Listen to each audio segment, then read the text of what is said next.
Inside the villa, the atmosphere was heavy. It had been more than a day and a night since Kwang Huan was captured.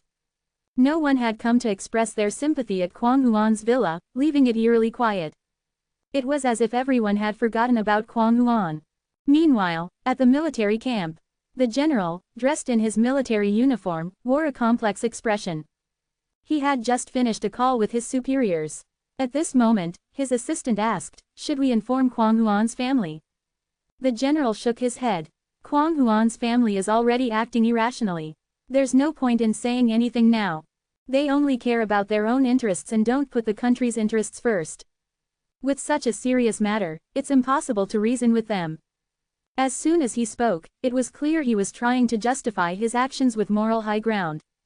The state is a tool of the ruling class, especially in Qin Yuan, where the royal family and the 7 martial stars rule together. The assistant nodded, understanding the general's intentions. He was well aware of what the general meant. The higher-ups want to keep this issue low-key and handle it discreetly, the general continued. If Kwang Huan's family contacts me again, find an excuse to brush them off. Understood, the assistant replied. This time, it was Kwang Huan's own fault. He should have stuck to selling arms instead of going to the front line. The general nodded in agreement. If Kwang Huan had followed their plan to sell arms, he wouldn't have ended up in trouble. From his perspective, Kwang Huan was greedy and ventured into other businesses, which is why he ended up in enemy hands. They were already being lenient by not prosecuting him for his mistakes. Now that Kwang Huan had been captured, it put them in a passive position, which the general saw as a major blunder.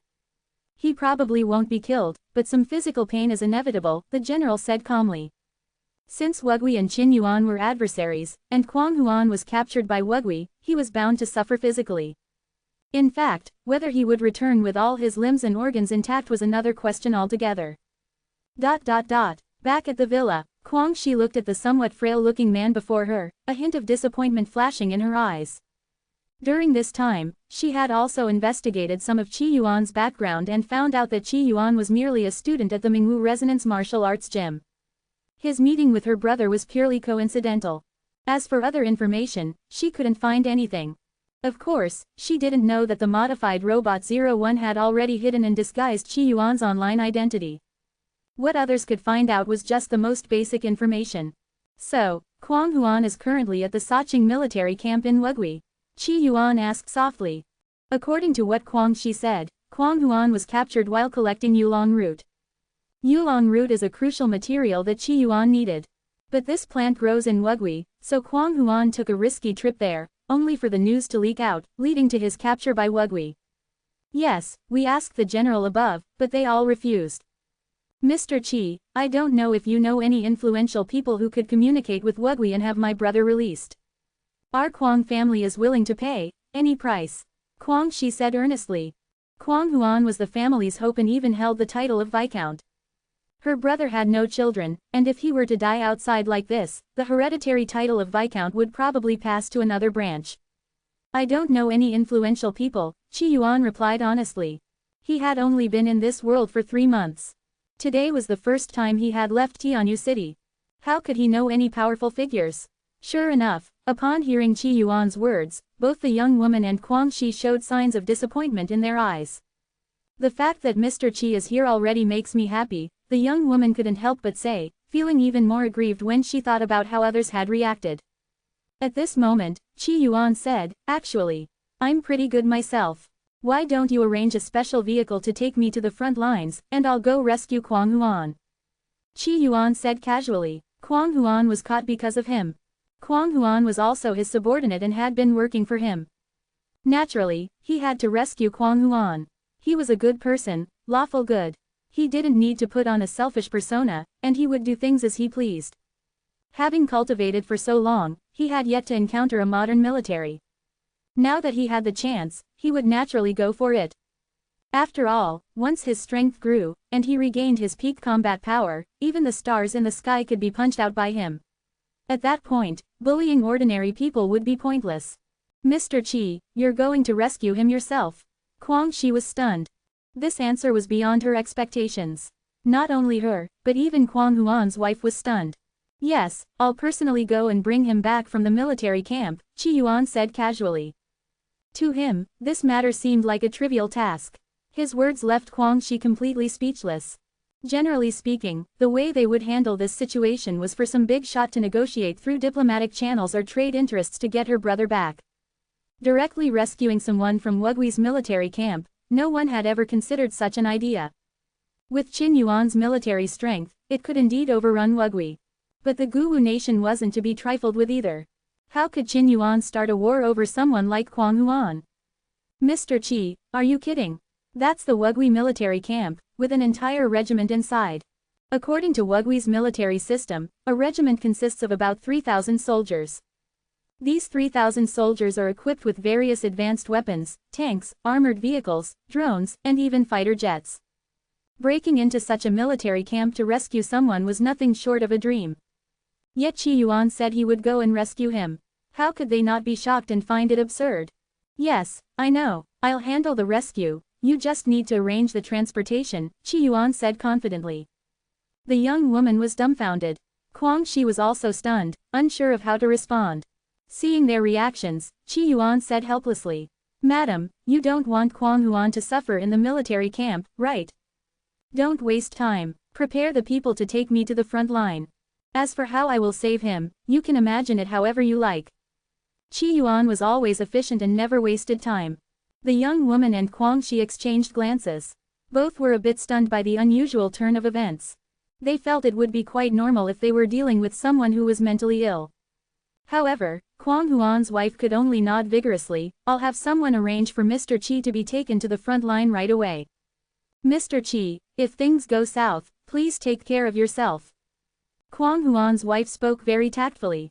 If he couldn't save Kwang Huan, that would be fine, but she didn't want him to get caught up in it himself. Kwang Shi also said at this time, "Since my brother trusts you, I'll leave this matter to you." Kwang Huan had told his wife that if there was ever a dangerous situation, Qi Yuan would help him. So, Kwang Shi and Kwang Huan's wife were willing to arrange for Qi Yuan to go to the front lines. "Hurry up, I'm in a rush," Qi Yuan said.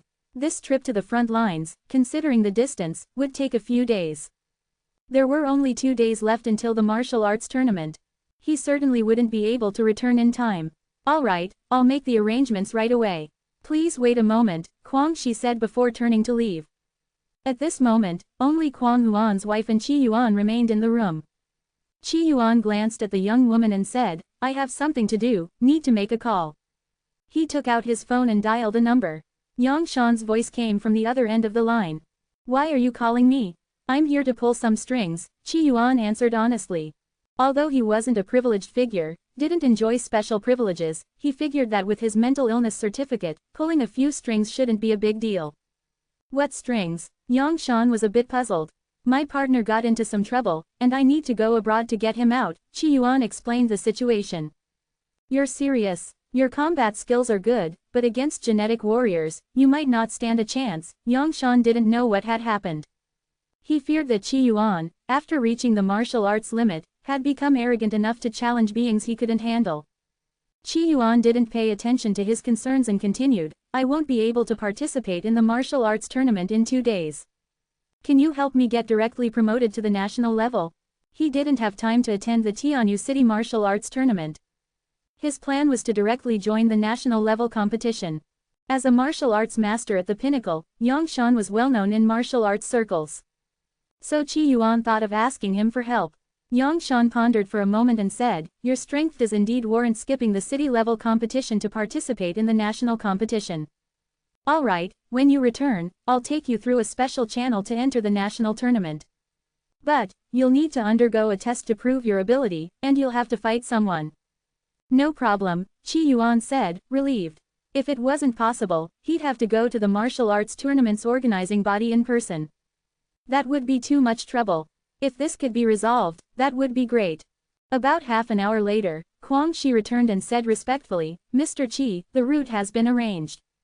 First, we'll take a car to the airport, then a plane to Dayan City. From there, we'll switch to a car, and there will be someone specially assigned to pick you up. The journey will take about 2.5 days. "No problem," Qi Yuan nodded. He would just treat it as a sightseeing trip. 2 days later, Qi Yuan was sitting in a car, looking calm. The driver was a burly man with a gun at his waist. This burly man was one of Kwang Huan's trusted men, a member of the mercenary group. As the car drove down the road, the burly man focused on driving but occasionally glanced back at Qi Yuan. He didn't know Qi Yuan's identity but knew from above that Qi Yuan was going to rescue his boss. He was puzzled and didn't understand how Qi Yuan planned to carry out the rescue. At this moment, Qi Yuan suddenly spoke. "Stop the car." The car immediately came to a halt, and the burly man looked puzzled. "What's wrong?" "There's something interesting over there. Didn't expect to find it here." Qi Yuan got out of the car. In the distance, there was a landscape that looked like a desert, with weeds interspersed with some yellow sand.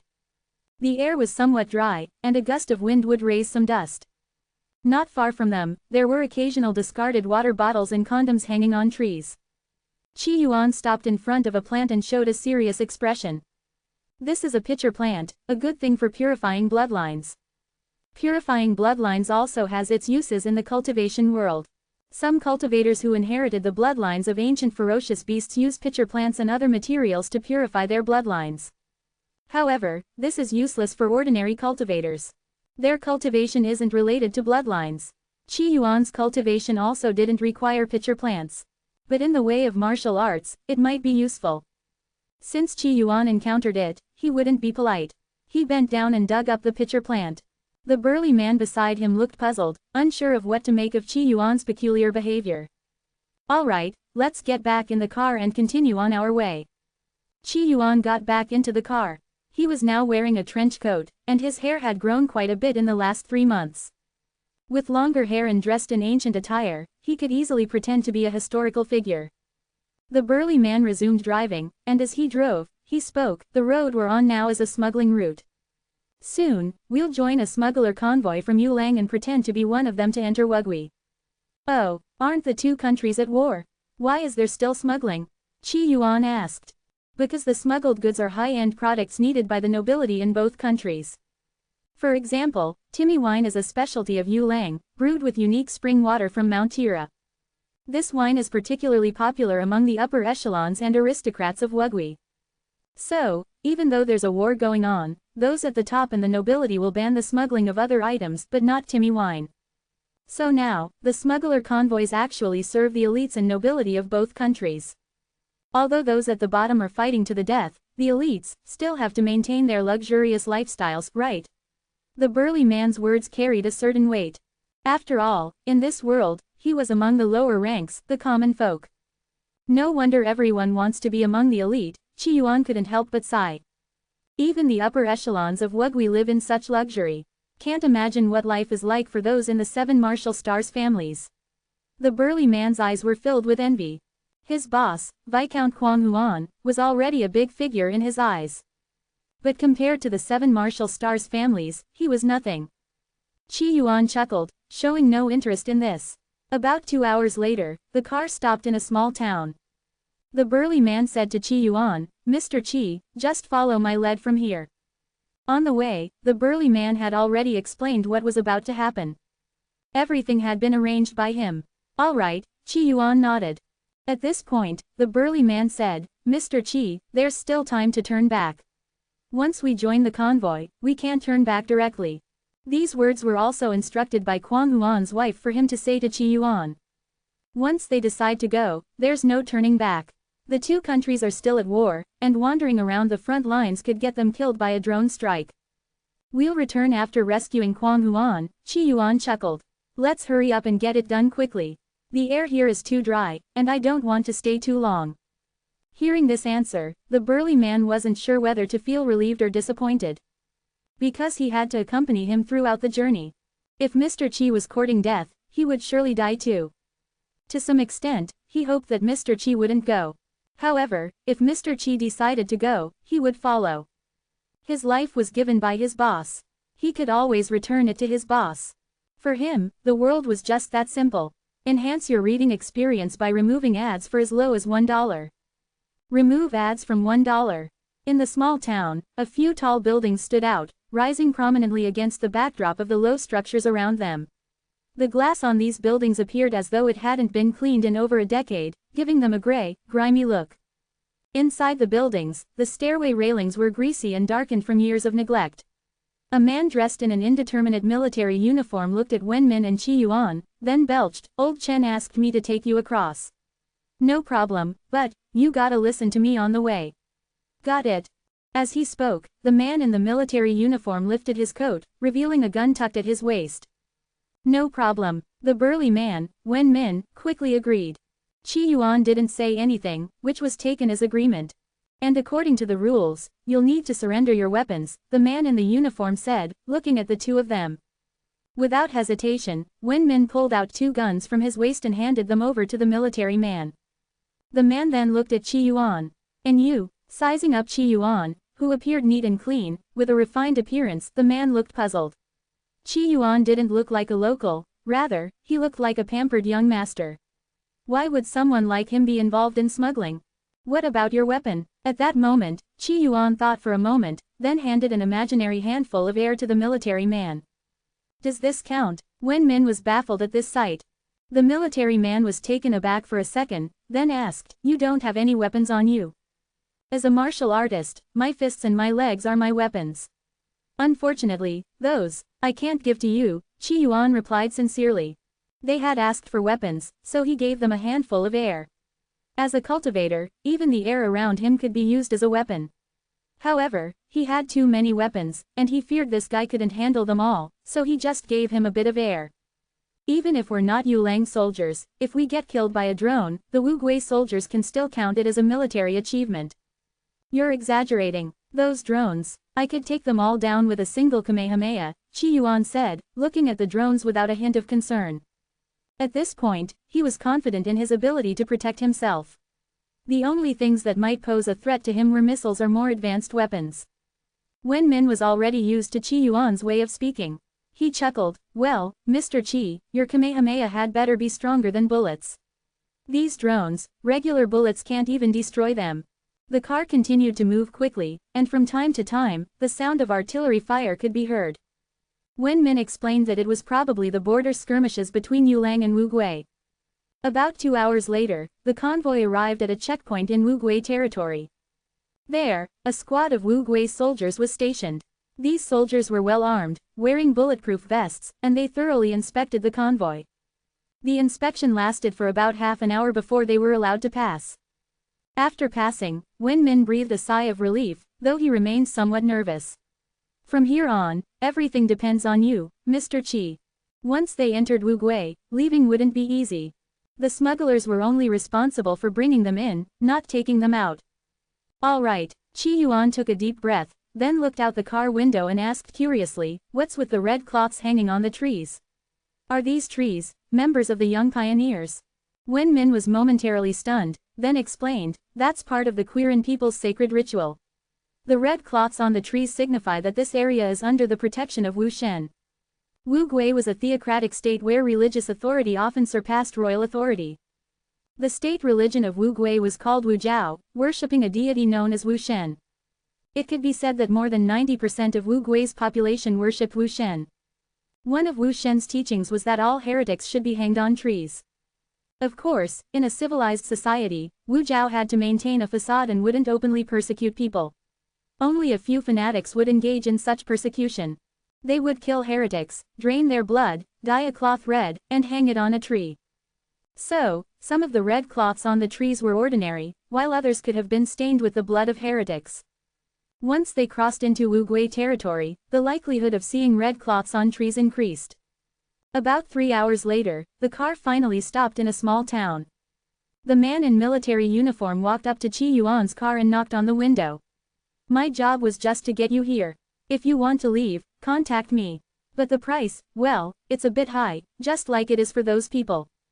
As he spoke, he pointed to a group of people not far away who were clamoring noisily. With that, he walked away. Qi Yuan looked over at the noisy group in the distance. Among them were elderly people, young adults, and children. Some were dressed in rags, while others were in relatively bright clothes. Wen Min explained, "Most of these people aren't Quirin. They're just trying to leave Wu Gui. There's war here now, and they want to get out. They don't have many options. The smuggling convoy is their only chance. But most of them can't afford the fare, so they have to offer something else in exchange. And many of them don't even have anything to trade. Qi Yuan scanned the crowd, his eyes filled with curiosity. Let's go over and take a look. Wen Min was surprised, but he didn't hesitate. He drove the car over to the group. Sure enough, as they approached, the people extended their hands, as if trying to pry open the car doors. From outside, their voices could be heard. Please, take me with you. My daughter is beautiful, she can serve you on the way, just take us out of here. I have money, antiques, relics 1,000 years old. These people shouted, their eyes filled with desperation. Most of them weren't Quirin but had come to Wu Gui to work or had crossed over illegally. Some, more tragically, had been captured and brought here. Wu Gui was very xenophobic, and these people lived under terrible conditions. Especially now that Wu Gui and Yulang were at war. Occasionally, to make their stats look better, Wu Gui would even kill some of these people. So, for them, staying in Wu Gui was like being sheep waiting to be slaughtered. Seeing this scene, Wen Min couldn't help but sigh deeply. You won't see scenes like this online. People in Qinyuan don't see the miserable state of these people either. For some of these people, being born was perhaps a mistake, a fate sealed from the start. Wu Gui, though a religious state, didn't consider you one of their own just because you believed in their god. If you didn't have Quirin blood, you were seen as inferior. And who knows when a fanatic might drain your blood to dye a red cloth to hang on a tree. The car moved slowly. Qi Yuan remained calm, unaffected by what he saw. Stop. The car came to a halt. Chaotic noises filled the air. Some of the mob rushed over. Boss, move aside, Wen Min barked, his voice gruff. Immediately, the crowd quieted down. They recognized that Qi Yuan's car was part of the smuggling convoy. Such people were powerful, and killing them wouldn't have any consequences. Qi Yuan scanned the crowd and his gaze settled on a dark-skinned boy. The boy looked about 11 or 12 years old. He held the hand of a little girl who looked filthy, with hair that hadn't been washed for months. The girl seemed to be around 7 or 8 years old. Looking at them, Qi Yuan's eyes showed a hint of interest. You two want to leave Wu Gui? He asked the boy and the girl. The boy, upon hearing Qi Yuan's question, was filled with excitement but also displayed fear and caution. Yes, sir. I don't have money, but I'm strong and very obedient. I can do hard labor, the boy, named Aji, said nervously, still shielding the little girl behind him, worried that Qi Yuan might be some kind of pervert. I can take you out, but I'll need a bit of your blood, Qi Yuan stated his intention. He had discovered that many people in this world had special blood. For example, Wu Qi. And now, this boy and the little girl. Of course, the special qualities were not the same. Qi Yuan hadn't yet studied what was unique about Wu Qi. But the boy and the girl had something special in their blood that was evidently related to Qi Yuan's own bloodline. To break through in martial arts, to enhance his martial arts aptitude, their blood could be researched and utilized to some extent. Qi Yuan's words confused not only the siblings but also Wen Min. The boy hesitated for a moment, then nodded vigorously, bending his back in agreement. All right. Regardless, leaving here seemed the safest option for them now. After all, not long ago, their parents had already been taken away to be used as military contributions. They never knew when it might be their turn next. Now, their only hope of survival was to follow this car and leave Wu Gui. Looking at Qi Yuan, the dark-skinned boy's face was full of gratitude. The filthy little girl seemed scared, unable to look directly at Qi Yuan. Do you have anything with you? Bring it, Qi Yuan asked. The dark-skinned boy, carrying a big bundle on his back and holding his sister's hand, said, no. The bundle was their family's entire belongings. All right, get in, Qi Yuan instructed. Without any hesitation, the dark-skinned boy took his sister and got in the car. Wen Min's car had 3 rows of seats. The boy and his sister sat in the back row. The boy had a respectful look on his face, using the phrases commonly used by the people of Wu Gui. May Wu Shen bless you. You are the most generous person. Aji wasn't a believer in Wu Jiao, but to survive in Wu Gui, he had learned to say things like, May Wu Shen bless you. Hearing this, Qi Yuan smiled. If I wanted to kill the young god of Taihuang Palace, could Wu Shen bless me? The young god of Taihuang Palace was the one behind the catastrophe, and he was also the strongest enemy Qi Yuan faced in Kanglan realm. Qi Yuan's words left Aji stunned, not knowing how to respond. But the little girl, still dirty and unkempt, spoke up. They say Wu Shen is really powerful, able to run with a mountain on his back. He should be able to protect you. Living in Wu Gui, it was natural for them to hear about the might of Wu Shen. Qi Yuan chuckled, it's all made-up stories, and not even very impressive ones. Running with a mountain on your back, that's kind of weak. Qi Yuan noticed that people in this world were very pragmatic. Even when fabricating myths, they didn't exaggerate too much. Not even a god was described as omnipotent. He wondered if it was because they were too pragmatic or if there was a deeper reason. Aji didn't quite understand Qi Yuan's words. He looked out the car window, feeling somewhat calmer, and quietly asked, Sir, when will we leave Wu Gui? Leaving Wu Gui was his greatest wish. In this foreign land, aside from his sister, he had no other relatives. As for revenge, it wasn't even a consideration. People like them, struggling just to survive, couldn't even think about revenge. After I pick up a friend, we'll leave, Qi Yuan replied casually. Wen Min, who was driving, remained silent. He didn't understand why Qi Yuan wanted to bring these two kids along. Nor did he understand what Qi Yuan had up his sleeve, daring to attempt rescuing his boss from a military camp. The car sped along, Wen Min refueling once, pushing the speed to the maximum. Following the navigation, the car quickly headed towards the location of the military camp. The number of drones in the sky increased. But clearly, at this moment, the drones didn't pay any attention to this vehicle moving within their territory. Enhance your reading experience by removing ads for as low as $1. Remove ads from $1. The car slowly drove deeper into Wu Gui's territory. Aji's face was filled with anxiety and a bit of confusion. Mister, are you sure we're heading in the right direction? Aji had been hoping to escape this hellish place, but instead, the car was heading deeper into it. Moreover, the direction they were heading filled Aji with a natural revulsion. His parents had died in that direction, at the hands of the demons in that military camp. No mistake, the person I need to pick up is over there, Qi Yuan said calmly. Hearing this, Aji's body trembled almost imperceptibly. The filthy little girl clung tightly to her brother's arm. It was clear their hearts were anything but calm. They even suspected that the two people who had rescued them might be deeply connected with those demons. Otherwise, why would they be driving toward the military camp to pick someone up? Soon, the car stopped on a hill overlooking a small town.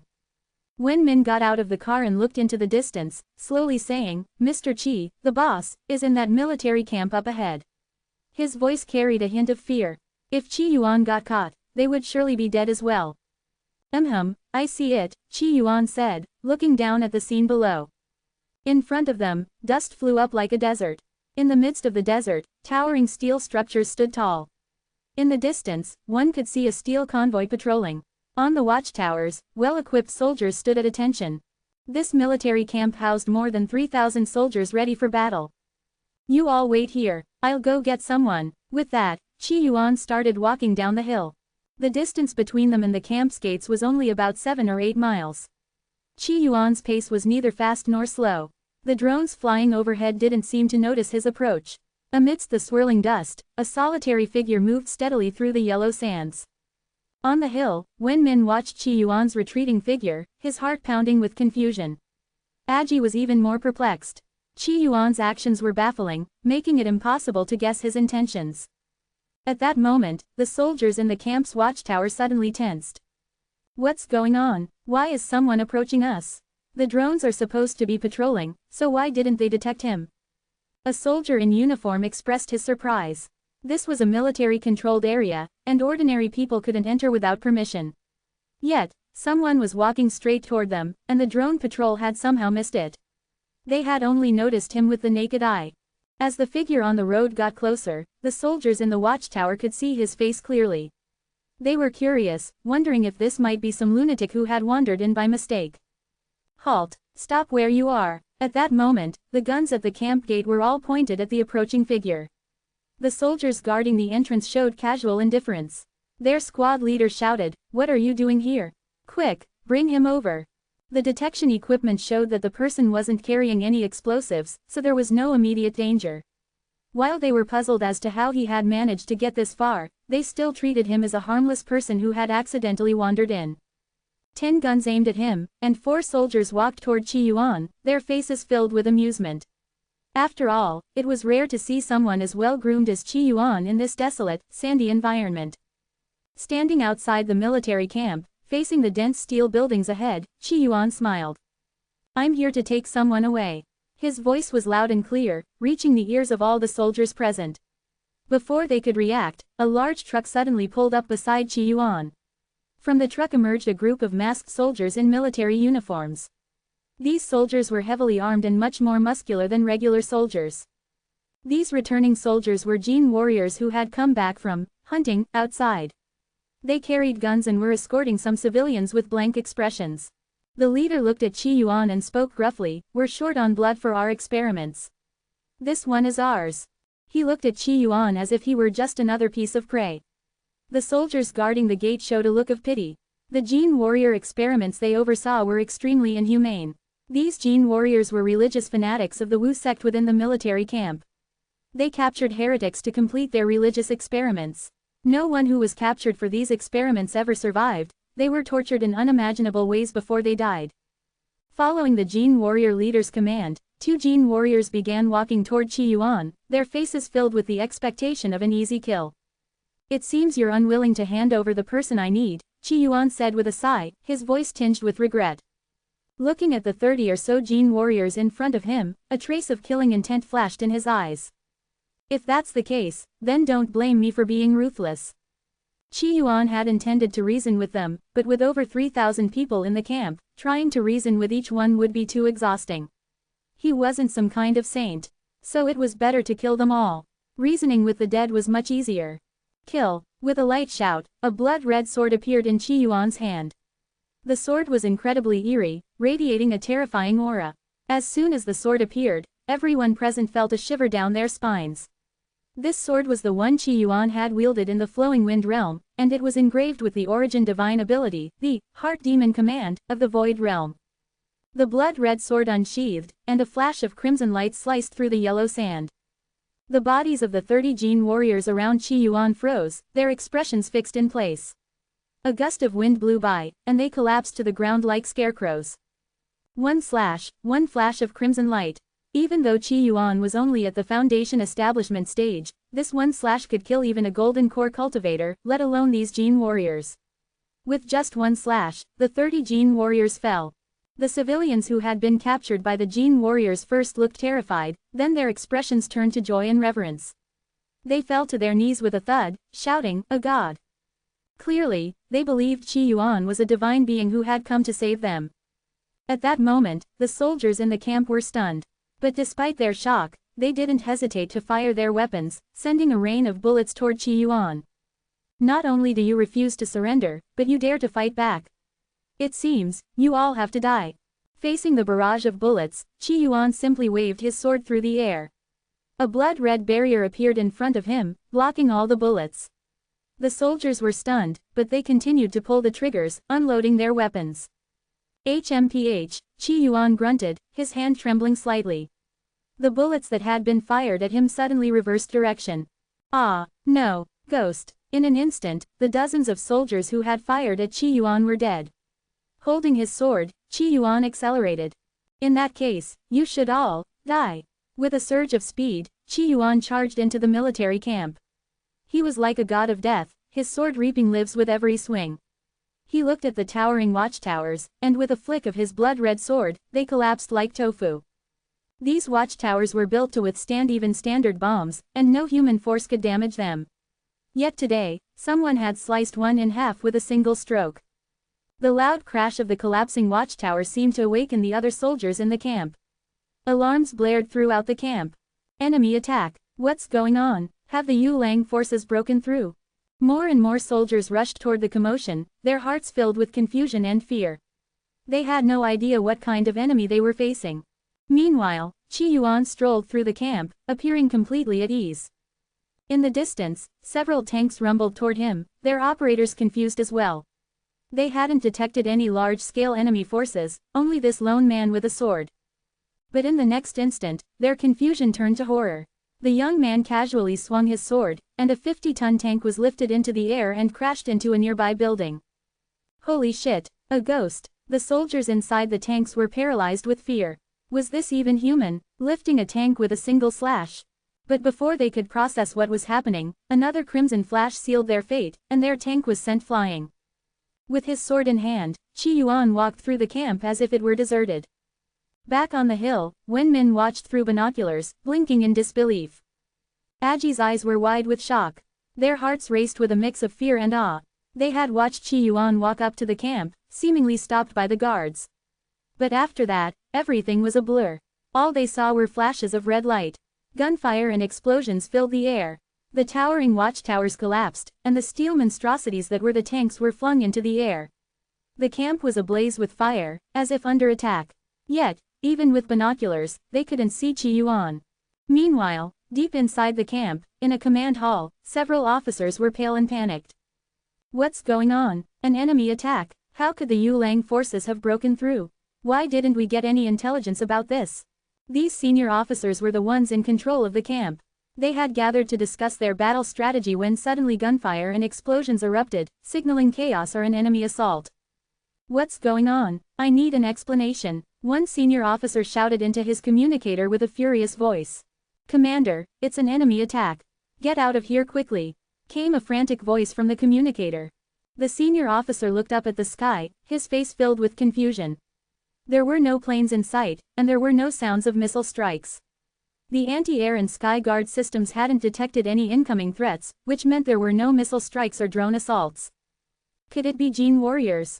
How many of them are there? The senior officer asked. Only a team of special Jin warriors could cause such a disturbance. However, such a team would usually inflict limited casualties and cause minor chaos, essentially a suicide mission. With this thought, the senior officer remained calm. Commander, it's not humans.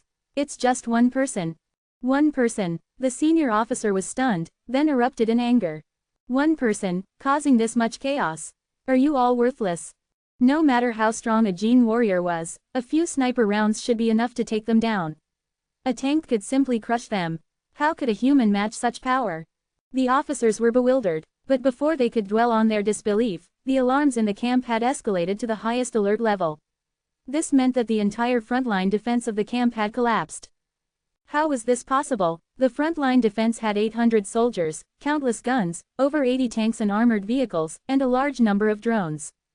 And yet, it had all collapsed. This was less than 3 minutes after the alarm had sounded. Had they really been overrun so quickly? Was the enemy's firepower truly that strong? Senior Officer Guo Tanren felt a surge of panic. No matter what, his position was now in jeopardy. Let's go out and see what's happening. But as soon as they stepped outside, they were met with a wave of retreating soldiers. These soldiers had no fighting spirit left.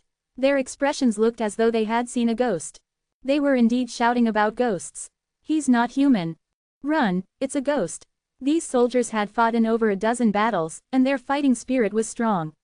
Even when facing 10 times their number, they dared to fight. But today, what they faced wasn't just an enemy, it was a demon. Have you ever seen someone impervious to bullets, rockets, or bombs? Have you ever seen someone who could lift a tank with a sword and smash a steel fortress with a single strike? They had. So, they chose to flee. If not now, then when?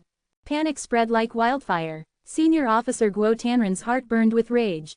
The scene before him had utterly shocked him and the other officers who had just stepped out. I need an explanation, Guo Tanren shouted angrily.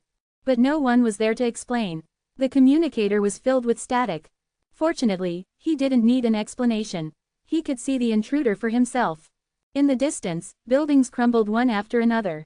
A man with long hair wielding a blood-red sword was moving forward, his body emitting all kinds of light. These lights looked like movie special effects.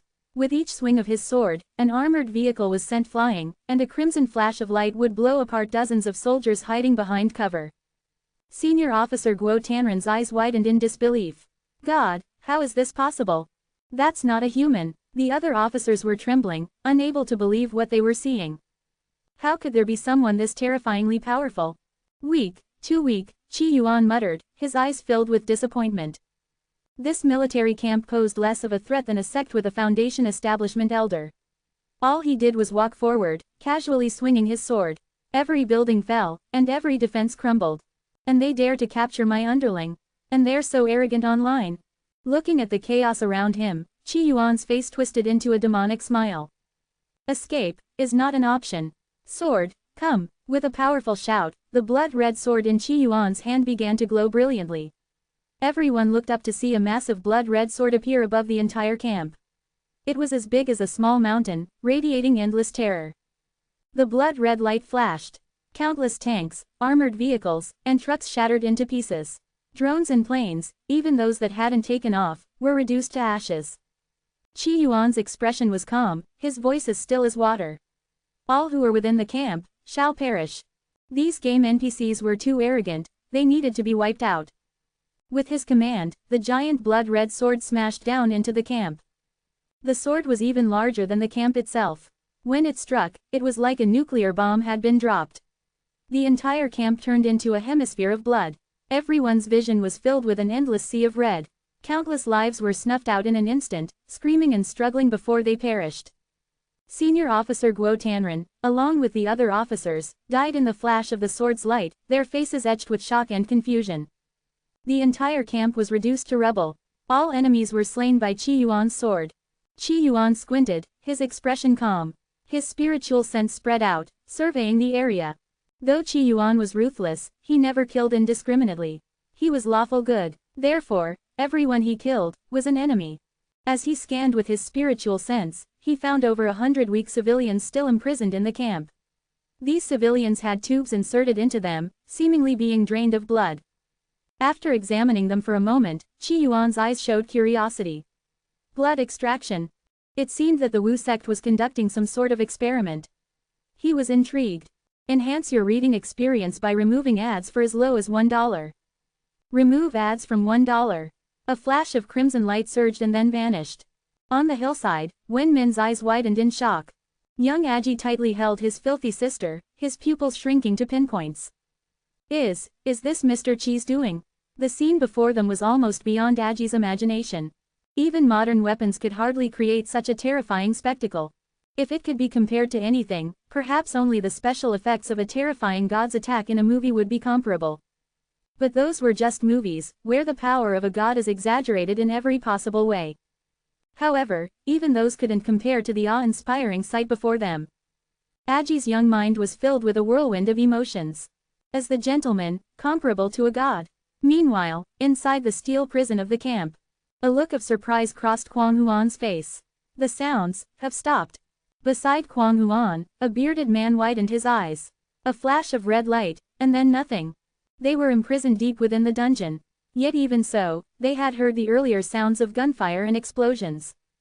At first, they thought the camp was under attack, feeling uneasy and unsure of what fate awaited them. Because they had never thought this camp could be breached. After all, this was deep inside Wugui territory. 3,000 soldiers were stationed here, and it would be extremely difficult for the country of Yulang to penetrate so deep into enemy territory. Organizing a high-intensity attack like this would be difficult for Yulang. They figured it must be a small-scale raid. However, suddenly, in an instant, the world turned crimson red. This scene left Kwang Huan completely stunned. The bearded man, who was imprisoned with him, was also utterly bewildered, having no idea what had happened. Especially after the massive burst of red light, followed by a rumbling noise, the entire camp suddenly fell silent. The sounds of gunfire vanished, and there was no longer any alarm. The soldiers stationed in the dungeon seemed to have disappeared without a trace. It was eerily unsettling, to say the least. What exactly happened? Why is there no sound at all? The two were utterly perplexed. In their minds, the image of the crimson light lingered. They had no idea what had happened. Tap, tap. At this moment, footsteps echoed through the dungeon. The light footsteps were particularly clear and loud in the dungeon. The two of them held their breath but also felt a slight sense of relief. Hearing footsteps meant the camp was fine. The soldiers stationed there were probably just patrolling. They looked towards the direction of the footsteps. There was an iron gate, the only entrance and exit to the dungeon. Suddenly, a crimson glow flashed. Before the two could even react, they saw the iron gate suddenly break apart, as if it had been sliced through like tofu. This scene indeed startled Kwang Huan and the bearded man. What's going on? What kind of weapon is that? Who is it? The bearded man had countless questions running through his mind. At this moment, through the broken iron gate, a tall, slender figure appeared, his handsome and elegant face smiling. Kwang Huan, I've come to get you out. Mr. Qi. Seeing the man's face, Kwang Huan's heart was overwhelmed with shock. The bearded man was stunned for a moment, then looked at Kwang Huan. You know each other. What's going on? Today, the phrase he had said the most was, what's going on? Qi Yuan stood there, looking at Kwang Huan, and said calmly, 2 days ago, I got a call from your wife. I heard that you were in trouble in Wugui and were captured by their military. So, I came here to bring you back. Qi Yuan spoke casually. Kwang Huan felt a rush of emotions, then gratitude. The bearded man was stunned for a moment, then said, so all that commotion above was your doing. Your team is really impressive. And, that crimson light, what kind of weapon was it? Why have I never heard of it? It was as if the bearded man had a million questions in his heart. He voiced the questions Kwang Huan had as well. Qi Yuan looked at the two and said plainly, the crimson light, that was just my sword energy. All right, follow me, we're going back to Qin Yuan Nation. As Qi Yuan spoke, he swung the long sword in his hand again. The steel prison gate ahead of them shattered instantly. Seeing this, the bearded man's eyes widened. Kwang Huan, on the other hand, remained calm. He knew Qi Yuan was a cultivator. Slicing through an iron gate with one sword strike shouldn't be anything special. Sir, this bearded man is also from Qin Yuan Nation. Can he come with us? Kwang Huan asked cautiously. After all, Qi Yuan had risked coming to save him. Above them was a military camp with 3,000 soldiers stationed. Bringing one more person meant taking on additional risk. He naturally thought Qi Yuan must have, with the help of his sister Kwang Shi, used some drones to launch a bombing raid on the camp to cause chaos and then snuck into the dungeon. As for directly engaging the regiment head-on, he didn't dare to think about it. 3,000 well-equipped modern soldiers could unleash unimaginable combat power. Sure, Qi Yuan nodded. The bearded man and Kwang Huan followed Qi Yuan out of the dungeon. The bearded man's face lit up with joy. Thank you. The two of them followed behind Qi Yuan. Though they had many questions in their hearts, they knew they should leave the camp as soon as possible and meet up with their rescuers without lingering too long. Just then, Qi Yuan spoke again, we don't need to leave in a hurry. There's something interesting in this camp. Follow me. Kwang Huan did not dare to express any opinion in front of Qi Yuan. The bearded man, however, was anxious and said, shouldn't we leave quickly? What if the soldiers above notice us? Don't worry, they won't notice because they're all dead. Qi Yuan said casually. Dead? The bearded man froze, puzzled. I killed them all with one sword strike. Qi Yuan did not hide anything. There was no need to hide. Killed them all. The bearded man was stunned, still confused. Kwang Huan's eyes suddenly narrowed, and a terrifying thought emerged in his mind. Could it be? Before the conversation could continue, Qi Yuan led the two across the dungeon. Along the way, they encountered numerous soldiers, corpses. The bodies looked peaceful, still retaining their appearance before death, with no visible wounds. It was as if they had just suddenly died in the midst of their routine. The bearded man fell silent, not daring to speak further, only stealing glances at Qi Yuan. Kwang Huan also remained silent, quickening his pace. Soon, they crossed several buildings and arrived in front of an iron gate. The air seemed filled with the scent of disinfectant, mingled with a strong stench of blood. The sword flashed once more. The iron gate crumbled. Kwang Huan watched Qi Yuan's move, his eyes filled with envy. The bearded man was also astonished, his expression contemplative, as if wondering how Qi Yuan had done it. With the iron gate shattered, a massive hall appeared before them. Inside the hall, there were more than 30 large glass containers. These glass containers were cylindrical and filled with liquid. Moreover, 3 people were submerged in the liquid inside each container. These people looked weak, their bodies pierced by tubes, with blood slowly being drawn out through the pipes. They were soaked in the liquid, resembling the corpses of poisonous creatures preserved in medicinal wine. What is this? Human experimentation, or what? The Wugui people are utterly heartless. The bearded man clenched his fists, a surge of anger rising in his heart. As fellow human beings, seeing people being treated as lab rats naturally evoked a sense of shared suffering.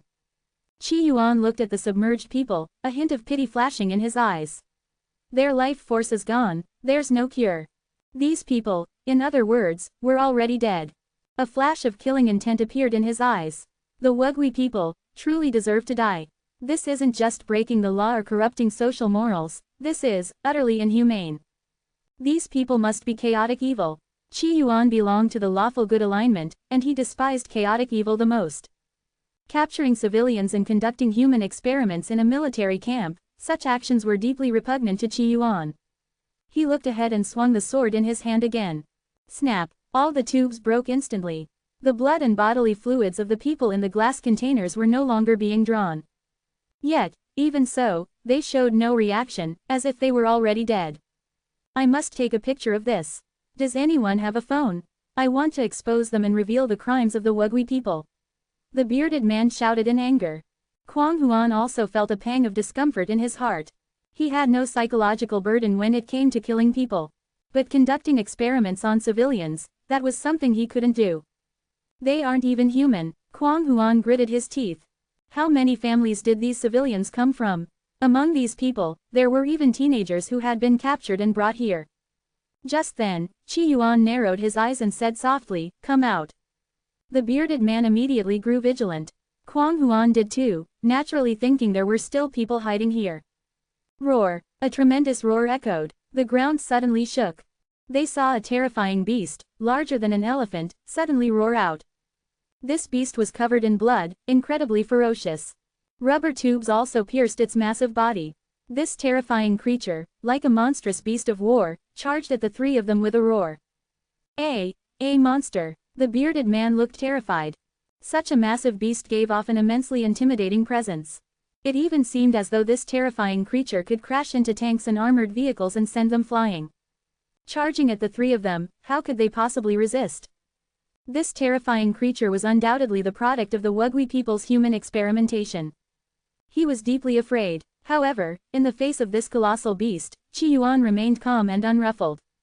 He glanced at the label on the terrifying beast, laughed heartily, and put his hands on his hips. This is what they call a god. On the beast's label, the words, God-making project, giant power god number 1, were written. Clearly, the Wugui people had conducted biological experiments and created a terrifying beast, which they called a god. The sword in his hand shook once more. A god, without even its own bones, made of metal. Qi Yuan chuckled, and a crimson light flashed. The enormous beast, weighing over 100 tons, suddenly froze, suspended in midair. The terrifying creature was instantly torn apart, reduced to a massive pile of blood and flesh. Metallic bones dropped to the ground, scattering in an eerie manner. Seeing this, the bearded man gasped for breath. His view of Qi Yuan changed at that moment. Kwang Huan's eyes were burning with excitement. He couldn't help but ask, "Mr. Qi, can I one day slay such a beast with a single sword?" Seeing Qi Yuan slay the beast with a single sword ignited his desire. Is this the power of a cultivator? Doesn't this kind of power mean he could send a tank flying with a single sword? Of course you can, it's not difficult, Qi Yuan replied, clapping his hands. The sword in his hand trembled again. Suddenly, a blood-red orb formed on the sword. Qi Yuan's eyes immediately gleaned a wealth of information. This blood-red orb was the power core of the terrifying beast. This power core also came from those civilians. It could be said that the Wugui people extracted the civilians' blood and used some special technology to create this blood-red beast. This blood-red beast was also referred to as a god. It must be said that for ordinary people, and even for Jin warriors, this terrifying beast could indeed be considered a god. In terms of sheer physical strength, this blood-red beast had reached the level of a typical Foundation establishment cultivator. Ordinary shells couldn't harm it at all. Looking at the essence of the blood, Qi Yuan's eyes reflected various emotions. If I consume this blood, my martial arts talent would significantly improve. The essence of blood extracted by the Wugui people created this blood-red beast. For Qi Yuan, the greatest use of this blood essence was to enhance martial arts talent. My martial arts talent is already strong, I don't need this. He wasn't Qi, after all. Moreover, drinking human blood, what if he caught a virus? And this blood only boosted a specific bloodline, which was already solidified. What he wanted was to forge his own martial path and bloodline. His martial arts, he would be the pioneer. Otherwise, wouldn't he have some ancestor lording over him? He looked at the lifeless bodies that had lost their vitality. The sword in his hand trembled once more. Rest in peace. As his words echoed, the glass containers shattered instantly. The entire steel building collapsed at that moment. Everything was buried in an instant. Qi Yuan carried Kwang Huan and the bearded man, appearing on the surface in a flash. This move utterly stunned the bearded man. He felt overwhelmed, looking at Qi Yuan as if seeing a god. However, upon reaching the surface and seeing the military base turned into ruins, his eyes flashed with astonishment. The steel structures had collapsed, heavy tanks and armored vehicles were shattered, and soldiers' corpses were scattered everywhere. This place had turned into a dead zone. Kwang Huan's eyes also flashed with astonishment.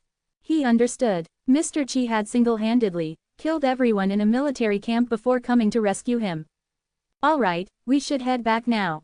I'm still in a hurry to participate in the martial arts tournament. As for the Wugui people, once I'm done with my business, I'll come back to deal with them. As a lawful good person, I cannot tolerate the existence of chaotic evil. Qi Yuan thought he was very cool today. Qi Yuan had a good sense of self-awareness. A person as kind as him, on TV, would be called a saint, no, a saint king, and not well liked by the audience. But Qi Yuan didn't care. Kwang Huan nodded at Qi Yuan's words. Of course, if he knew what Qi Yuan was thinking, he certainly wouldn't have nodded.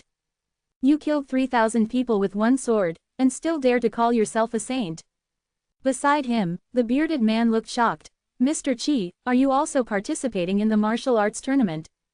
The younger generation in the bearded man's family also had people participating in the martial arts tournament. Seeing a man who killed a whole regiment now entering the martial arts tournament, he found it quite amusing. Yes, do you know any contestants in the martial arts tournament? How strong are they? Are there any opponents worth being cautious about? My goal is to win the championship, do you think it's hard? Qi Yuan asked lightly. Recalling how Qi Yuan had slashed the terrifying beast underground with one sword, the bearded man showed a complex smile in his eyes. It shouldn't be difficult. Enhance your reading experience by removing ads for as low as $1. Remove ads from $1. With what you said, I'm fully confident I'll win the martial arts tournament, Qi Yuan replied.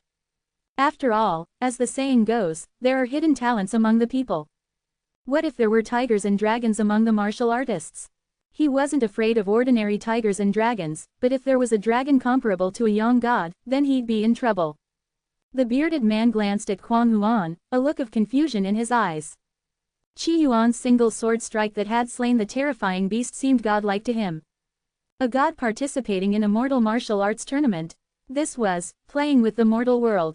The bearded man looked at the camp, now reduced to ruins, and felt an odd sense of absurdity. This camp had over 3,000 soldiers stationed. It was fully equipped with various weapons. There were even fighter jets. Yet now, it was all reduced to rubble. This could only be compared to a legendary myth of a warrior defeating tens of thousands. At that moment, a phone rang. In the silent ruins, the ringtone was particularly jarring.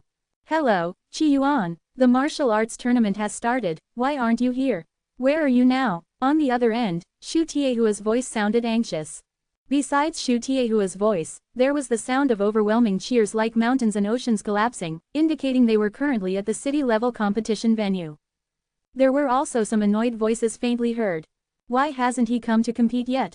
Shu has to call him, what a spoiled young master. Oh, I don't need to participate in the city-level martial arts tournament. I've already passed and only need to attend the national level 1. Qi Yuan replied calmly. He had gone through the back door via Yangshan, so he didn't need to participate in the city-level martial arts tournament and could go directly to the national level. He only needed to pass one test. Shu Tiehua was stunned on the other end, not expecting this result. You're participating in the national level 1. Shu Tiehua knew Qi Yuan's background, an orphan of a martyr. Other than having a somewhat influential girlfriend who was a celebrity, Qi Yuan's family's situation was quite ordinary. How did he manage to get in through the back door? How did you manage that? Shu Tiehua couldn't help but ask. It's simple, because I'm strong, Qi Yuan answered honestly. Yangshan had agreed to let Qi Yuan through the back door because Qi Yuan was strong enough, already at the peak of martial arts. A martial artist at the peak could participate in the martial arts tournament through other channels.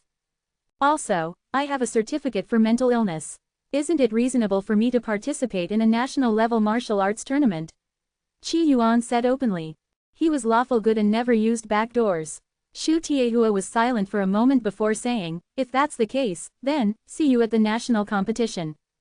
Shu Tiehua was skeptical about Qi Yuan's words. He didn't believe Qi Yuan could skip the city level and directly participate in the national level competition.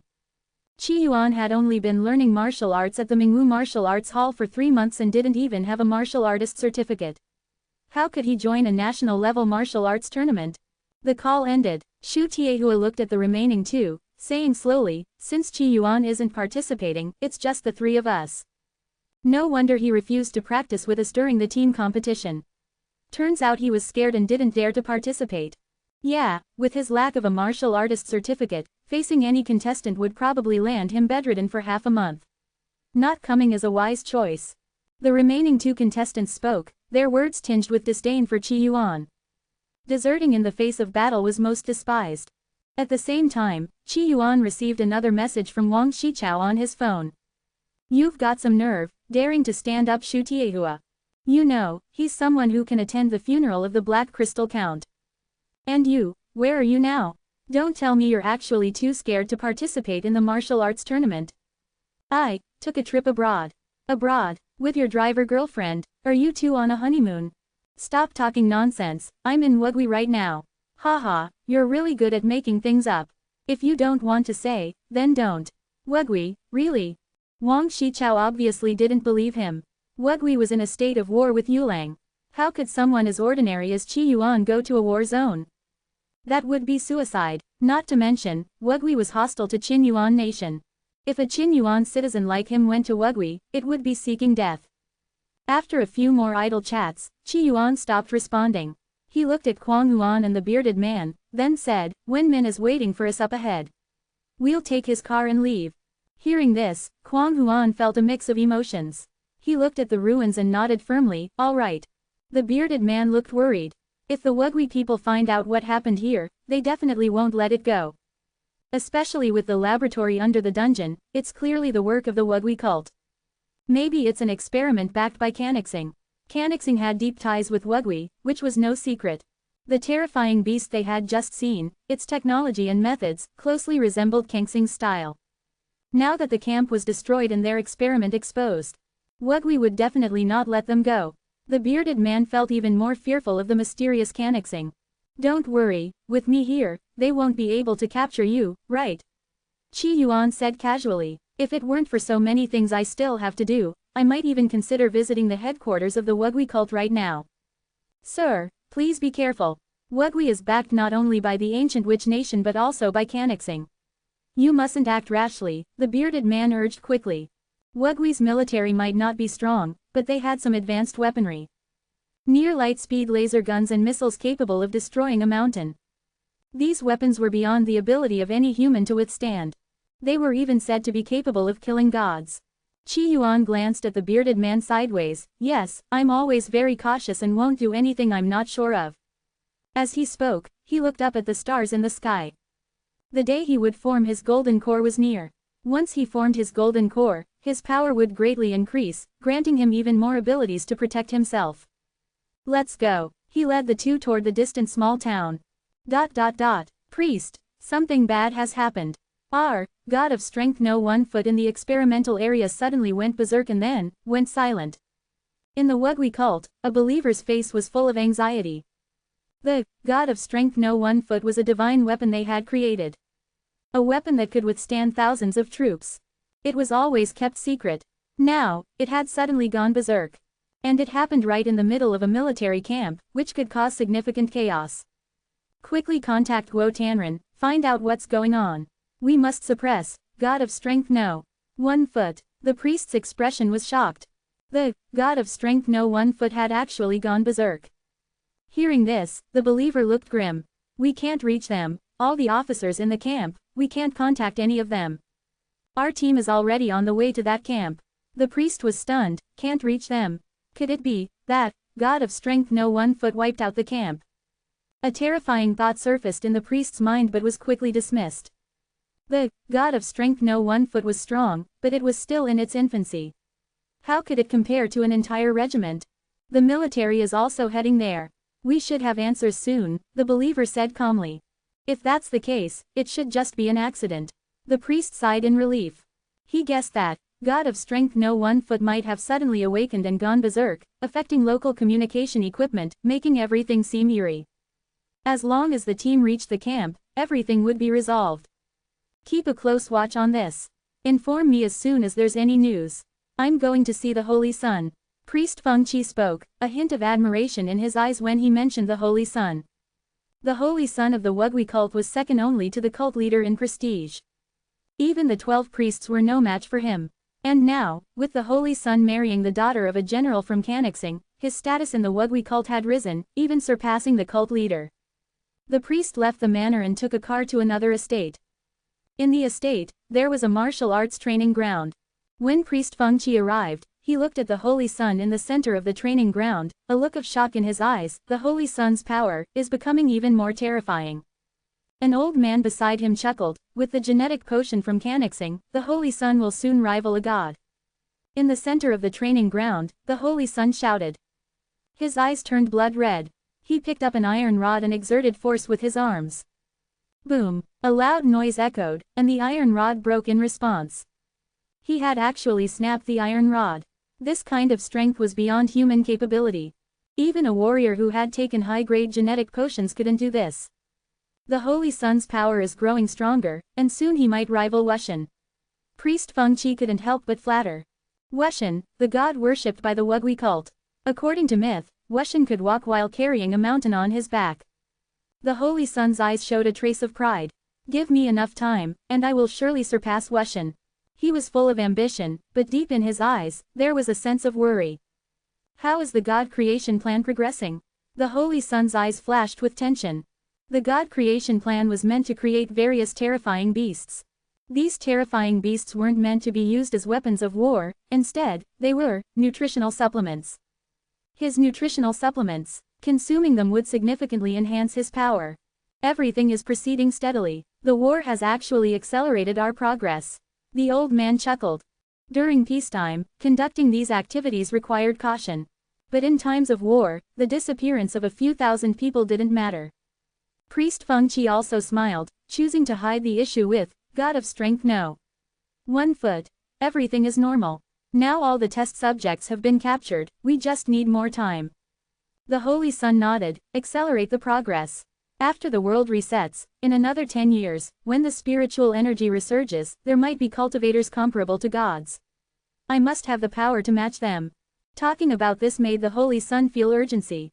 As spiritual energy resurges, the world would undergo massive changes.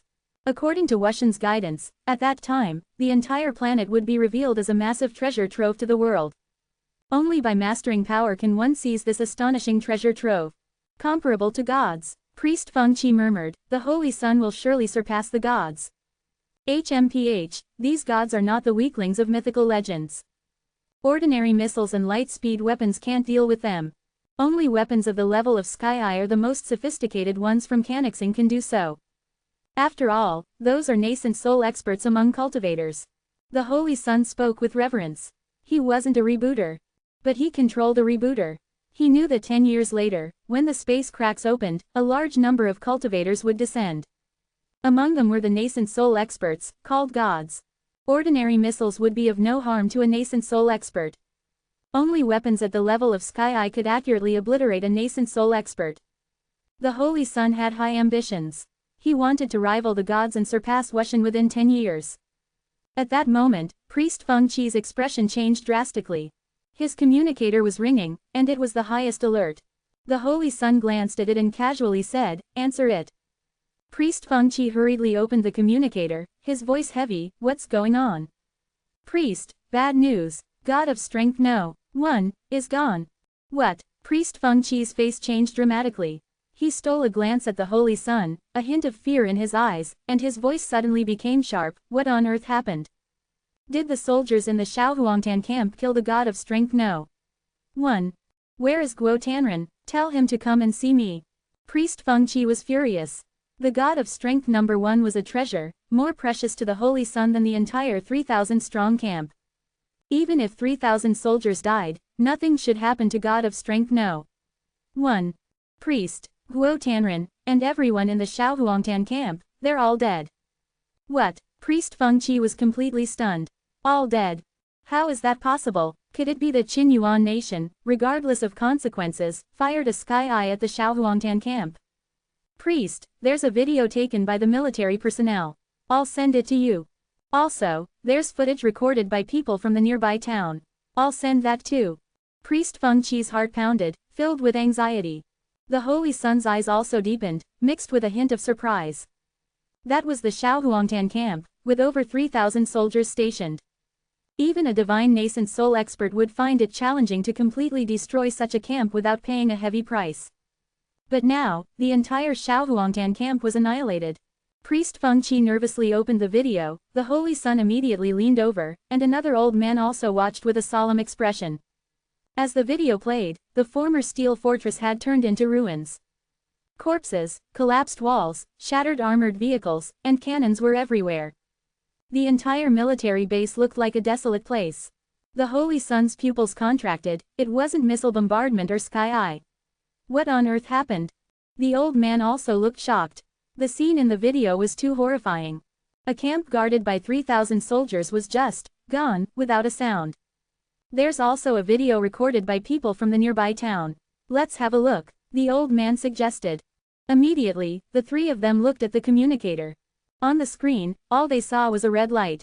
A giant sword, as big as a small mountain, suddenly slammed into the ground. The entire military base instantly turned into a red sphere and then returned to calm. The Holy Sun's eyes narrowed, filled with horror. This is a god. It must have been a god. At this moment, the Holy Sun felt a strong sense of threat.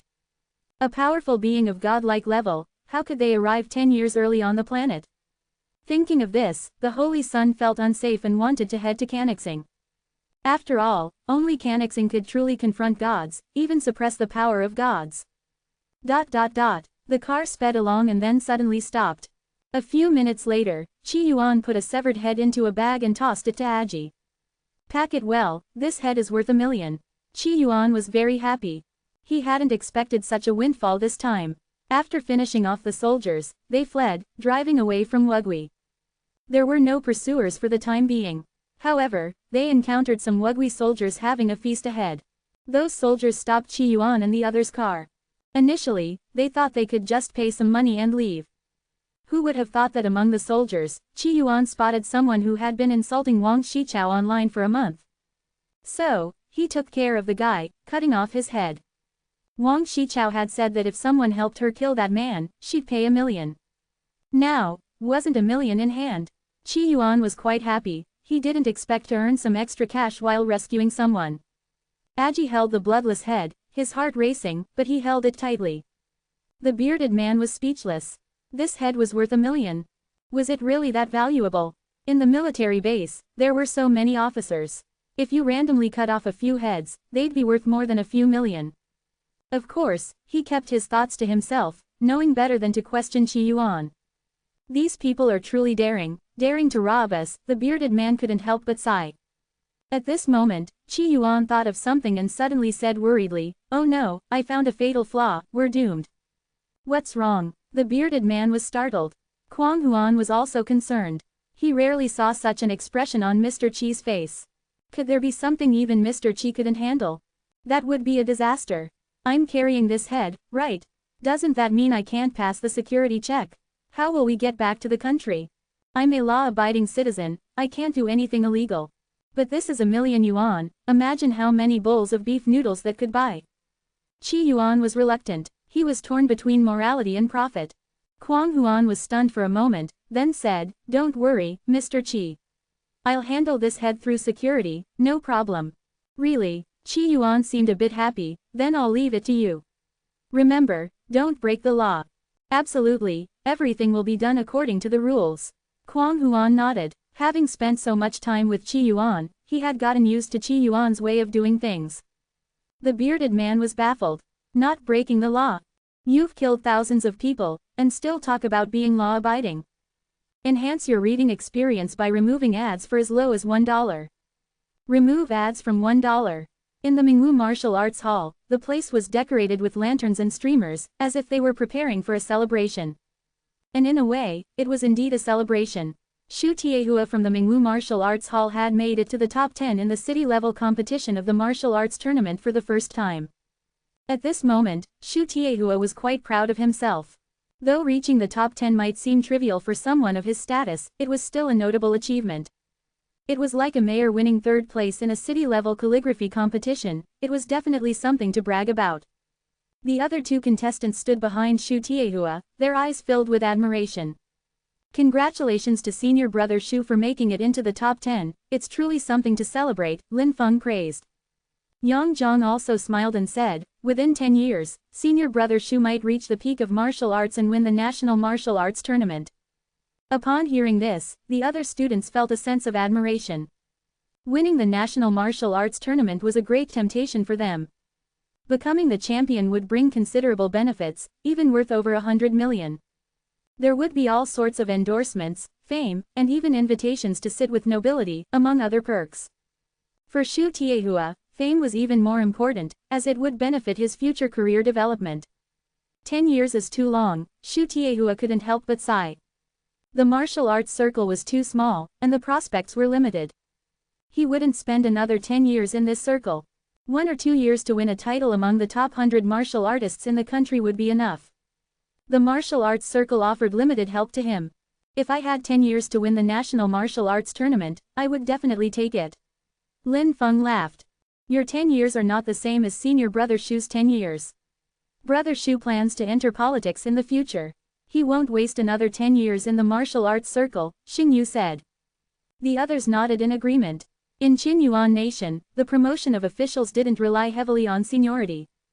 After cultivating a reputation for some time, the nobility could enter officialdom. Currently, Shu Tiehua was in that phase of building his reputation. Senior brother Shu, do you plan to go into politics or join the military? Wang Shichao asked curiously. Join the military, Shu Tiehua replied firmly. Joining the military? That's too dangerous. The world is not peaceful right now. With the war between Wugui and Yulang, who knows when the conflict might spread to our country, Lin Feng said with concern. To him, joining the military was nowhere near as safe as entering politics. After all, gunfire was ruthless and could strike at any time. Yang Zhang, however, had a different view. There's fortune in danger. With the war on the horizon, there are plenty of opportunities to make a name for oneself. Next time we meet senior brother Shu, we might have to call him general. Joining the military is indeed risky. I heard a rumor recently that a few days ago, a military base in Wugui, with a whole regiment stationed there, was completely massacred, Xingyu said with a complex expression. Haha, are you talking about that video of a single sword destroying a military camp? I saw that too. It's ridiculous. The special effects look like they cost 50 cents, it's so fake. Wang Shichao said loudly. She was always at odds with Wugui, so it was normal for her to come across such videos. Your sources are too dubious. An entire regiment being wiped out, and I haven't heard any official reports. Lin Feng clearly didn't believe it. After all, Yulang was a military ally of Qinyuan Nation. If Yulang had achieved such an exaggerated feat, the news would surely be reported extensively by Qinyuan Nation. But right now, there wasn't any news about it at all. Everything was just hearsay. It does sound exaggerated. I also saw that video, and I can confidently say that we don't have any weapons in Qinyuan Nation capable of that effect, Shu Tiehua said. Since he intended to join the military, he was well versed in Qinyuan Nation's advanced weapons. No weapon could create such an effect. Turning into a blood-red giant sword and smashing down wasn't something even the Sky Eyes attacks could do. I saw comments saying that someone secretly became an immortal behind our backs. Wang Shichao laughed. Everyone was staying up late, metaphorically, cultivating immortality, but someone had actually succeeded in real cultivation. The other students didn't quite understand, as they hadn't seen the video. A group of students chatted idly for a while. Lin Feng and Yang Zhang tactfully avoided mentioning Qi Yuan, who had deserted them last minute. The atmosphere in the martial arts hall was joyous and harmonious. Suddenly, someone called out to Wang Shichao. Sister Shichao, someone's looking for you. Wang Shichao turned around and saw the receptionist. Before she could move, Xingyu teased, is she bothering you again? Wang Shichao's face showed a helpless expression. Probably, what a nuisance. Xingyu couldn't help but laugh. What nuisance? It could be a good fate. Shut up, I've always had normal tastes. They have to be handsome. She's not handsome. Even if she's handsome, she's still a woman. Wang Shichao said indignantly. A year ago, she was hanging out at a nightclub and met a good-looking guy. They drank a little, and things got heated. But at the hotel, she found out that the other person was missing a certain something. Wang Shichao certainly wasn't interested after that. She was straight, she flatly refused. She thought that was the end of it, but then, a few days ago, she ran into that handsome guy again. That handsome guy pursued her relentlessly. She was getting annoyed. But she still had to meet her. After all, she had just learned that her parents were old friends with the person's family. Reluctantly, Wang Shichao walked out of the martial arts hall, cursing under her breath, "These plastic surgery clinics are really unethical these days, turning a woman into a man. Got me into such a mess." Stepping out of the hall, the sky was clear, and the sun was particularly dazzling. Wang Shichao looked at the buzz-cut figure not far away, a helpless expression on her face. "Zhao Di, what do you want from me?" In front of her was Zhao Di, the handsome guy Wang Shichao met at the nightclub. She was wearing a blue robe, flat-chested, with a rugged look on her face, appearing very much like a man. "Xiao Chao, don't resist me. I just want to be friends," Zhao Di said in a neutral voice. Wang Shichao couldn't help but roll her eyes. Yeah, right, she thought. Friends. Just wanted to sleep with her, that's all. She knew that line all too well. In a few days, Auntie's art exhibition will begin. Why don't you invite me along? I know some wealthy businessmen who are very interested in art pieces, Zhao Di suggested. In 5 days, Wang Shichao's mother would be hosting an art exhibition. Zhao Di wanted to attend to show support. As the hostess, Wang Shichao had to attend. Hearing this, Wang Shichao was even more displeased, her anger flaring up for no reason. She was used to being carefree and hated such underhanded coercion the most. Why not just come directly? Sorry, I don't feel like going to my mom's art exhibition. I'd rather it had no guests at all so she'd give up on her artistic dreams and just go home and play mahjong. Wang Shichao said angrily. Zhao Di realized her mistake and quickly said, "Xiao Chao, I'm sorry, don't be mad. Look, I've brought you a gift," Zhao Di said as she took out a bag, opened the leather pouch, and revealed a broken sword. "I saw you liked this sword last time, so I got it for you," Zhao Di said proudly. Last time, when Wang Shichao was strolling through an antique market, she fancied a broken sword. But someone else bought it first. She offered 3 times the price, but the other person refused. At that time, Wang Shichao was quite disappointed. Zhao Di happened to witness the scene. So, she coerced and tempted the person into giving her the sword. Now, she was presenting it as a gift to Wang Shichao. Looking at the broken sword, Wang Shichao's eyes lit up with surprise, but then she grew angry. "How did you get this sword?" Honestly, she didn't like Zhao Di very much and resisted her advances, not just because Zhao Di was cross-dressing as a man, but more because she felt she and Zhao Di were not of the same circle. Although Wang Shichao saw herself as a bad person, lacking morals. However, she would never use her family background to bully others or break the law. Zhao Di was clearly different. She had heard that Zhao Di, in a jealous rage, once broke a man's legs. And she used her powerful family background to escape legal punishment. She did not approve of Zhao Di's behavior. This broken sword was likely obtained through Zhao Di's threats and inducements. Upon hearing this, Zhao Di's expression turned cold, and she seemed a bit annoyed, losing her patience. She grabbed Wang Shichao's hand, a cold look on her face. "This sword." But before she could finish, a voice interrupted. "Wang Shichao, what a coincidence, seeing you as soon as I arrived. It looks like my luck is good today." Wang Shichao turned her head to see a well-built young man with a smiling face approaching with a gift box in hand. Seeing Qi Yuan, Wang Shichao's eyes showed a hint of joy, but then she became conflicted. Clearly, Zhao Di was already angry with her. If Xu Tiehua had come over at this moment, she could have boldly brought him over to help her out. But it was Qi Yuan who came. She was afraid of causing Qi Yuan unnecessary trouble, especially since Qi Yuan came from a humble background.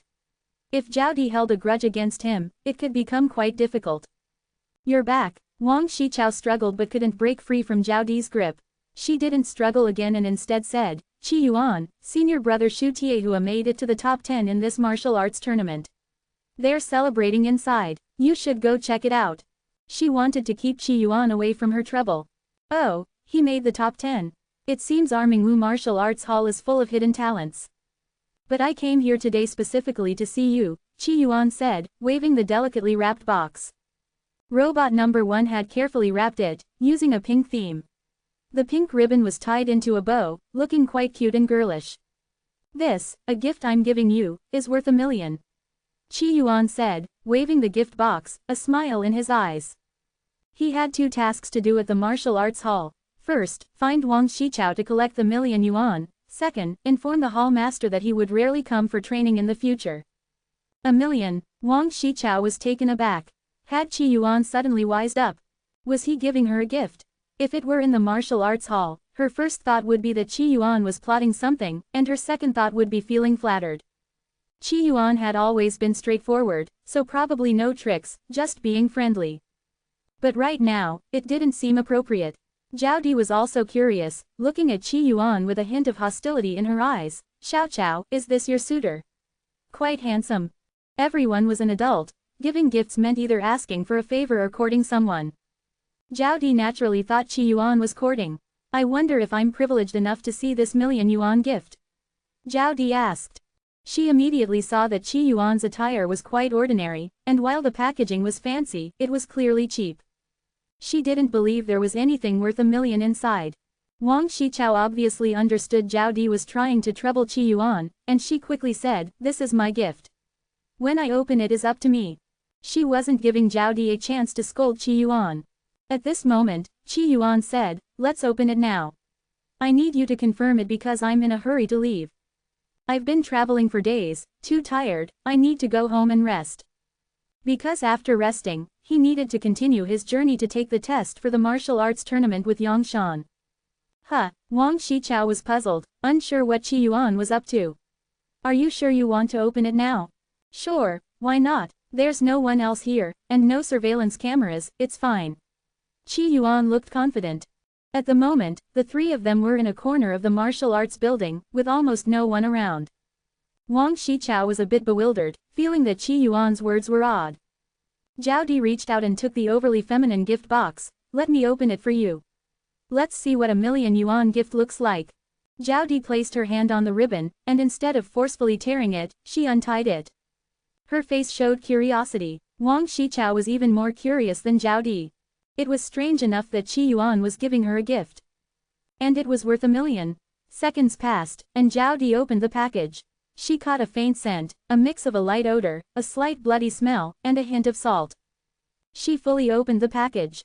Instantly, a large severed head, bloody and fresh, appeared right before her eyes. Ah! She let out a scream, dropping the package to the ground. She looked at Qi Yuan, her face filled with utter terror. At that moment, she was extremely frightened. Without any hesitation, she turned and ran away. The broken sword in her hand fell to the ground, and she didn't dare to pick it up. That was a human head.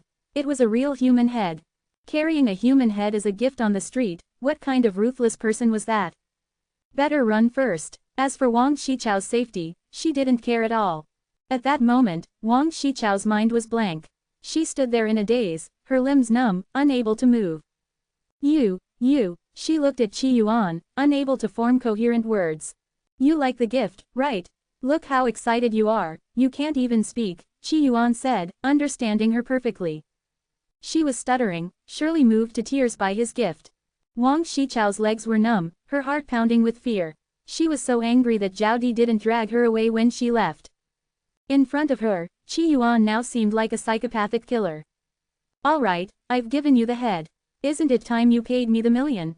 Qi Yuan extended his hand. This was $1 million, you could buy thousands of bowls of beef noodles with it. No way he could let it go to waste. At that moment, Wang Shichao was completely stunned. She even imagined that Qi Yuan was extorting her. Holding a severed head and demanding $1 million. Although she couldn't quite understand, anyone who saw this head would probably pay up. I've sent my bank account number to your phone. Remember to transfer the money, Qi Yuan said. Seeing Qi Yuan's sincere expression, Wang Shichao could only nod. At this point, would she rather give him the head back? Why do you look so reluctant? Do you know how much effort it took me to get this head? I traveled all the way to Wugui Nation, searched all the military bases there, and finally found this guy who insulted you for a month. Then, I cut off his head. Do you know how much risk I took? My heart was in my throat when I passed the security check. Just $1 million yuan, is that too much? Seeing Wang Shichao's reluctance, Qi Yuan continued, pouring out his difficulties. Wang Shichao was stunned. The one who insulted her for a month. Could it be? She forced herself to look directly at the bloody head. When she saw the familiar face on it, Wang Shichao's eyes widened. That's him, that's him. She recognized it. This head belonged to the Wugui officer who had argued with her online for a month. His head was now in Qi Yuan's box. This unbelievable event left her bewildered. Suddenly, she remembered her conversation with Qi Yuan a few days ago. Qi Yuan had said he was in Wugui Nation. She also remembered that a few months ago, she had joked with Qi Yuan. She said that if Qi Yuan could bring her the Wugui officer's head, she would give him $1 million. Now, it all made sense. Qi Yuan had brought the head.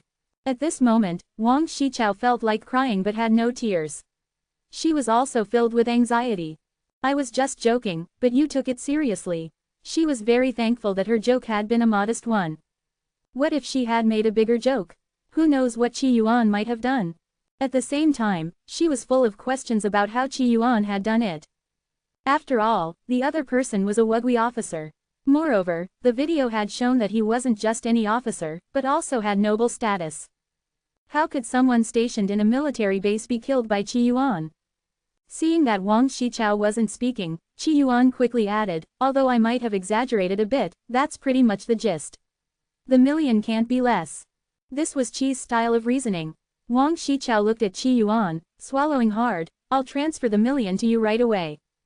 $1 million wasn't a lot for Wang Shichao. She could scrape it together. After all, seeing the head right in front of her, how could she not pay? If Qi Yuan cut her head off and put it in that box, how unjust would that be? She decided that in the future, she needed to be careful with what she said to Qi Yuan. She couldn't just speak carelessly. No, she should try to stay away from Qi Yuan altogether. Keep the head safe. No 7-day return policy or refund. Qi Yuan reminded seriously. Seeing this, Wang Shichao could only nervously close the box, holding the gift with a look of despair. All right. Whose broken sword is this? Who dropped it? No owner. Qi Yuan's gaze fell on the broken sword on the ground. He bent down to pick it up. Since it's unowned, it's mine now. Qi Yuan was in a good mood, feeling like his luck was great today. Not only did he earn $1 million, but he also got a broken sword. For him as a cultivator, this broken sword was insignificant. But for Qi Yuan as a martial artist, it was somewhat valuable. Hearing Qi Yuan's words and watching his performance, Wang Shichao didn't dare refute. Yes, it's unowned, so it's yours now. Qi Yuan comfortably pocketed the broken sword, then said, let's go back to the martial arts hall. Holding the gift box with the head inside, Wang Shichao nodded blankly. At this point, she didn't dare refuse Qi Yuan. Even if Qi Yuan asked her to strip naked and run around, she would grit her teeth and agree. Following behind Qi Yuan, holding the gift box with the head inside, Wang Shichao was filled with confusion.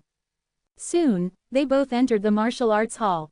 Xing Yu's gaze drifted over, looking surprised. She glanced at Qi Yuan, then at Wang Shichao, smiling. Oh, who gave you that gift? From the look on your face, you don't like it. If you don't like it, just throw it away. Hearing her friend's words, Wang Shichao panicked. I like it, I really like it. It's a gift from me, Qi Yuan said casually. Xing Yu looked surprised. You wooden block, finally opened up and gave Xiaoqiao a gift. Xiaoqiao, come on, let me see what it is. Xing Yu said as she reached out to touch the gift box. Wang Shichao hurriedly backed away. Don't. Seeing this, Xing Yu wisely refrained from crying, instead laughing. Could it be one of those gifts that make a girlfriend cry with emotion? Wang Shichao didn't answer but agreed in her heart.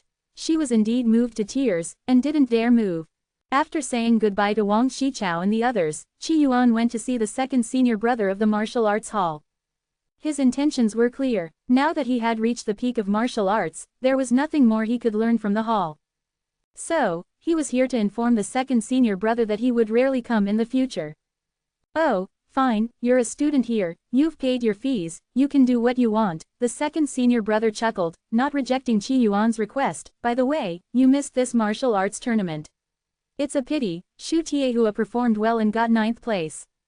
In the martial arts hall, everyone praised Shu Tiehua but didn't mention the specific ranking. They just said he was in the top 10 because he was 9th. Not bad, full of talent, Qi Yuan casually praised. The second senior brother sighed with regret. It's a shame you didn't come. If you had participated, we would have had 4 people from our hall. Maybe we could have qualified for the team event. Qi Yuan shrugged. A friend of mine got into trouble, I had to go abroad. When you see Xu Tiehua later, please tell him for me. Qi Yuan had some tact.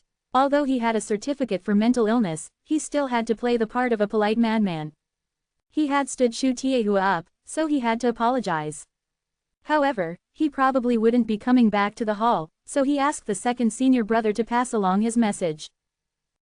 It's no big deal, just a small thing. Looks like you'll have to wait until next year to have a chance to participate in the martial arts tournament and see the world, the second senior brother continued, but next year, you might already be a martial artist. You might even achieve a good ranking. Qi Yuan shook his head. Why wait until next year? I'm still going to participate in this year's national martial arts tournament. Haha, and win the championship, right? The second senior brother laughed.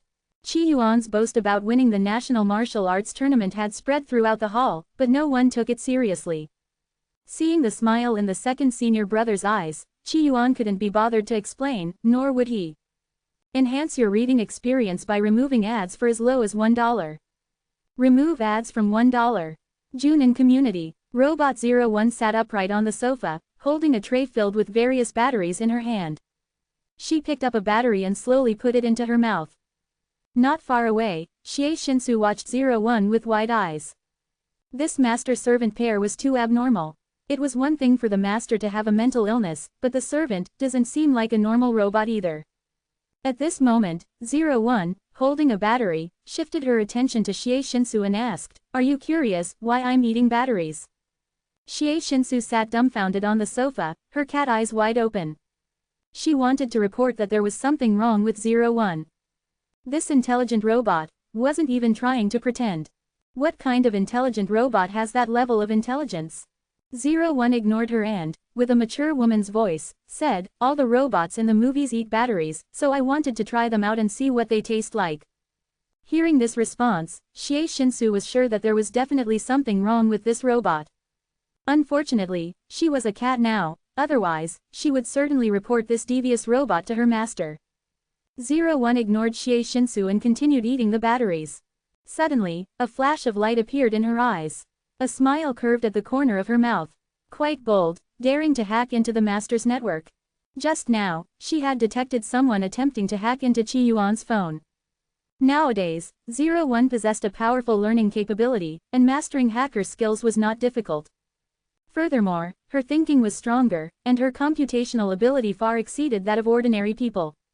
As soon as she detected someone tampering, she immediately blocked them and traced back to the source. After about a dozen seconds, a look of mockery flashed in 01's eyes. Quite bold indeed, she continued eating the batteries while watching the movie playing on the TV. Xie Shinsu, on the other hand, hid under the sofa and resumed her meditation practice.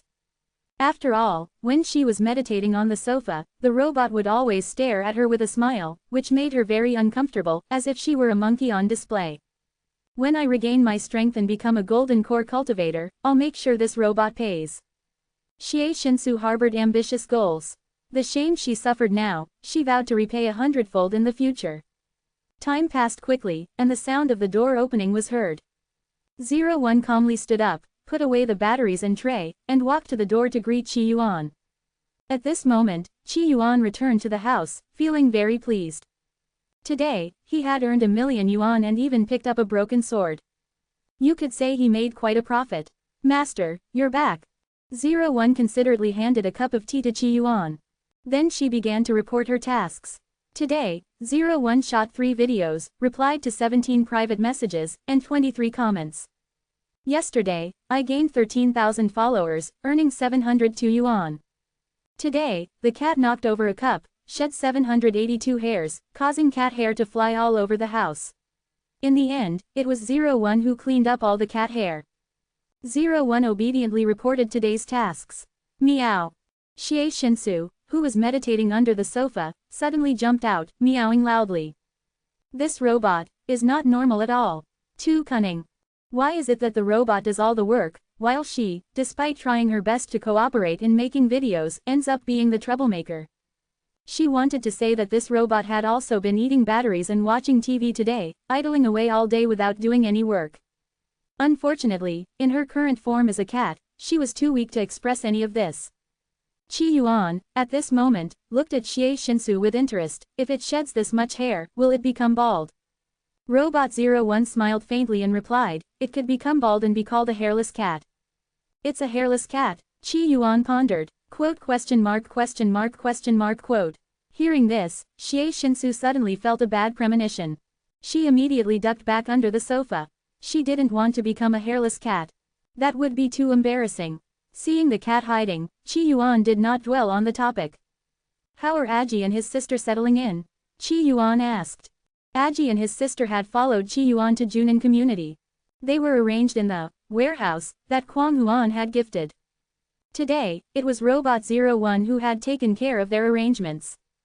The two are settled. They've already obtained temporary residence permits. Other identity documents are still being processed, through official channels, 01 added. It had always played the role of a competent assistant. Qi Yuan nodded, make sure they don't get lost. He was busy with the martial arts tournament now, and he would deal with Aji's matter later. Understood, Robot 01 agreed, then added, Master, today there was a hacker, attempting to hack your phone, but I intercepted them. Here is, the hacker's identity, background, and the person behind them. I've already compiled the information.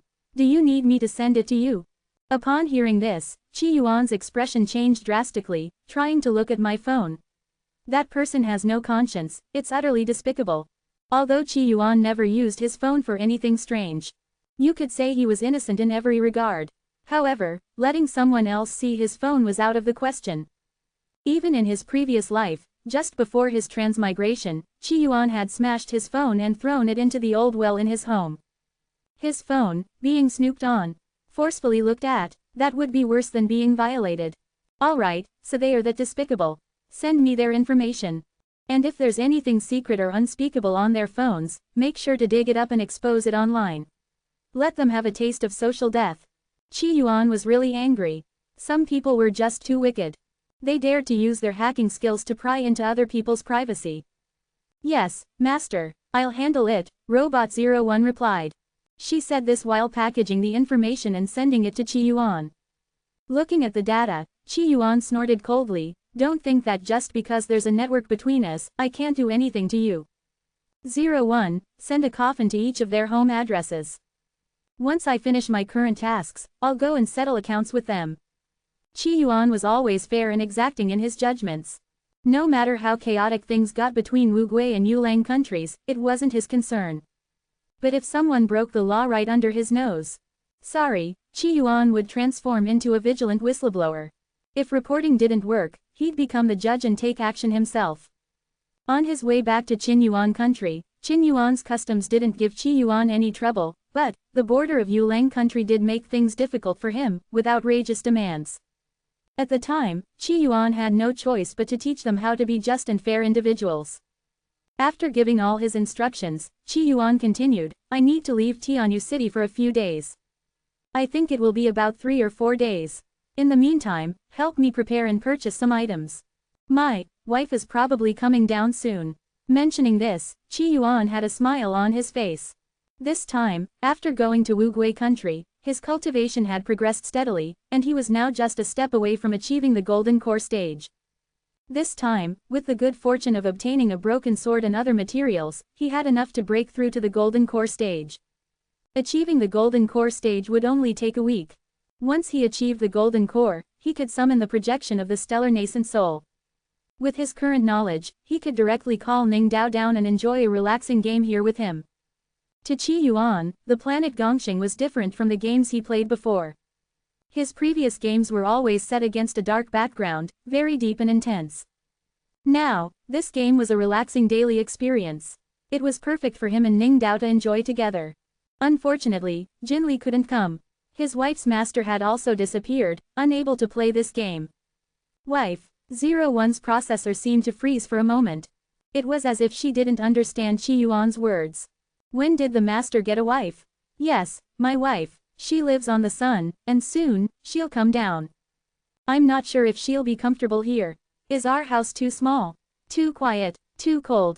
After all, the stellar golden core was very hot. Ning Dao had stayed there for so long, she was probably used to it. Suddenly coming here, would she be able to adjust? Qi Yuan, being a considerate and emotionally intelligent person, had sent a gift to Wang Shichao that had moved her so much she couldn't even speak. It was evident that he was quite skilled in handling relationships. After all, Wang Shichao wasn't short on admirers, she had seen all kinds of men and received all sorts of gifts. The kind of gift that Qi Yuan gave her, which directly touched her heart, was undoubtedly a first for her. 01 paused for a moment, seemingly processing Qi Yuan's words. Under the sofa, Xie Shinsu couldn't help but burst into laughter, letting out a series of meows. Living on the sun, what a wild imagination, even a nascent soul cultivator wouldn't dare claim they lived on the sun. To survive on the sun, one would have to be at least a purple mansion cultivator or a legendary yin god capable of ascending to the heavens. So, this mentally ill master's wife was a myth. He really knew how to dream. Now, Xie Shinsu understood that Qi Yuan's mental illness was genuine, not just a formality. However, no one paid attention to Xie Shinsu's laughter because, at the moment, she was just a cat. Who would care about the feelings of a cat? After giving his instructions, Qi Yuan said, I'll be leaving with Yangshan in a little while. Make sure to watch the house and don't let anyone steal my stuff. Understood. 01 responded dutifully. When Qi Yuan left his apartment, the sky was already getting dark. He knocked on Yangshan's door. The door was opened by a petite, delicate girl. The girl looked about 11 or 12 years old, likely in middle school, wearing a gray-blue pleated skirt that made her appear youthful and full of energy. Qi Gerger, you're here. The girl smiled, her face forming a crescent shape. Show some respect and call him Uncle Qi, came Yangshan's voice from inside the apartment. The girl retorted, Dad, you're old, but Qi Gerger is still young. The girl's name was Wang Ziqi, and she was Yangshan's daughter. Well, the daughter of his deceased comrade. When Wang Ziqi was less than a year old, her father had died in battle, and the young Yangshan had become her nominal father. Now that it was summer vacation, she had come to stay with Yangshan for a while and attend some tutoring classes. Qi Yuan smiled. Yes, I'm still young. Even though Qi Yuan had played his games for countless years, spanning hundreds or thousands of years, in reality, he was still quite young. Qi Gerger, you're going out with my dad for a few days. What will happen to the cat at home? Do you want me to take care of it for you? Wang Ziqi blinked her eyes, looking hopeful. Wang Ziqi had come across 01's videos before and even followed them. When she arrived here and discovered that the cat belonged to her dad's friend, she couldn't have been more thrilled. Unfortunately, she never had the chance to visit Qi Yuan's place or play with the cat. She could only look on longingly and listen from afar. My robot will take care of it, Qi Yuan replied casually. Robots are so dumb, how could they properly care for a cat? Nowadays, pet cats are so delicate and easily scared. They won't even dare to go outside, and a single fly will make them meow in fright. Wang Ziqi tried to convince Qi Yuan. During the few days that Qi Yuan had gone to Wugui, Wang Ziqi had been eager to enter Qi Yuan's apartment. She realized that Qi Yuan's cat wasn't an ordinary cat. In the videos, that cat could cook, flip through books, and meditate. It seemed to be capable of anything. But Wang Ziqi had a hunch that the cat was even more extraordinary than what was shown in the videos. She even suspected that it could understand human speech. She shared her discovery with her friends, but no one believed her. After all, it was normal for a cat to be smart, but a cat that was almost human-like. That was just ridiculous. So, she thought of using this opportunity to take care of Qi Yuan's cat for a few days, to show her friends and classmates whether her suspicions were true. Of course, she also wanted to see for herself what was going on with Qi Yuan's cat, and whether it was really as amazing as she thought. My 01 is very smart, not your average robot. Don't worry, it'll be fine. Qi Yuan politely declined Wang Ziqi's offer. Wang Ziqi's face showed disappointment. Qi Gerger, can you give me the key? I can go to your place to feed the cat when I'm free. Wang Ziqi's voice had a hint of a plea in it.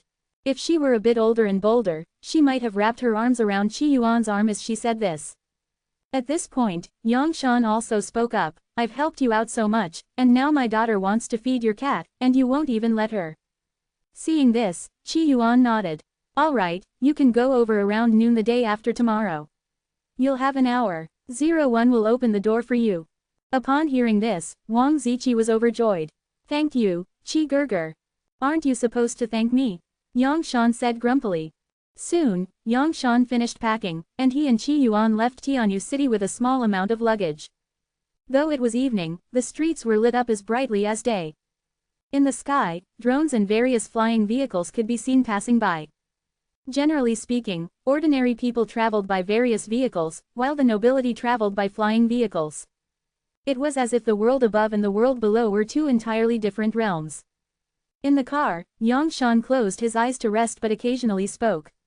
This time we're heading to a branch of the Martial Arts Alliance. Any martial artist who has reached the peak of martial arts and is recommended by a platinum member of the Martial Arts Alliance can directly participate in the national competition of the martial arts tournament after passing a test. Yang Shan wasn't an ordinary martial artist at the peak of his abilities, he was a core figure in the martial arts community. Otherwise, he wouldn't have been involved in research related to breaking through the limits of martial arts. As a result, he was also a platinum member of the Martial Arts Alliance, a position equivalent to that of an elder. The test is simple, it's just a fight. As long as you can defeat the examiner, you can participate. I don't know who the examiner will be, but they probably aren't stronger than you. Yang Shan spoke lightly and casually. After all, Qi Yuan was also a martial artist at the peak of his abilities, with solid strength. Such a test wouldn't be a problem for him. Thanks. When I win the martial arts tournament, I'll treat you to a bowl of beef noodles. Enhance your reading experience by removing ads for as low as $1. Remove ads from $1. Don't underestimate the martial arts tournament. Although the championship's prestige has been declining over the years, there are still about 30 or so martial artists who have reached the pinnacle of martial arts in the top 100, Yang Shan couldn't help but retort upon hearing Qi Yuan's comment.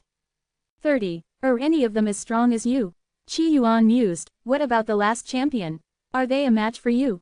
Qi Yuan was caught in thought. What if the opponents in this martial arts tournament were too strong? What if he couldn't win just by relying on martial arts? Should he cheat a little? After all, in this world, it's just a game. A little cheat wouldn't really count as cheating. Besides, no one would be able to tell he was cheating. So technically, Qi Yuan wouldn't have cheated at all, perfectly open and above board. The last champion, Yang Shan's eyes showed a hint of pride, we were evenly matched, 50-50. Hearing this, Qi Yuan breathed a sigh of relief. He hadn't cheated, nor did he need to. If this year's tournament is as weak as that, winning the championship should be easy for me. Looks like I don't need to cheat after all. You kid, you underestimate me too much. What do you mean by my level being weak? Yang Shan couldn't help but say. This Qi Yuan had a mouth that just asked for a beating. What was he saying? Even if you were proud, you shouldn't be this bluntly arrogant. Sigh, I finally understand the loneliness of being invincible, Qi Yuan said with a voice full of emotion, exuding the aura of a noble young master, a lone swordsman. This natural charisma made Yang Shan pause for a moment, inexplicably finding himself believing Qi Yuan's words. But he still insisted, lonely brother, let's see if you'll feel lonely in this martial arts tournament. ... Above the stars and below is Lantai. Longtai City is one of the new first-tier cities in Qinyuan Nation. This city is famous as a popular tourist destination, attracting numerous visitors every year. In reality, it is a strong industrial city. This year's martial arts tournament is being held in Longtai City. Longtai City is located in the northern part of Qinyuan Nation. During one of the dynasties that ruled above Qinyuan Nation, Longtai was one of the two capitals. This capital was called Martial Capital, or Wujingcheng. Legend has it that during the Tiankui dynasty, 3,000 martial artists gathered in Longtai to hold the Ascending Martial Conference, seeking methods to break through the limits of martial arts. 3,000 martial artists sat and discussed martial arts, studying the essence of martial arts together. There are rumors that the martial arts prodigy Luo Bufan had an epiphany at the Ascending Martial Conference and broke through the limits of martial arts. Suddenly, a lotus flower appeared above his head, and he stepped into the void and left. This is also the most recent documented instance of someone breaking through the limits of martial arts. In Qinyuan Nation, breaking through the limits of martial arts has become a challenge for millennia. Walking down the streets of Longtai, Yang Shan's eyes showed a longing expression. For martial artists, the most famous place is the Martial Cloud Pavilion. On Martial Cloud Pavilion, there are marks left by over 1,000 martial artists throughout history, imprinted with their own power.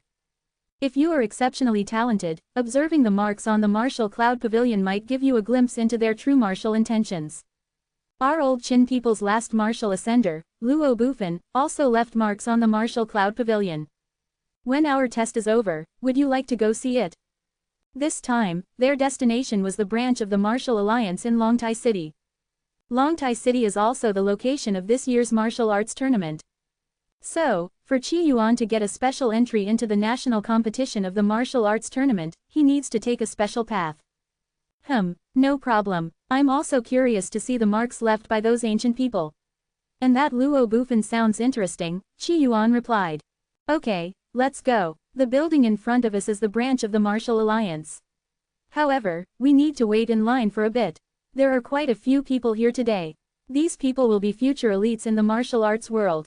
If you want to develop in the martial arts community in the future, you should get to know them. It looks like they'll all be old rivals. Qi Invincible, I'm too lazy to get to know them, Qi Yuan said, proclaiming himself invincible.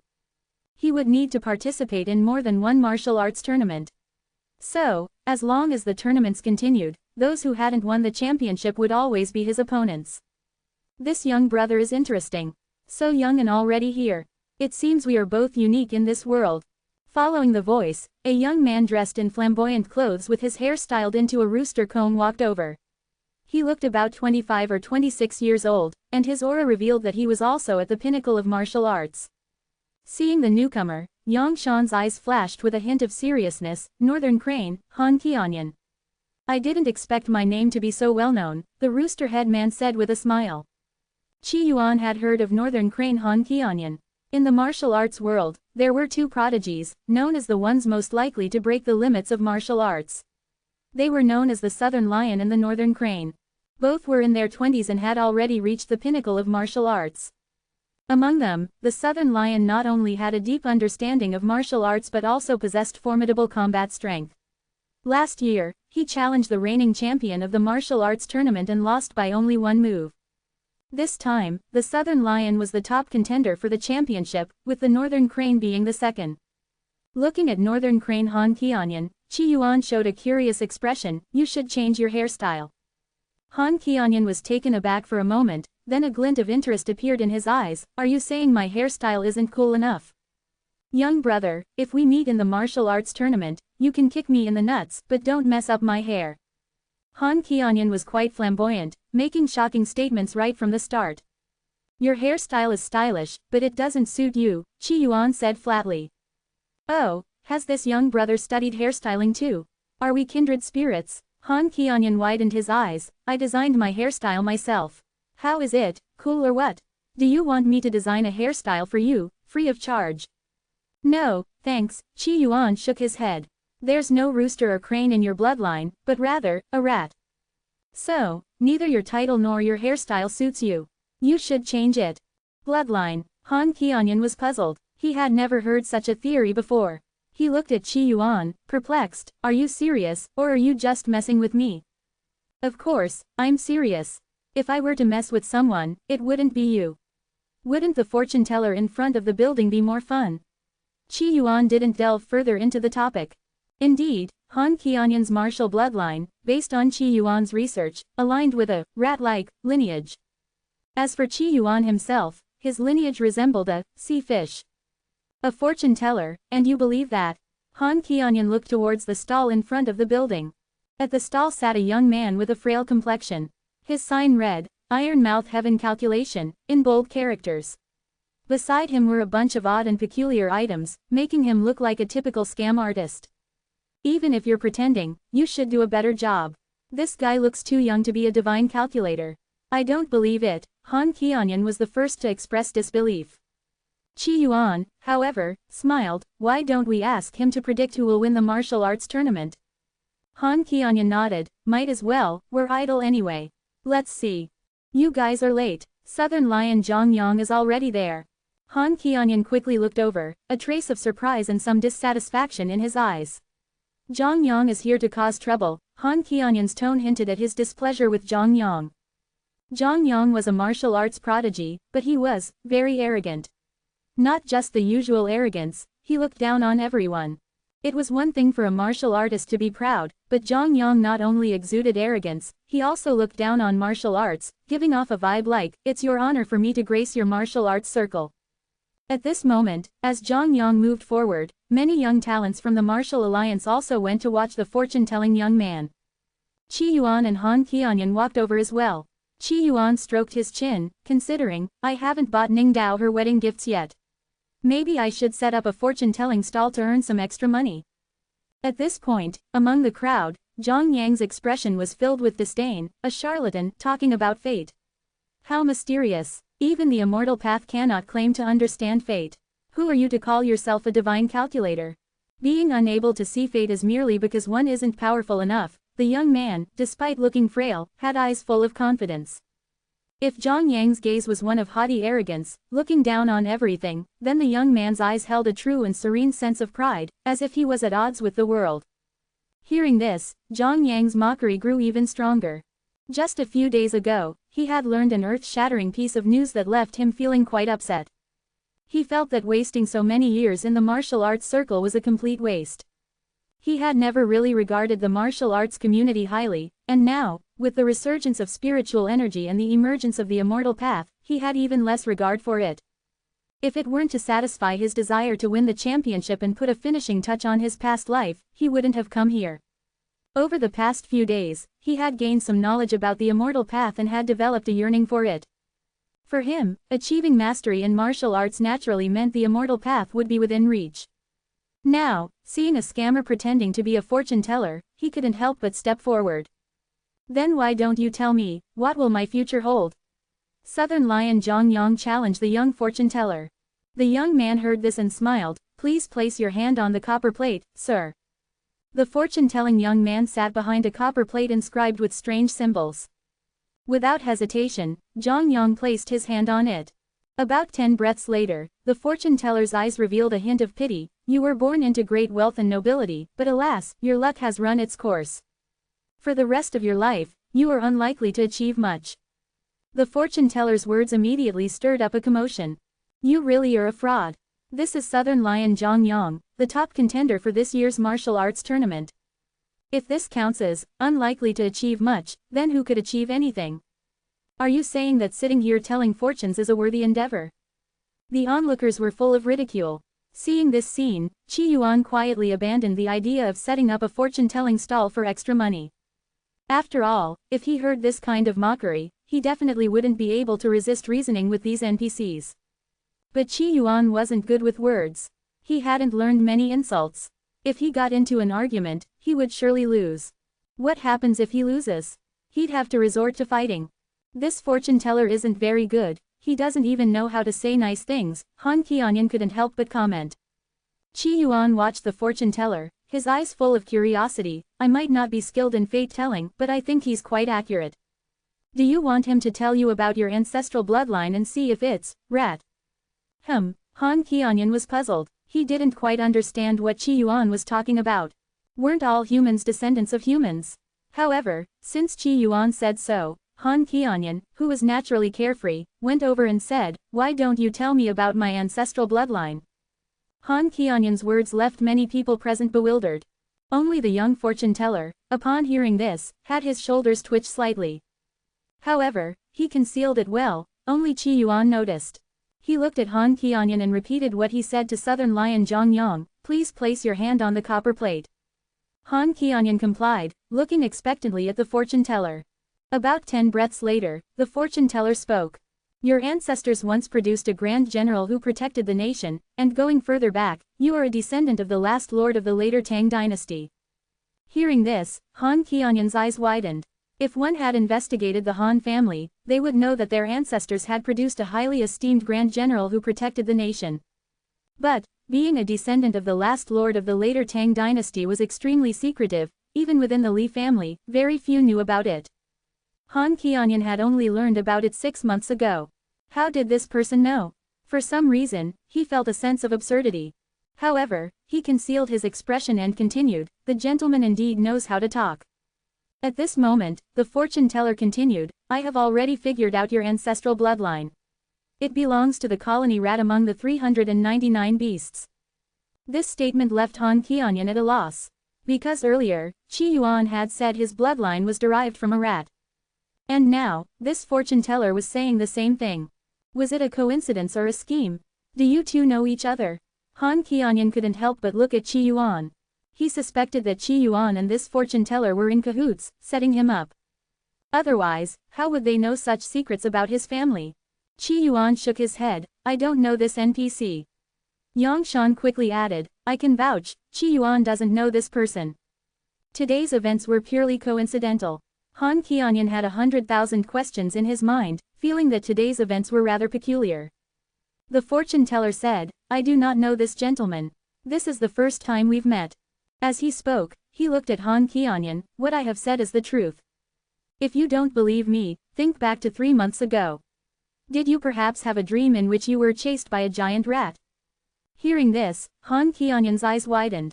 He was truly shocked. 3 months ago, he did indeed have such a dream. At the time, he hadn't paid much attention to it and never mentioned it to anyone. How did this fortune teller know? How do you know that? Han Qianyan's heart was filled with tumultuous waves.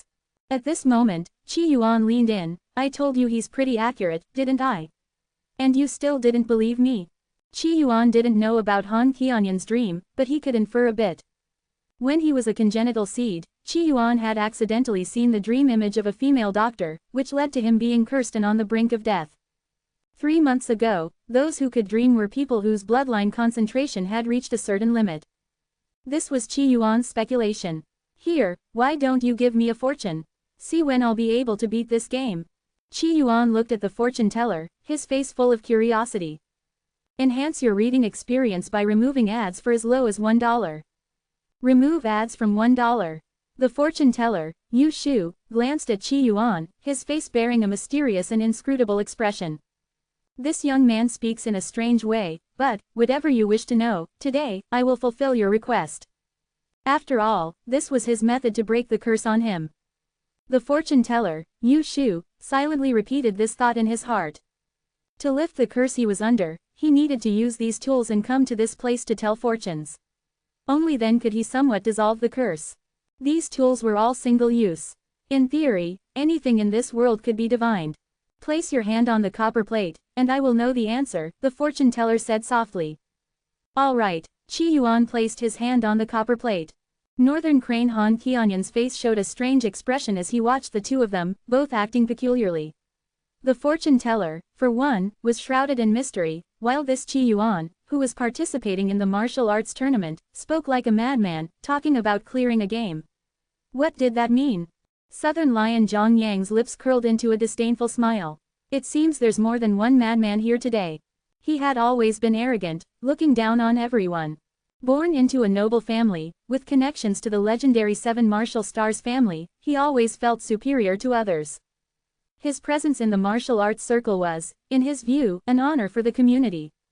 Now that he was about to leave the martial arts circle and pursue a brighter future, he naturally held an even lower opinion of these people in the martial arts community.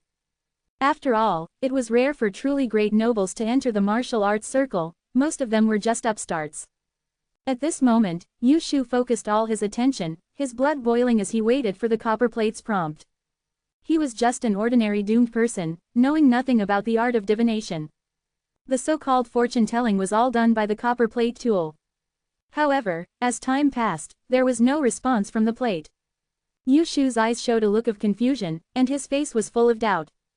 At this moment, Qi Yuan's eyes fixed on Yu Shu as he softly asked, So, how's the divination going? When will I be able to clear this game? Yu Shu was silent for a moment, as if waves were crashing in his mind. This was the first time he had encountered such a situation. He had a million questions in his mind.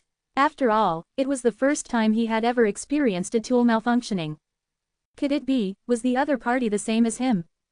But, he looked at Qi Yuan, a troubled expression on his face. This question of yours is really difficult for me. Perhaps, you could ask a different question, and I'll try again. Even his way of addressing Qi Yuan had changed. Hearing this, Qi Yuan sighed, your fortune-telling skills are lacking, I overestimated you. All right then, why don't you just divine whether I will win the championship in this martial arts tournament? The fortune teller, Yu Shu, hadn't even spoken yet when the martial artists around them burst into laughter. Northern Crane Han Qianyan looked at Qi Yuan and couldn't help but laugh. Brother Qi, aren't you a little too confident? Just now, they had already exchanged names. Southern Lion Zhang Yang naturally showed a look of disdain and spoke in a loud voice, I am also participating in this martial arts tournament. The implication was clear. Since he was participating, the championship was his. The other martial artists nodded in agreement. A year ago, Southern Lion Zhang Yang had only lost by a single move to the martial arts tournament champion.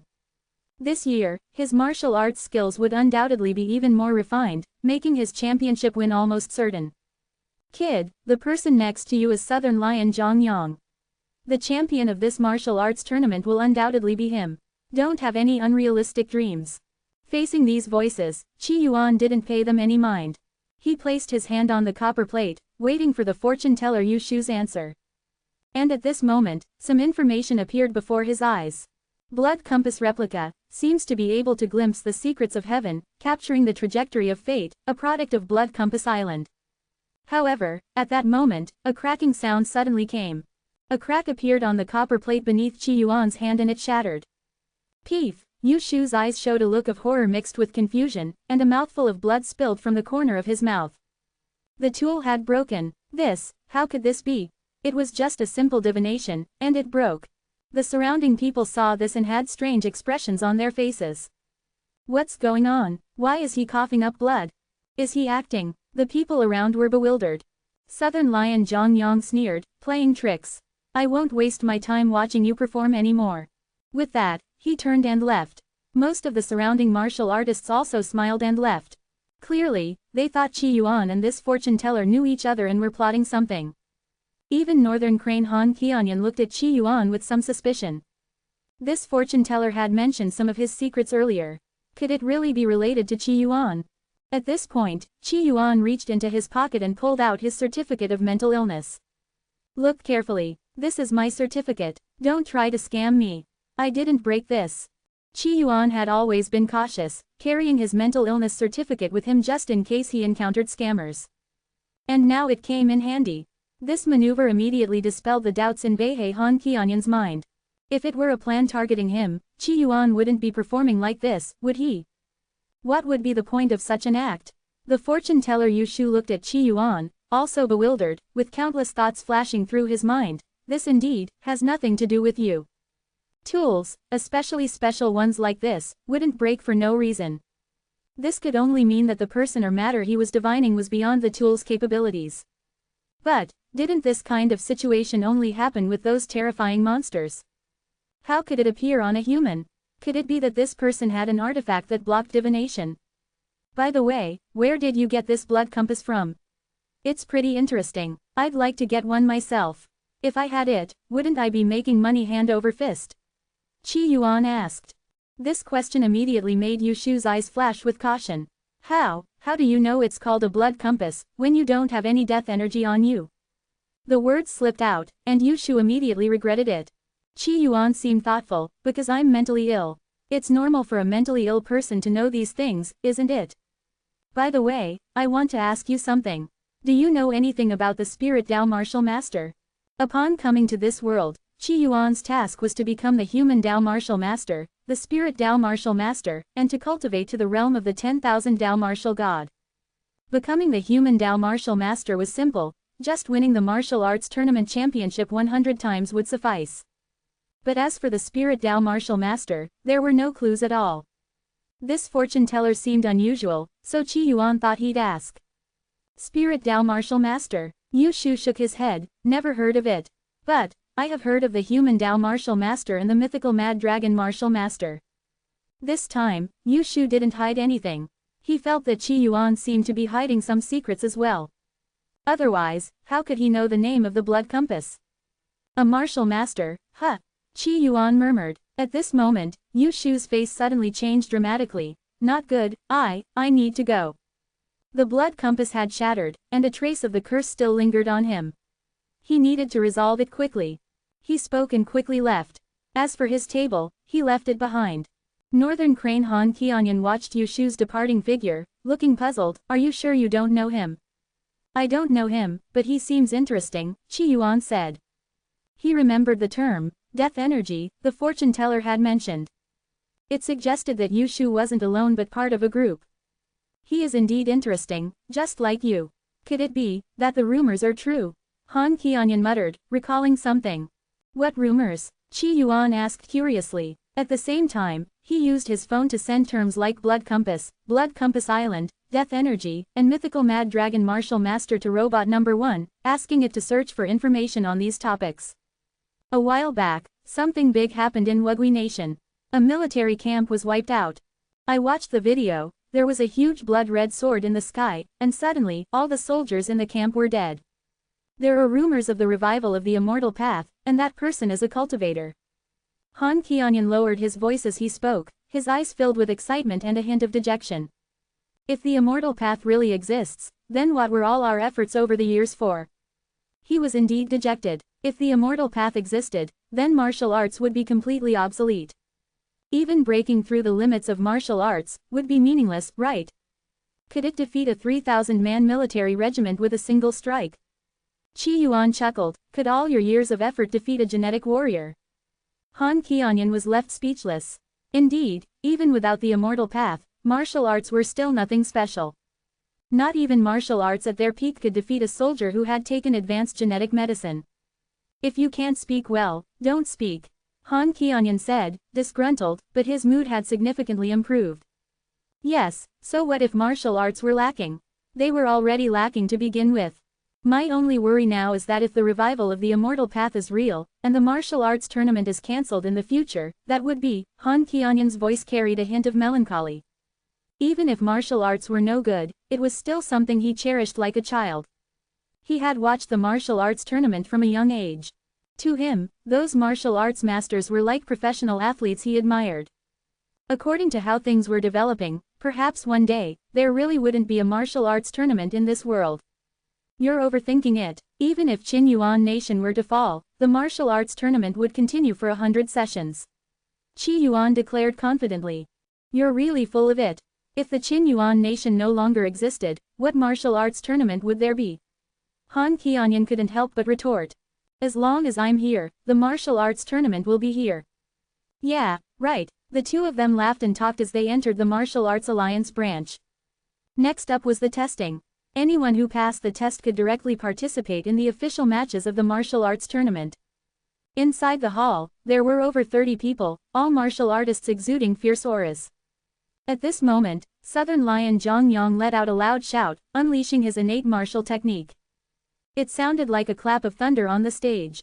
His opponent, a formidable martial artist, couldn't even react before being heavily knocked down.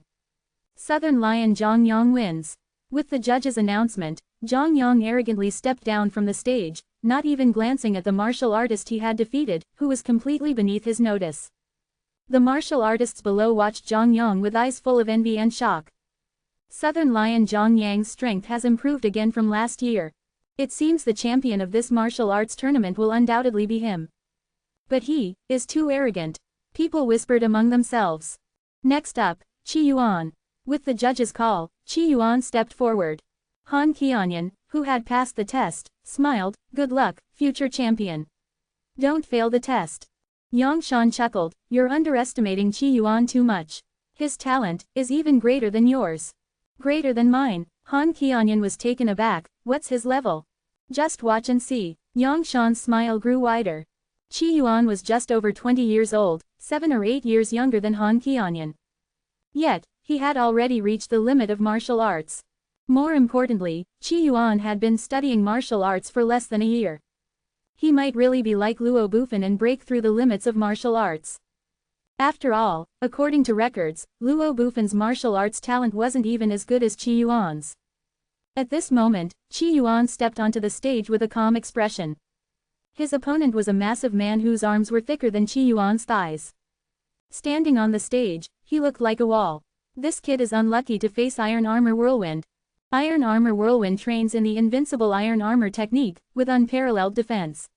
That young man won't be able to break through his defense. What's he doing here? The martial artists below discussed among themselves, and even Han Qianyan looked worried. He's too unlucky. Even an average martial artist at the limit wouldn't stand a chance against Iron Armor Whirlwind. After all, martial arts have their limits. Martial arts were still weak. Physical differences mattered, too. This big guy looked to be at least 300 pounds, over 2 meters tall. A brute like that, even without martial training, could easily defeat a martial artist. Not to mention, he had also trained in the hard skill, iron armor technique. However, at that moment, on the stage, Qi Yuan looked at the hulking man, his eyes showing a hint of pity. Your physique would be perfect for refining into a corpse. What a pity, I'm a good person. With his words, Qi Yuan suddenly moved. To the martial artists present, his speed was incredibly fast. Iron Armor Whirlwind didn't even have time to react. A powerful force struck his chest. Ah! Iron Armor Whirlwind let out a shout. But his body, as if uncontrollable, flew off the stage, causing a loud crash. The fight started quickly and ended just as fast. Everyone present was shocked. The scene before their eyes was simply too terrifying. This, a martial artist at the limit, and not an ordinary one at that. As people snapped out of their shock, their gazes toward Qi Yuan changed. So young, his talent surpasses that of the southern lion and northern crane. The martial artists on the scene were stunned. Even some of the older martial artists on the high platform stood up in excitement. Has another Luo Bufan emerged in this world? Everyone looked at Qi Yuan differently now. After all, reaching the limit of martial arts at such a young age. This talent was unprecedented, likely never to be seen again. Perhaps, he might even break through the limits of martial arts. Thinking of this, the martial artists present couldn't remain calm. Their gazes toward Qi Yuan changed. At this moment, a martial artist looked at Southern Lion Zhang Yang, his eyes showing an indescribable emotion. Zhang Yang, you've got a competitor this time. His strength might be on par with yours. Zhang Yang glanced at Qi Yuan, his gaze still proud. I'm participating in this martial arts tournament. The champion can only be me. HMPH, his strength, I might have respected it in the past, but the current me is no longer who I was. If it weren't for winning a championship and leaving in glory, I wouldn't even bother participating in this martial arts tournament. The current him was not the same as before. He was already a cultivator. Although he had just started, dealing with some mundane martial artists was still easy, right? Facing Qi Yuan and other martial artists of nouveau riche descent, he naturally looked down on them. Meanwhile, in a small alley, the fortune teller, Yu Shu, was in great pain, his face covered in dense red marks. These red marks covered his entire face, looking quite horrifying. Not good. Bang, bang, the sound was like a drum being struck, echoing at this moment. He collapsed to the ground, his vision blurry, seeing through the mist ahead, a terrifying giant beast with horns approaching him. The beast held a blood-stained axe in its hand. The scene was utterly terrifying. Yu Shu's face was full of fear. How could it be a monster of this level? I'm done for. I'm going to die here. He felt utterly aggrieved. It was just an ordinary fortune-telling, merely to dispel a curse. How could he be so unlucky? Enhance your reading experience by removing ads for as low as $1. Remove ads from $1. The Martial Arts Alliance branch was in an uproar. Qi Yuan's strength, even among those at the peak of martial arts, was far from ordinary. More importantly, he was so young. Immediately, several martial artists from the Martial Arts Alliance approached, hoping to befriend Qi Yuan. However, Qi Yuan wasn't interested in any of that. He casually said, "The water at the hotel is boiling. I need to rush back to make instant noodles." After he said that, he turned and left the Martial Arts Alliance branch. The other martial artists, seeing this, looked at each other in confusion. Many who had seen Qi Yuan outside earlier also had peculiar expressions on their faces. This martial artist is quite odd. If I remember correctly, he seems to have a certificate of mental illness. What? Judging by his behavior, he does seem a bit off. Maybe he's damaged his brain by practicing martial arts too much. God opened a window for him, but closed his door. The way these martial artists looked at Qi Yuan shifted from envy to pity. Having high martial arts talent was something to envy. But, if he had a mental illness, what good was martial arts talent, no matter how high? He might be strong, but without his own consciousness, he would at most become a puppet in someone else's hands, a tool for making money. So, having a good brain was still more useful. Qi Yuan left the Martial Arts Alliance branch, and Beiheihan Qianyan followed him out. Yang Shan stayed behind because he had acquaintances in the Martial Arts Alliance and wanted to chat with his old friends. Beihei Han Qianyan, on the other hand, followed Qi Yuan, and the two left together. At this moment, Beihei Han Qianyan still had countless questions on his mind. Your martial arts talent is even stronger than mine. Could you be the second Luo Bufan? Han Qianyan walked alongside Qi Yuan. After all, no one had broken through the limits of martial arts in hundreds of years. If Qi Yuan managed to do it, it would be a monumental event in the martial arts world. My talent is actually quite average. My current strength is all thanks to my hard work. Qi Yuan said honestly. His martial arts talent was only mediocre to begin with. He became this formidable because he played the game very diligently. You're too modest. In ordinary circles, effort does matter, but in the martial arts world, it's all about talent. The difference between people is greater than the difference between people and dogs, Han Qianyan said. Han Qianyan was from an old aristocratic family himself. However, he had an elder brother. The throne belonged to his elder brother, so he couldn't actively enter his brother's circle. Instead, he mixed in the niche martial arts circle. This was also a form of self-preservation.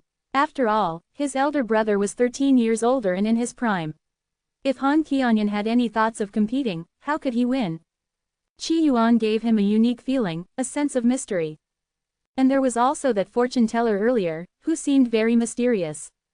At first, Han Qianyan thought it was all a setup against him. But now, it didn't seem that way. There's still some time before the martial arts tournament. Are you staying in Longtai during this time? How about I act as your guide and show you around Longtai? Longtai has many sacred sites for martial artists, it's a good place for us. Don't be fooled by your current strength, whether or not you win the championship is another matter. During this time, we can look at what the ancients left behind. It might improve your martial arts. Beihei Han Qianyan was very enthusiastic. He also wanted to use this time to figure out Qi Yuan's background. That sounds good. After I get married, I'll definitely go on a honeymoon trip, Qi Yuan replied. But his response made no sense in the context of Han Qianyan's suggestion. Han Qianyan was stunned for a moment and couldn't help but think of the mental illness certificate Qi Yuan had pulled out earlier in the discussions at the Martial Arts Alliance branch. Could Qi Yuan really be mentally ill? Otherwise, why was it so difficult to communicate? Thinking of something, Han Qianyan quickly asked, what kind of person has to go to the hospital every day? Qi Yuan was momentarily stunned, then looked at Han Qianyan as if he were an idiot. You've watched too many videos. My mental illness is just a ruse, it's not real. Hearing this, Han Qianyan breathed a sigh of relief. A truly mentally ill person wouldn't say something like that. Seems I misunderstood. As for who goes to the hospital every day, probably no one. Even Pengu didn't, Qi Yuan replied. Time is long, hospitals haven't always existed. How could anyone go to the hospital every day? For example, before heaven and earth were formed, who went to the hospital? Hearing this, Han Qianyan was puzzled again. Wasn't the mental illness just a ruse? Why did his words make no sense? There must be something wrong with him. However, at that moment, Han Qianyan paused for a moment. Did you hear a strange sound? Han Qianyan spoke, looking toward a nearby alley. The alley was empty and silent. But for some reason, he felt that a strange sound had just come from there. Sound? Qi Yuan also looked toward the alley, his eyes showing curiosity. I didn't hear anything, but we can go take a look. Indeed, Qi Yuan hadn't heard any unusual sounds. But when he followed Han Qianyan's gaze, he sensed something strange. All right, Han Qianyan thought for a moment and then, without hesitation, went toward the alley with Qi Yuan.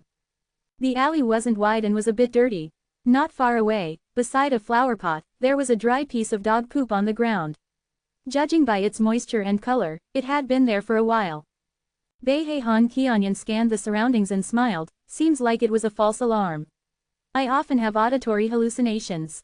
Sometimes, I hear strange sounds and when I go to check, there's nothing there. Han Qianyan had suffered from auditory hallucinations since he was a child. Originally, he thought he might be some kind of chosen one who could hear what others couldn't. But after a hospital checkup, well, it turned out there was a minor issue with his ears. Could it be that it's not hallucinations, but rather your bloodline concentration is quite high? Qi Yuan said casually. What do you mean? Han Qianyan didn't understand. You've opened your third eye.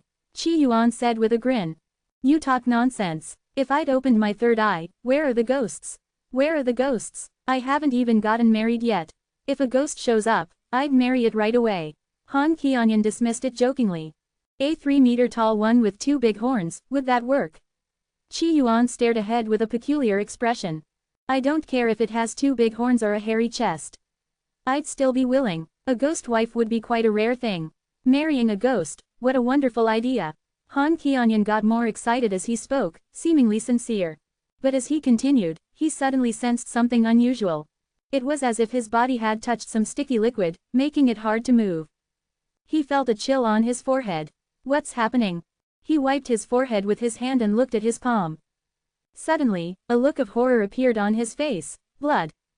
His hand was covered in blood, dense and dripping. Qi Yuan stood next to Han Qianyan, a curious expression on his face. So, this game really does have hidden maps. No, wait, this probably isn't even the hidden map yet. What are you talking about? Han Qianyan was incredibly anxious now. He felt his body becoming stiff and numb. His forehead was wet, as if blood was constantly dripping. Look up, look at the ghost wife you wanted to marry. But, it doesn't seem to be a ghost. Qi Yuan's voice came, and Han Qianyan instinctively looked up. The next moment, his eyes widened, and he swallowed hard. What is that? If it becomes my wife, I'll be bleeding from the butt. Up above, a terrifying beast covered in black and red stood. It had 2 horns on its head, its body covered in black flesh, with chunks of red flesh underneath. It was holding a giant axe dripping with blood. Qi Yuan glanced at Han Qianyan. You're a bit turned off. Given the situation, using such disgusting words, what's wrong with your head? You're the one with a problem. This is a normal reaction. Han Qianyan said, his legs trembling as he looked at the terrifying beast. What kind of monster is this? And, where are we? At this moment, a weak voice came, how did you end up here? I see now, your bloodline concentration is high enough, and this place is too close to reality. You accidentally brought him here. Han Qianyan looked over and saw the fortune teller from earlier. At this moment, the fortune teller looked extremely miserable. Blood was dripping from his mouth, and there was a bloody wound on his abdomen, with his intestines faintly visible. The fortune teller, Yu Shu, spoke weakly, this is Xingwei Fu Mos, here to execute punishment on me because the curse on me hasn't been lifted. It possesses terrifying divine power, a single strike from its axe can split a small mountain. It's a terrifying beast from myth. Han Qianyan blinked, looking at the wound on Yu Shu's abdomen. If it's so powerful, capable of splitting mountains with a single strike, why is there only a wound on your belly like that? You're pretty tough, aren't you? Seeing the look in Han Qianyan's eyes, Yu Shu felt conflicted. This Han Qianyan's brain seemed to have a screw loose. I'm the punished one, and I'm supposed to be struck 37 times with the axe. Each hit is of fixed damage, and the last hit is fatal. But you too, accidentally entered the execution ground. We're doomed, this will anger Fu Mos. It will kill us all. During execution, the chance of the punished dying is 30%. But, anyone accidentally entering this place is doomed to die. Thus, some would use this rule to trick their enemies into the execution space and let the executioner handle them. Upon hearing this, Han Qianyan's face turned pale. He looked at the terrifying beast with 2 horns, utterly terrified. I'm done for, I haven't even married yet. I don't want to die. Beside him, Qi Yuan chuckled and pointed at Fu Mos, isn't this the wife you were longing for? You said earlier that you wanted to marry it. Han Qianyan swallowed, unable to speak.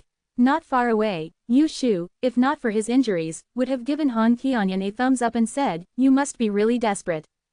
That was Fu Mos, the executioner. At this moment, Fu Mos seemed to have understood their conversation. A thunderous roar suddenly erupted.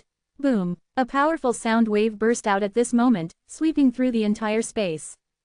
The entire space was filled with this sound wave, echoing continuously. Qi Yuan's eyes showed excitement, this is martial arts. Indeed, he immediately saw that the creature's technique was of the same lineage as martial arts. This attack was a soundwave attack. This level of attack was naturally useless against Qi Yuan. However, Han Qianyan beside him, and Yu Shu not far away, were knocked unconscious by this soundwave and fell into a coma. Fu Mos, holding a giant axe, as tall as a small mountain, approached Qi Yuan.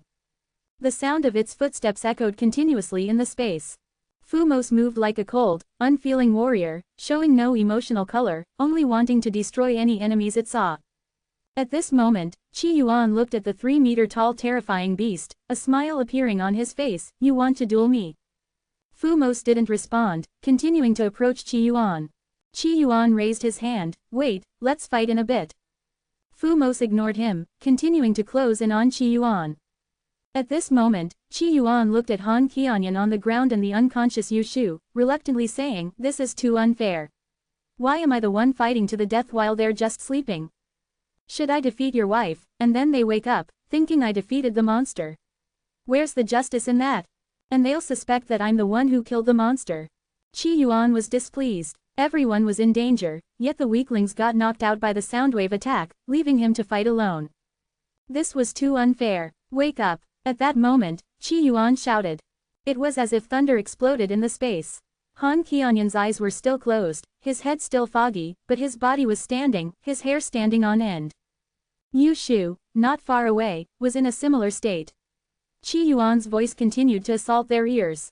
This attack was even more intense than Fumos's attack on the two. Finally, after about 2 seconds, Yu Shu and Han Qianyan opened their eyes. "What's happening? Did I pass out?" Han Qianyan was puzzled. The long-lost memory flooded back, and he widened his eyes, looking at Qi Yuan not far away. "I just dreamed I had a really awesome wife." Yu Shu also felt like he had been asleep for a long time. He was very confused now. Fumos's soundwave attack should have put someone to sleep for a whole day and night, unable to wake up. Not even advanced tools could wake them up. How did he wake up? "Your awesome wife is still here." Qi Yuan pointed ahead. Han Qianyan looked over, his previously foggy head waking up at this moment. He widened his eyes, the dream was real. At this moment, Qi Yuan looked at Fumos and continued, "All right, we can continue fighting now. I've woken up my helpers." Qi Yuan clapped his hands. 3-on-1 is much more interesting. Solo fighting while his teammates took a nap was not acceptable. "Han Qianyan, hurry up and fight your awesome wife," Qi Yuan said. Han Qianyan's legs trembled as he remembered the terrifying creature. Just one soundwave knocked him out. How was he supposed to fight? Yu Shu had also lost all fighting spirit, feeling that today's events were too strange. "You two are useless," Qi Yuan sighed. "Seeing you two get knocked out by its roar, I decided to fight this thing alone. But I'm not feeling balanced in my heart. Why should I be the one fighting while you two nap? So, I woke you up, and it turns out, you're just like this." Han Qianyan. Yu Shu was also baffled. Something was off. "Sigh, it seems you don't want to be a cuckold, you don't like fighting your wife. How about this? I'll help you fight your wife, and you can cheer me on from the side. Today, I'll humble myself and use you as my cheerleader." Qi Yuan spoke, stepping forward. Yu Shu's eyes flashed sharply. He remembered the shattered blood compass. Could it be? Beside him, Han Qianyan was trembling, his mind muddled. He could only muster the courage to say, "I'm not good at fighting, but I'm great at cheering." He didn't dare face the terrifying beast. Too much had happened today, too many bizarre things. His mind was already short-circuited. He could only speak instinctively. He also wondered how Qi Yuan, who was only at the peak of martial arts, would fight this terrifying beast. "I have a sword, kill." Just then, Qi Yuan shouted. Suddenly, the entire space was filled with a red light. A blood-red longsword seemed to come from the depths of the stars, landing in Qi Yuan's hand. Qi Yuan, holding the blood-red longsword, looked like a peerless sword immortal. This. Han Qianyan's eyes widened in shock, and he felt both surprise and excitement. The video was real. You wiped out the 3,000-strong military camp. That familiar sword light, wasn't it from the video? It was real, and the person wielding it was his familiar Qi Yuan. "Brother, when did you secretly become a cultivator?" A cultivator, participating in a martial arts tournament. This is. Before he could think more, a red light suddenly flashed across the entire space. A huge longsword slashed toward Fumos. The terrifying Fumos leapt 100 meters into the air, its massive axe swinging down. A powerful strike, enough to split a small mountain. Yu Shu's eyes were filled with extreme fear. Who could withstand such a blow? But in the next moment, he was stunned. The blood-red light flared up, and Qi Yuan's sword clashed with Fumos's axe. Yu Shu initially thought Fumos would have the upper hand, but things didn't go as he expected. In the sky, Fumo's body suddenly split in half, then into 4 pieces, then 8, more and more, smaller and smaller, until it shattered into tiny pieces. In the sky, it started raining blood. This was Qi Yuan's sword. Fumo's had no chance to resist. Yu Shu was utterly shocked. This is a god. A sword like this, capable of killing an executioner, who else could it be but a god? Only a god could wield such majestic power. He understood now. No wonder the blood compass broke. Because he had tried to divine a god. But he was puzzled. Why would a god be, in the real world? His mind was in chaos, filled with deep reverence. At this moment, Qi Yuan sheathed his sword, his robes fluttering like a celestial being. He looked at the man not far away and spoke, his voice ethereal like an orchid. Han Qianyan, your wife is bleeding. Han Qianyan. Enhance your reading experience by removing ads for as low as $1. Remove ads from $1.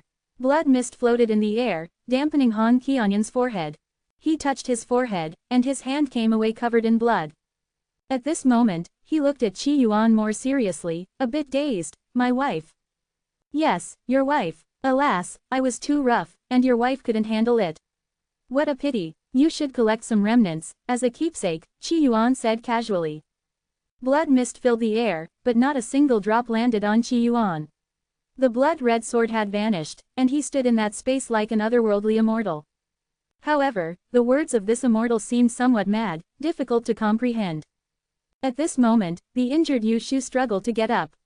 He looked at Qi Yuan with a look of reverence in his eyes. Thank you, my lord, for saving my life. Yu Shu's head was still buzzing, a bit shaken. Qi Yuan's gaze fell on Yu Shu. Can you tell me about the hidden maps? Yu Shu looked puzzled. This lord, almost akin to a deity, didn't know. My lord, my name is Yu Shu. This matter cannot be explained in a short time. When the curse ends, this place will collapse as well. Next time I emerge, I will seek you out and explain everything to you. Yu Shu spoke quickly because he sensed he was about to be sent back.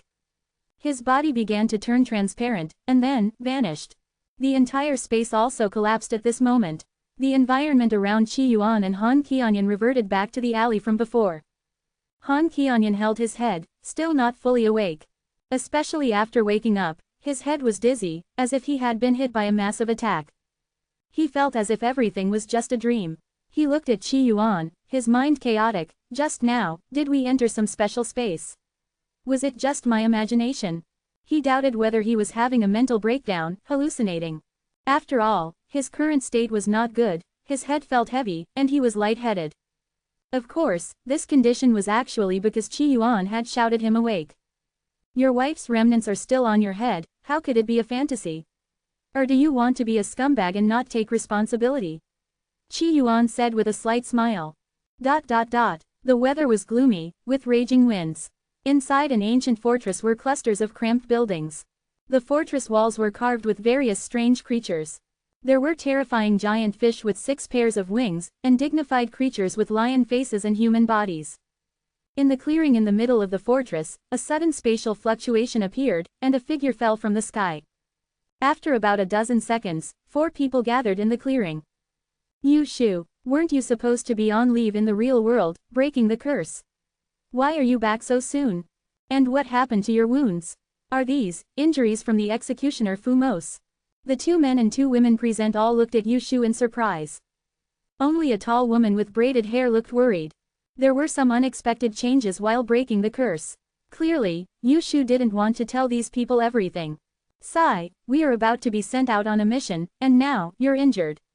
What are we going to do for the next mission? A burly man showed a complicated expression, eyes filled with concern. The others looked worried as well. Currently, the 5 of them formed a small team. An injury to one of their main fighters greatly affected their mission. At this point, a skinny man spoke up. Forget about the mission, we might not even start it before our fortress falls. Hearing this, the expressions of the others changed slightly. The fortress was their shelter, protecting them from outside invasions. However, recently, the number of completed tasks from the fortress had decreased. The blood array that powered the fortress was weakening, becoming less effective. The terrifying monsters lurking in the darkness might soon break through the blood array of the fortress. When that happens, the residents of the fortress could suffer heavy casualties. And they would be reduced to wanderers, living in constant fear for their lives. That monster is at the Martial King level, stronger than the executioner Fumos. Our small fortress cannot withstand it. The braided woman also looked worried. Who knows what the higher-ups are planning? Someone sighed. At this moment, Yushu clutched his wound. Sister Nana and I will go back to heal first, no more talking. The braided woman didn't hesitate. She picked Yushu up and carried him on her shoulder, heading toward the cramped rooms of the fortress. Back in the room, after confirming there was no one around, Yushu let out a sigh of relief. And Leonna's face was filled with anxiety. Yushu, what exactly happened to you? Is this wound from the executioner Fumos? And Leonna's face seemed to have 10,000 questions. She was very close to Yushu and knew his strength better than anyone, aware of his trump cards. She knew that if Yushu was being executed, he definitely wouldn't leave so easily. Nana, do you think there could be anyone in the real world capable of killing Fumos? Yushu recalled the scene he saw in the execution space and couldn't help but ask. Impossible. Fumos is at least at the Martial King level. In large missions, it counts as a major boss. In the real world, there are only mortals. And Leonna clearly didn't believe that anyone in the real world could kill Fumos.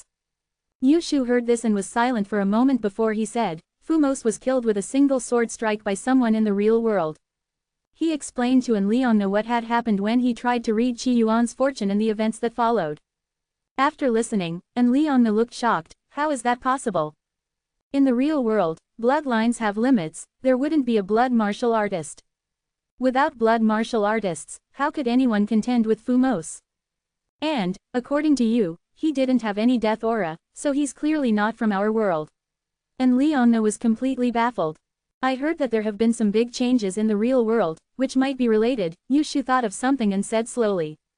Big changes. And Leonna was silent for a moment, then continued, no matter how strong the real world is, so what? This is. Hearing this, Yushu also fell silent. Yes, and Leonna was right. No matter how strong the real world became, it couldn't affect them.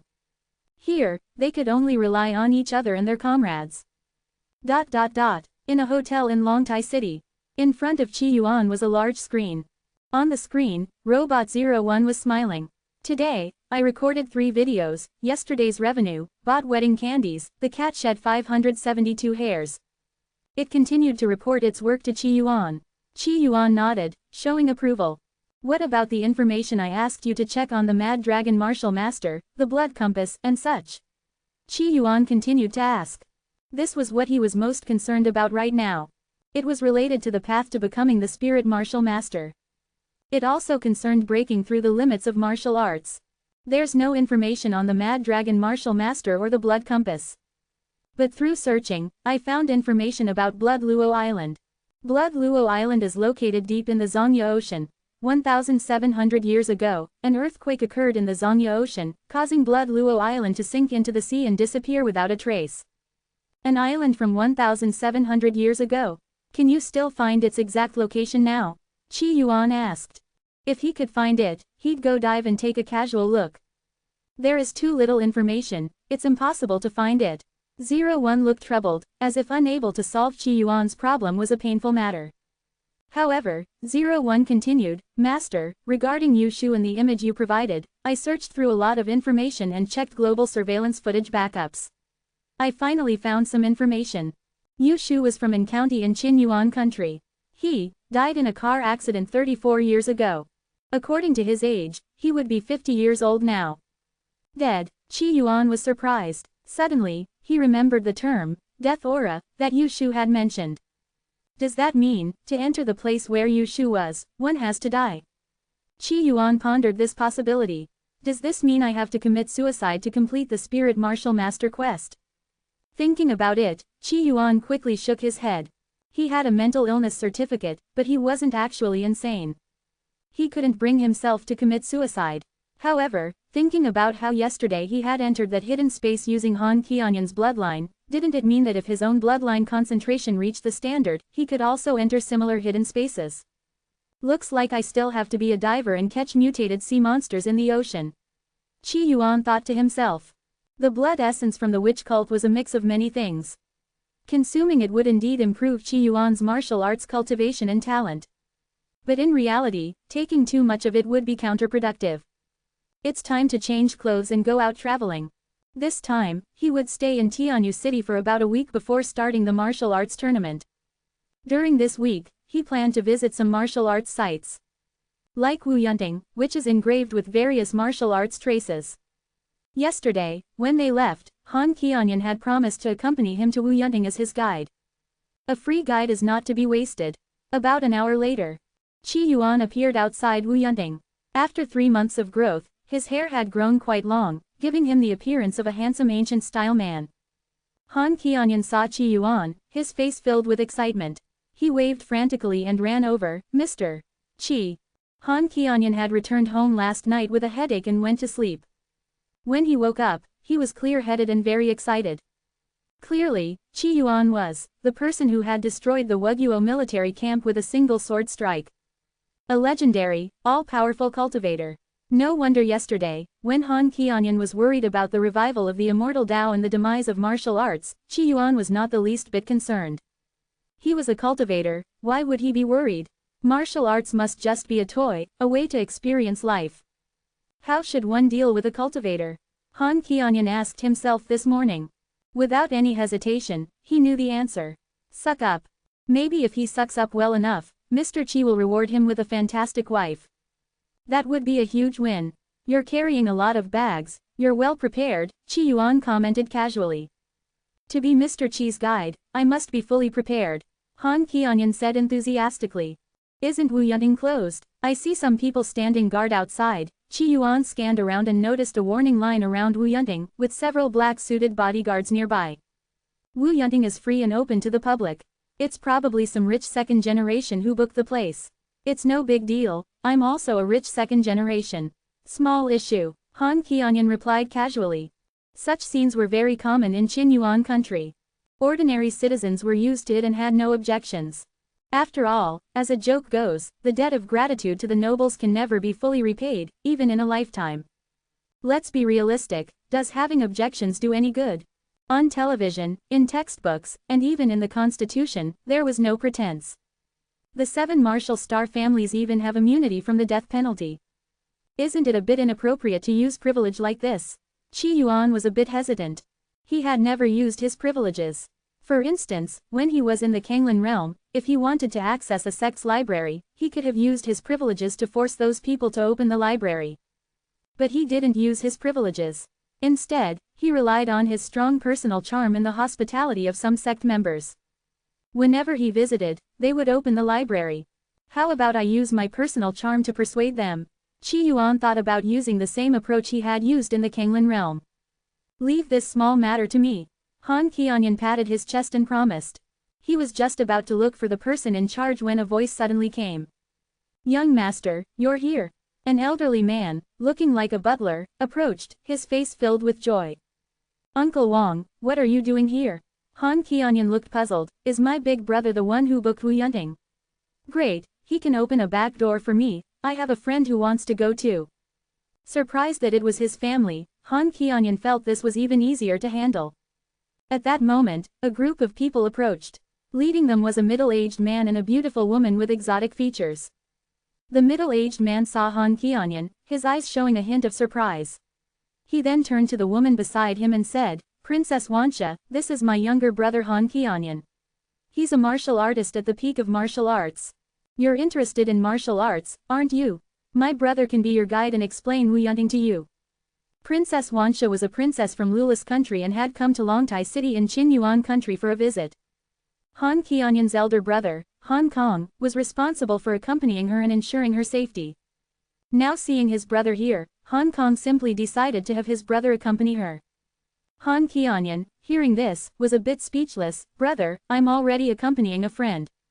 He said this and then looked at Princess Wansha. I apologize, Your Highness, but I'm unavailable today. Accompanying a princess from a small country or a cultivator. Is there even a choice? Of course, it's the cultivator. Can a princess give him a fantastic wife? Obviously not. Han Kong, hearing his brother, looked slightly surprised. Although his brother was always a bit lax, he wouldn't make mistakes on important matters. In front of him, his brother had never refused his orders. Today, his brother refused him in front of him.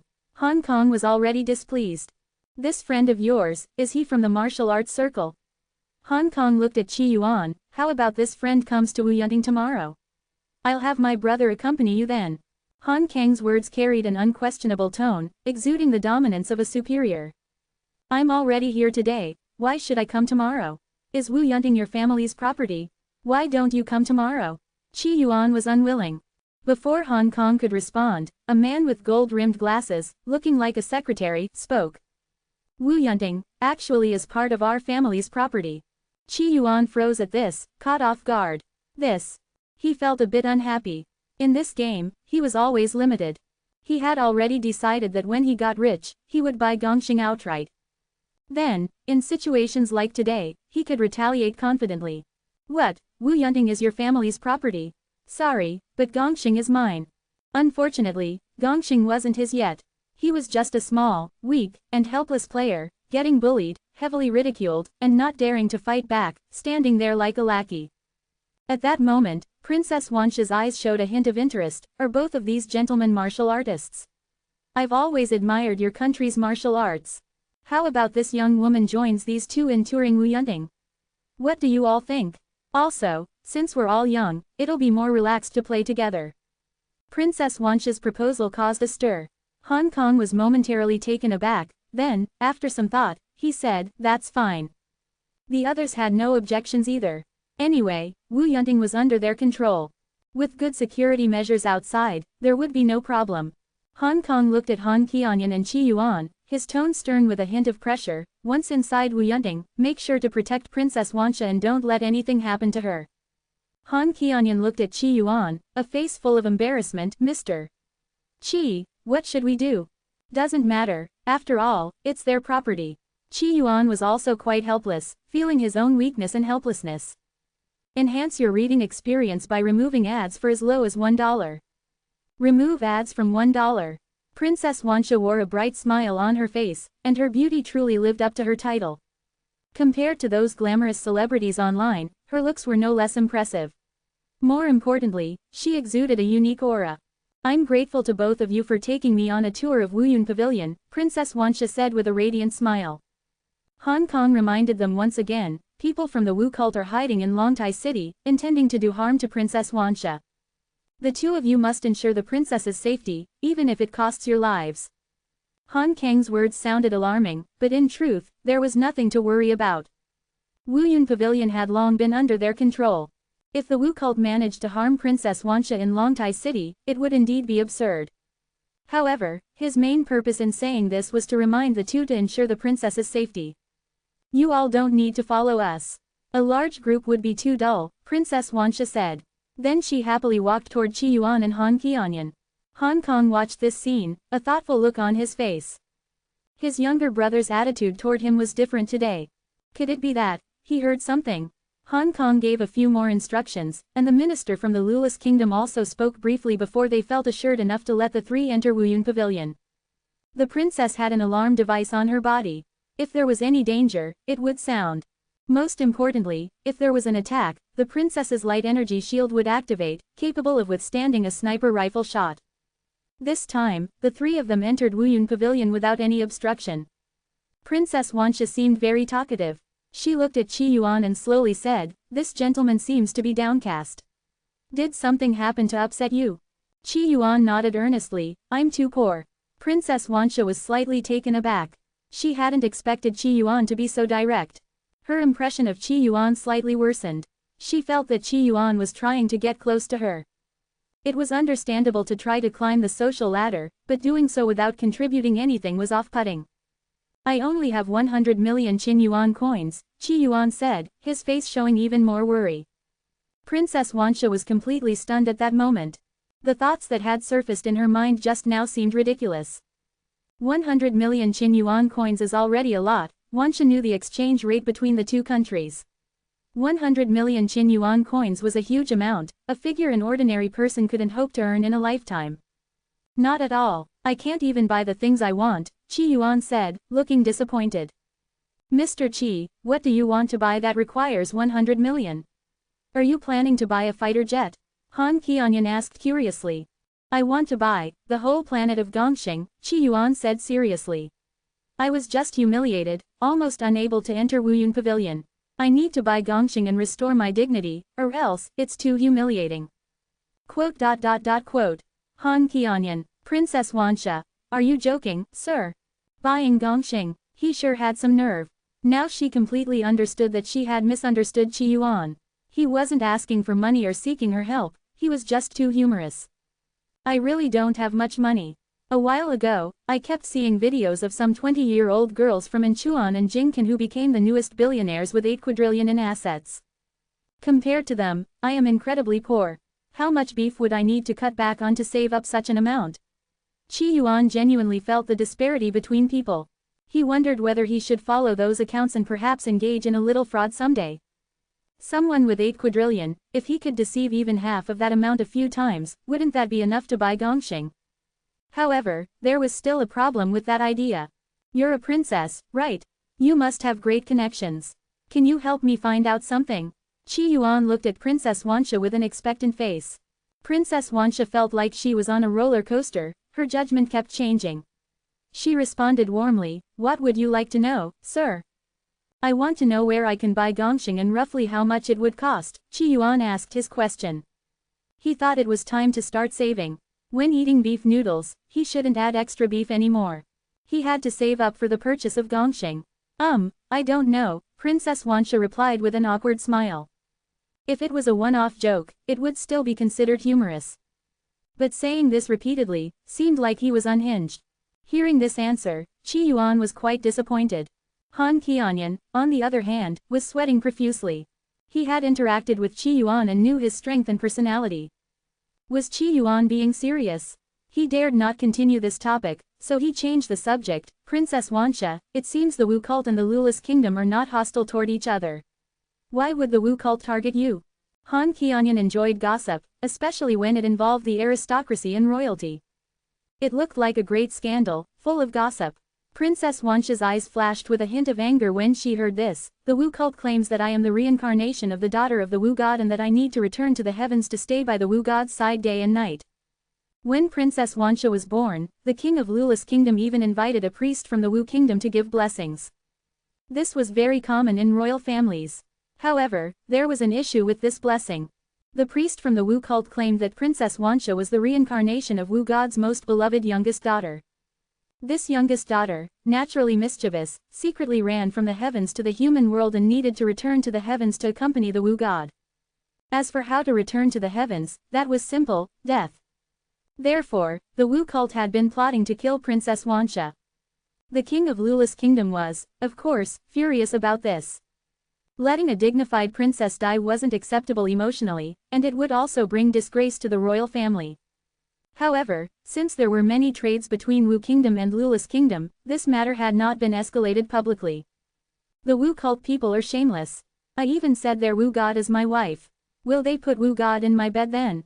Han Qianyan remarked. You have a point, Princess Wansha giggled, covering her mouth.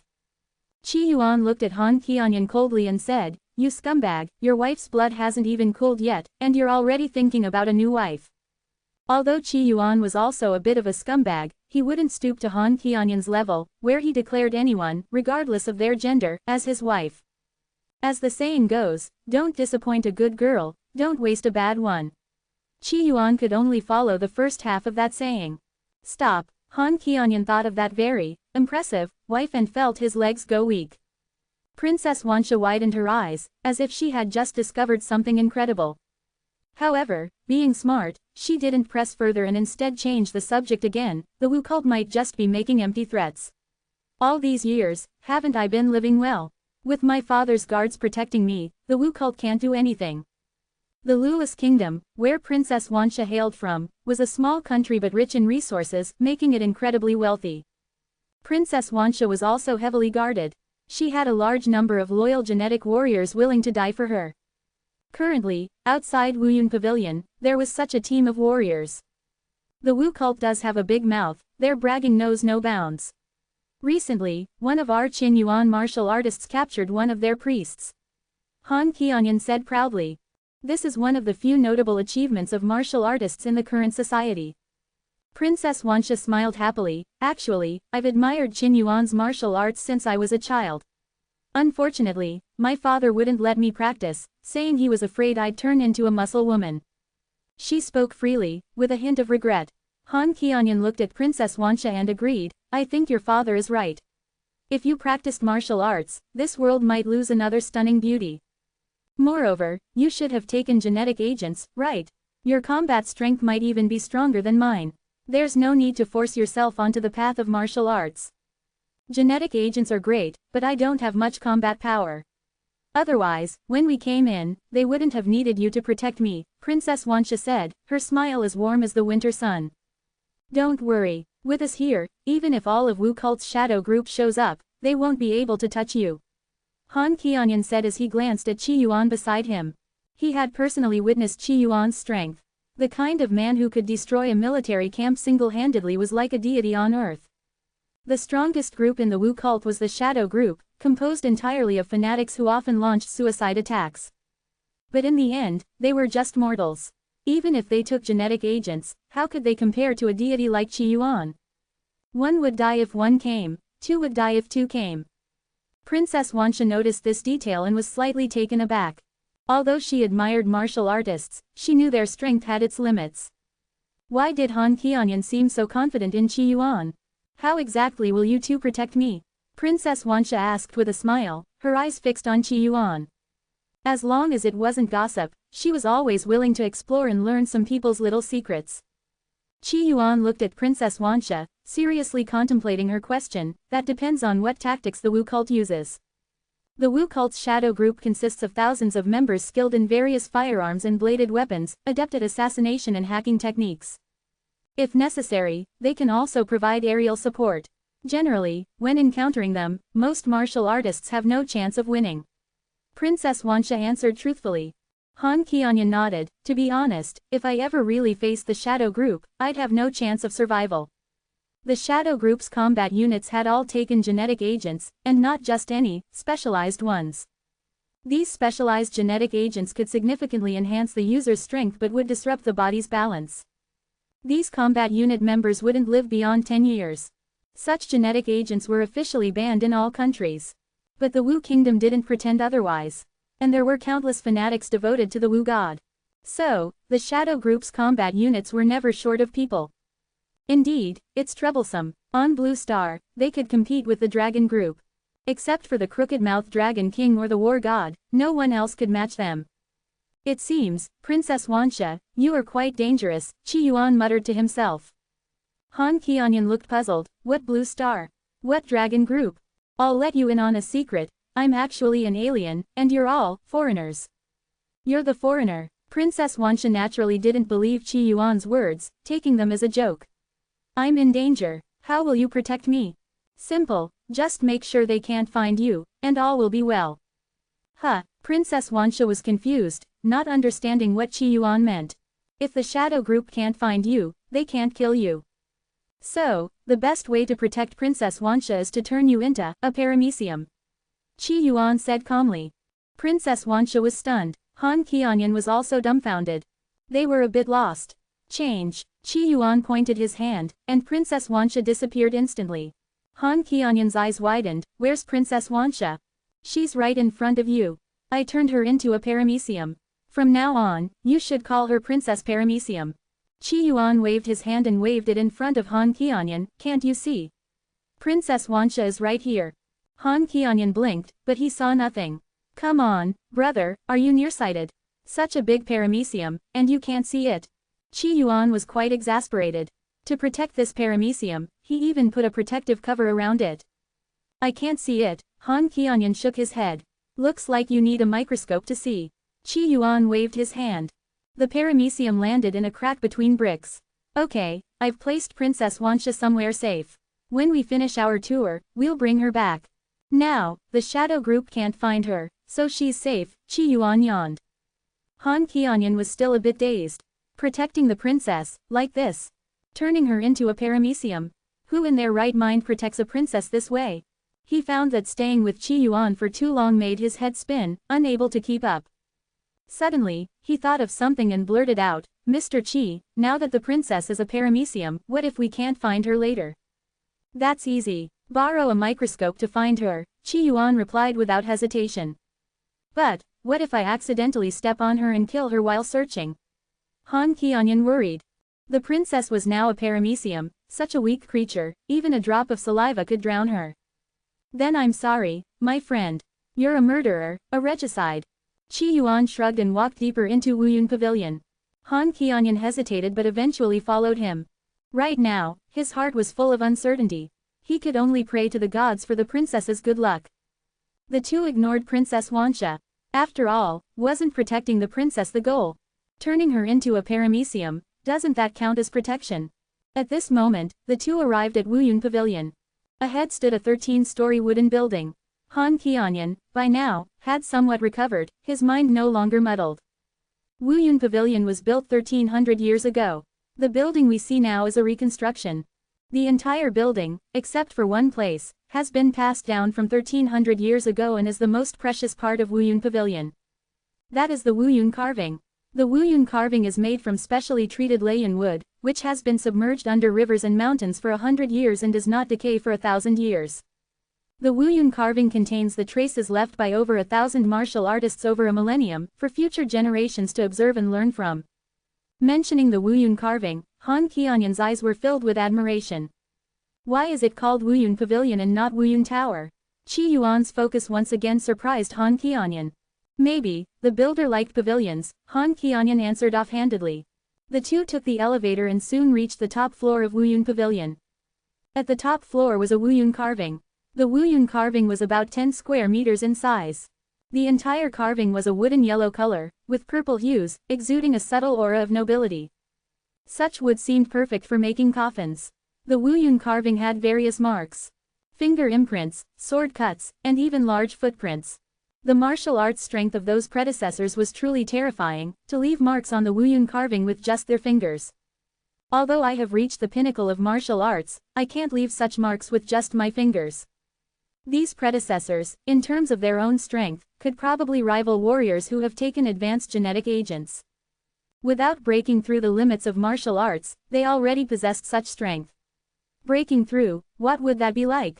Han Qianyan sighed. The martial arts lineage, from ancient times to now, has grown weaker and weaker. According to historical records, 2,000 years ago, martial artists flourished on Gongxing, and those who broke the limits of martial arts were as numerous as carp in the river. But now, in 1,000 years, except for Luo Bufan, no one has broken the limits of martial arts. You foreigners have quite a mix of bloodlines: chickens, ducks, geckos, birds, dung beetles.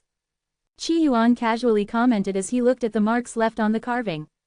It seems your ancestors were all Shu Xian. Qi Yuan said, looking intently at Han Qianyan. It looks like your preference for impressive wives is not your own fault, it's an inherited problem from your ancestors. Qi Yuan's eyes could see hidden information. Through the Wuyun carving, he could tell that those who left marks on this carving had various bloodlines within them. All sorts of small animals were represented. But at that point, Qi Yuan's expression changed slightly. Because he realized the irony had come back to haunt him. Ning Dao's previous incarnation was a golden canary on Mount Jopan. If he married the canary and had children, wouldn't it mean his descendants would be somewhat like these foreigners?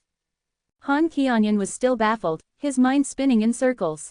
Because, once again, he couldn't understand what Qi Yuan was talking about. Mr. Qi, is what you said about bloodlines true? Yes, you're a descendant of the Rat King, without a doubt. Qi Yuan replied honestly. Evolution theory is fake. Darwin's coffin lid can't stay shut. Han Qianyan decided to trust Qi Yuan at that moment. After all, Mr. Qi was a deity. Deities have vast knowledge, which is expected. Historical records don't mention where you came from, so, it's possible you are indeed descendants of the Rat King. Qi Yuan could fabricate rumors at will. After all, it was just folklore, he could say whatever he wanted. Some say when Sima Zhao killed the emperor, why didn't he kill the historians too? That way, they wouldn't record the event, and he wouldn't be accused of regicide. Immediately, someone would say they read in folklore that Sima Zhao had a fondness for the emperor, but the emperor refused and Zhao killed him in anger. Am I really a descendant of rats? Han Qianyan pondered for a moment and decided not to think further. Even if it were true, would that mean he'd stop living in a mansion and start living in a hole in the ground? Would he stop taking medicine when sick and start eating rat poison? Which mark on here is left by Luo Bufan? Qi Yuan asked. To be honest, on this carving, Qi Yuan had already seen at least 10 marks with power surpassing the limits of martial arts. It showed that in ancient times, those who broke the limits of martial arts still existed but kept their identities hidden and didn't flaunt their strength. This one, Han Qianyan pointed to a slender finger mark. This guy has 6 fingers. Qi Yuan was surprised. Han Qianyan was even more confused. There's only 1 finger mark here, so how did he deduce 6 fingers? Qi Yuan carefully examined the finger mark, his expression quite calm. It seems the key to breaking the limits of martial arts lies in the bloodline. This finger mark provided Qi Yuan with a lot of useful information. Luo Bufan was a ruthless person. To break the limits of martial arts, But Qi Yuan, in this game, was an orphan, and he couldn't go as far as Luo Bufan to try everything.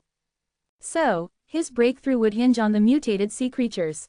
Enhance your reading experience by removing ads for as low as $1. Remove ads from $1. By the side of the Wu Yun carving, Qi Yuan fell into a brief contemplation. He memorized all the marks on the carving, one by one. Do you think Luo Bufan really broke through the limits of martial arts and shattered the void? Han Qianyan asked in a daze, staring at the marks left by Luo Bufan.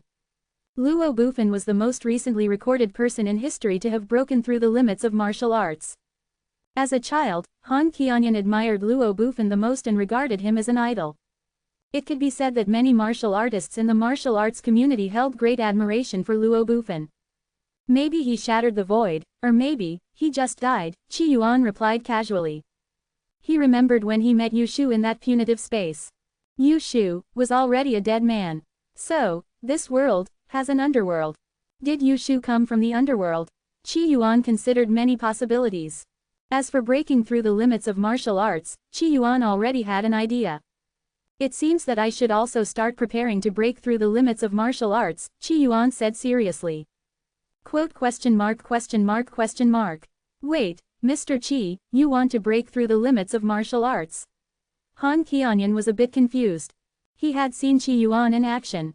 This kind of cultivator, like a divine being, yet he was aiming to break through the limits of martial arts. Was this just a hobby?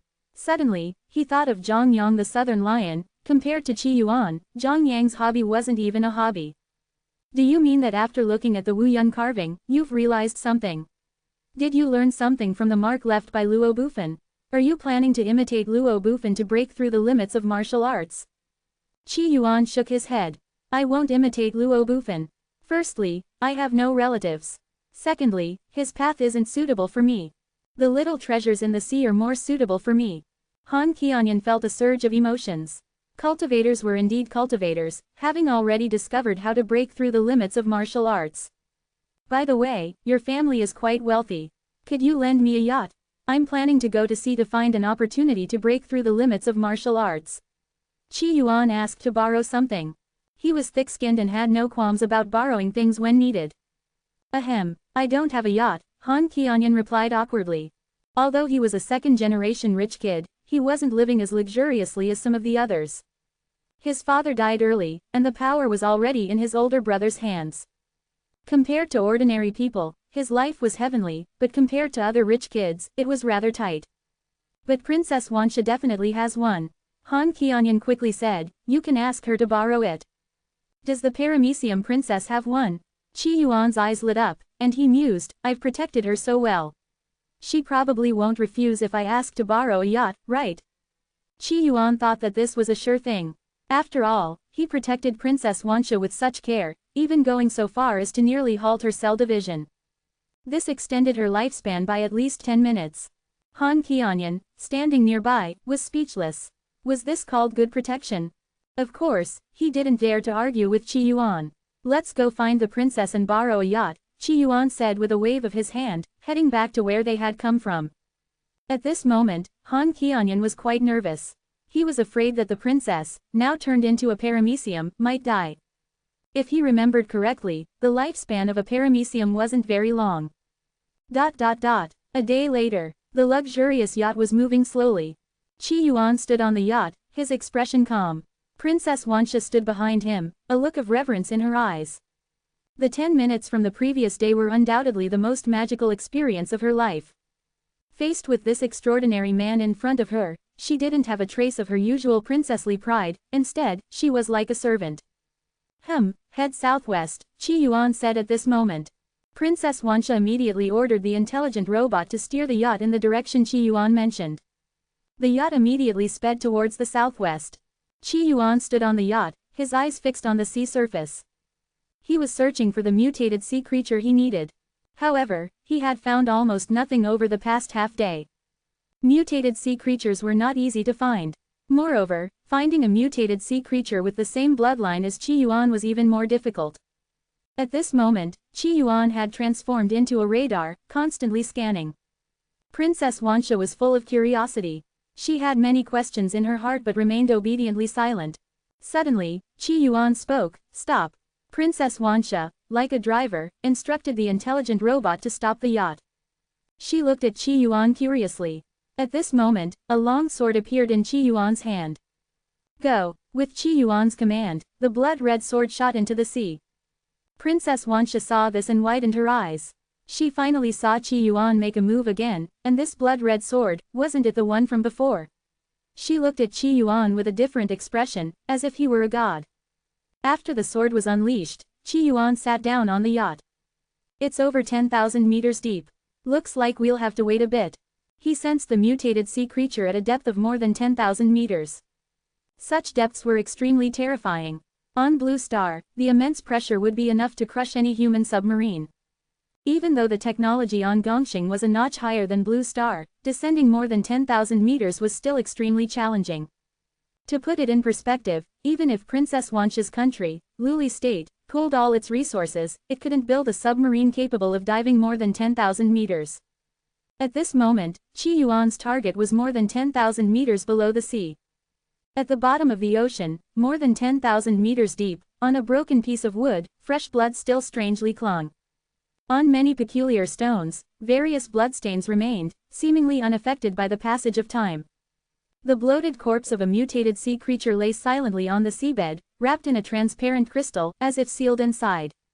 At this moment, the blood-red sword flickered, and the transparent crystal at the bottom of the sea, along with the corpse of the mutated sea creature, began to rise from the depths. On the yacht, Qi Yuan's expression was surprised. "Looks like my luck is quite high in this game. I encountered a remarkable sea creature on my first try." "Game?" Princess Wansha was curious. "What game?" "I mean, your world is a favorite game of mine, and I'm a player." Princess Wansha was momentarily stunned, then smiled. "Mr. Qi, you sure know how to joke." Even if Mr. Qi was a cultivator, it didn't mean everything he said was true. "I never joke." Qi Yuan smiled and did not continue on this topic. To him, the people in this world were just NPCs. Soon, a wave surged on the sea surface. A blood-red light flashed, and the blood sword carried a transparent crystal onto the yacht. The transparent crystal was about a meter tall, a meter long, and a meter wide, forming a cube. Inside the transparent crystal was a strange mutant fish corpse with 3 legs, 2 fins, and 3 eyes. The fish's eyes were still open, showing human-like emotions, anger and resentment. Open black lens bracket king of the Moli fianfish, a martial arts hero class fish with terrifying bloodlines, once swallowed 2,000 people from a small town and was sealed here. Close black lens bracket. Qi Yuan's eyes quickly scanned various pieces of information. His throat moved, and he felt a thirst, a desire to break open the transparent crystal and drink the fresh blood of the Moli fianfish. Princess Wansha looked at the monster fish, a trace of fear in her eyes. This mutated sea creature looks so disgusting.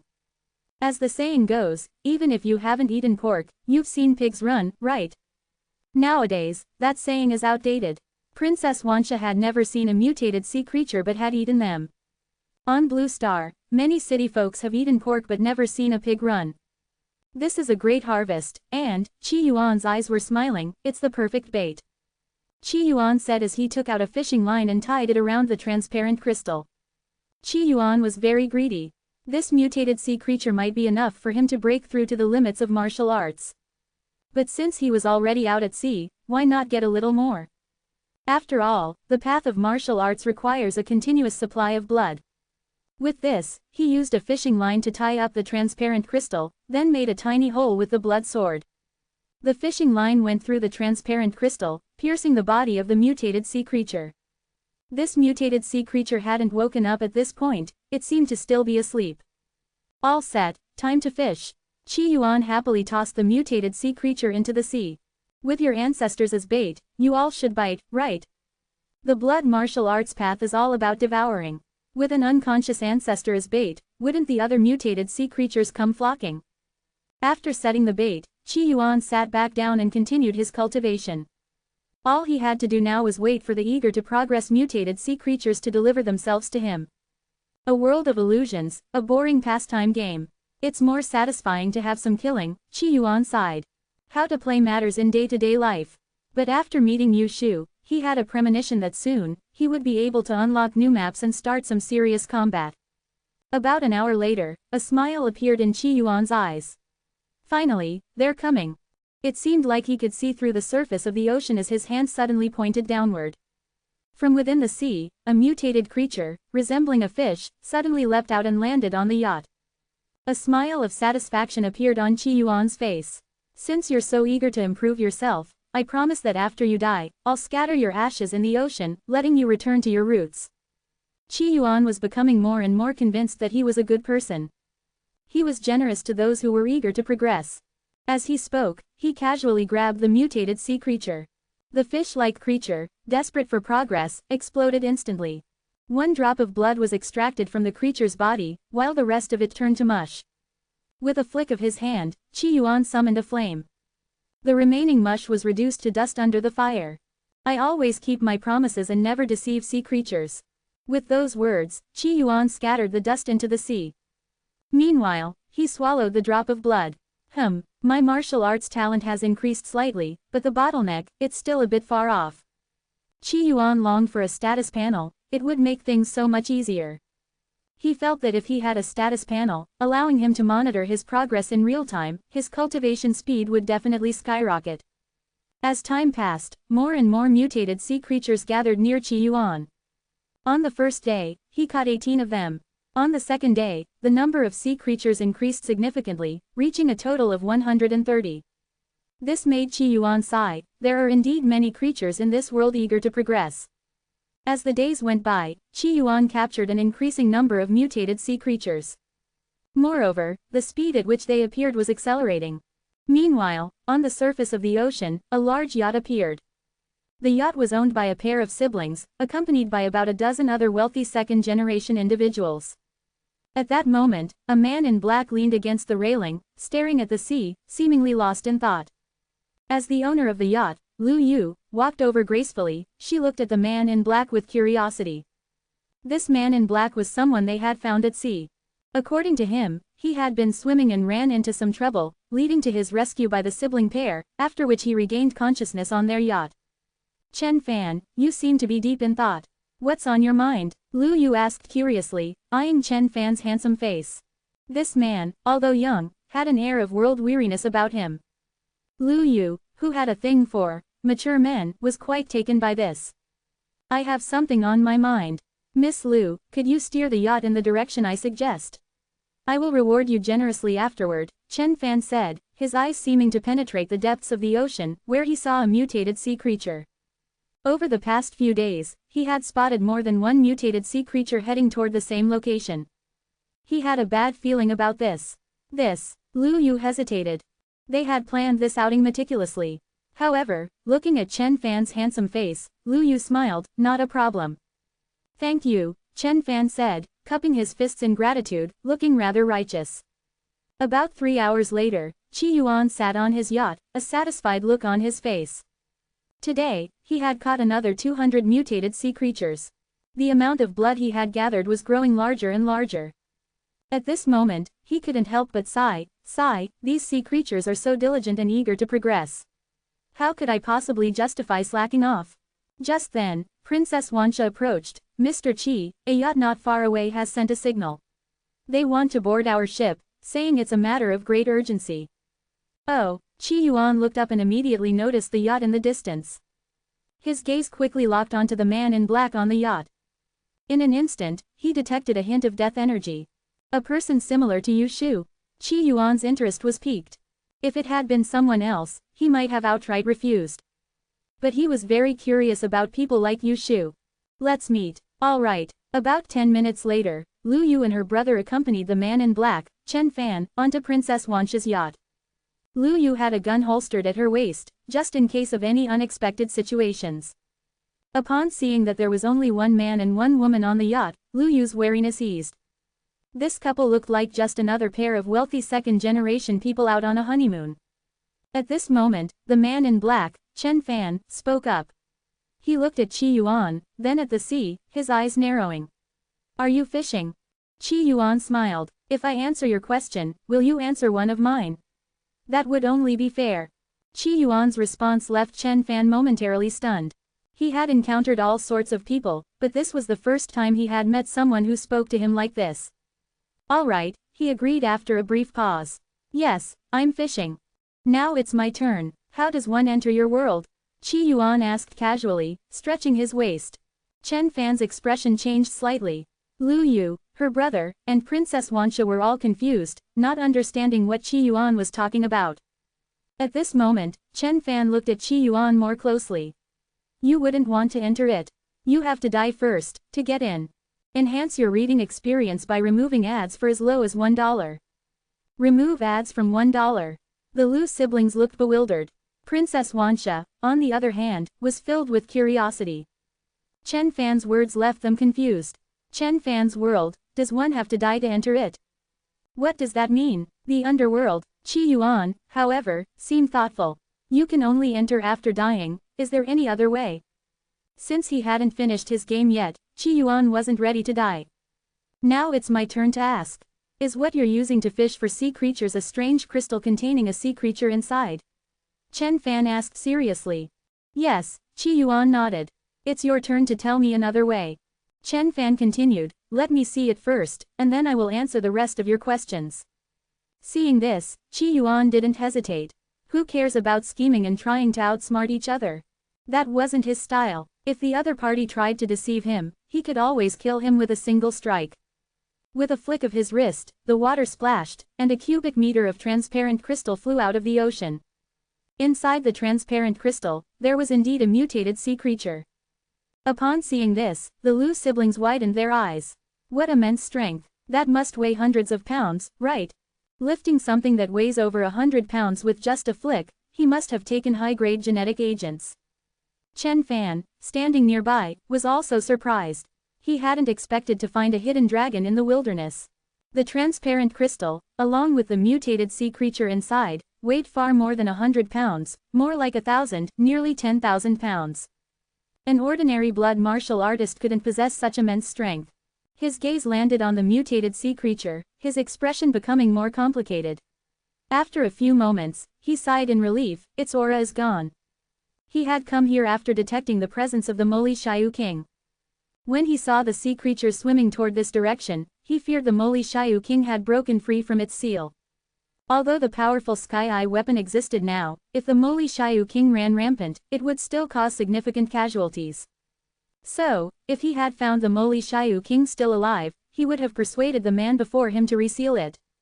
Now that the sea creature's aura had dissipated, there was no need for concern. All right, now answer my question. Besides dying, is there another way to enter your world? Qi Yuan asked again. This matter was crucial to him. He even suspected that the path to becoming a spirit martial master was in the place the man mentioned, where one could only go after death. Chen Fan gave Qi Yuan a peculiar look. With your strength, logically speaking, you should have been there already. Once you break through the limits of martial arts and become a blood martial artist, you can sense the bloodscape land and roam the Yellow Springs in a mystical state. When he had broken through the limits of martial arts, he had glimpsed a corner of the Yellow Springs. Any martial artist who broke through the limits could sense the bloodscape land and enter the Yellow Springs in a unique way.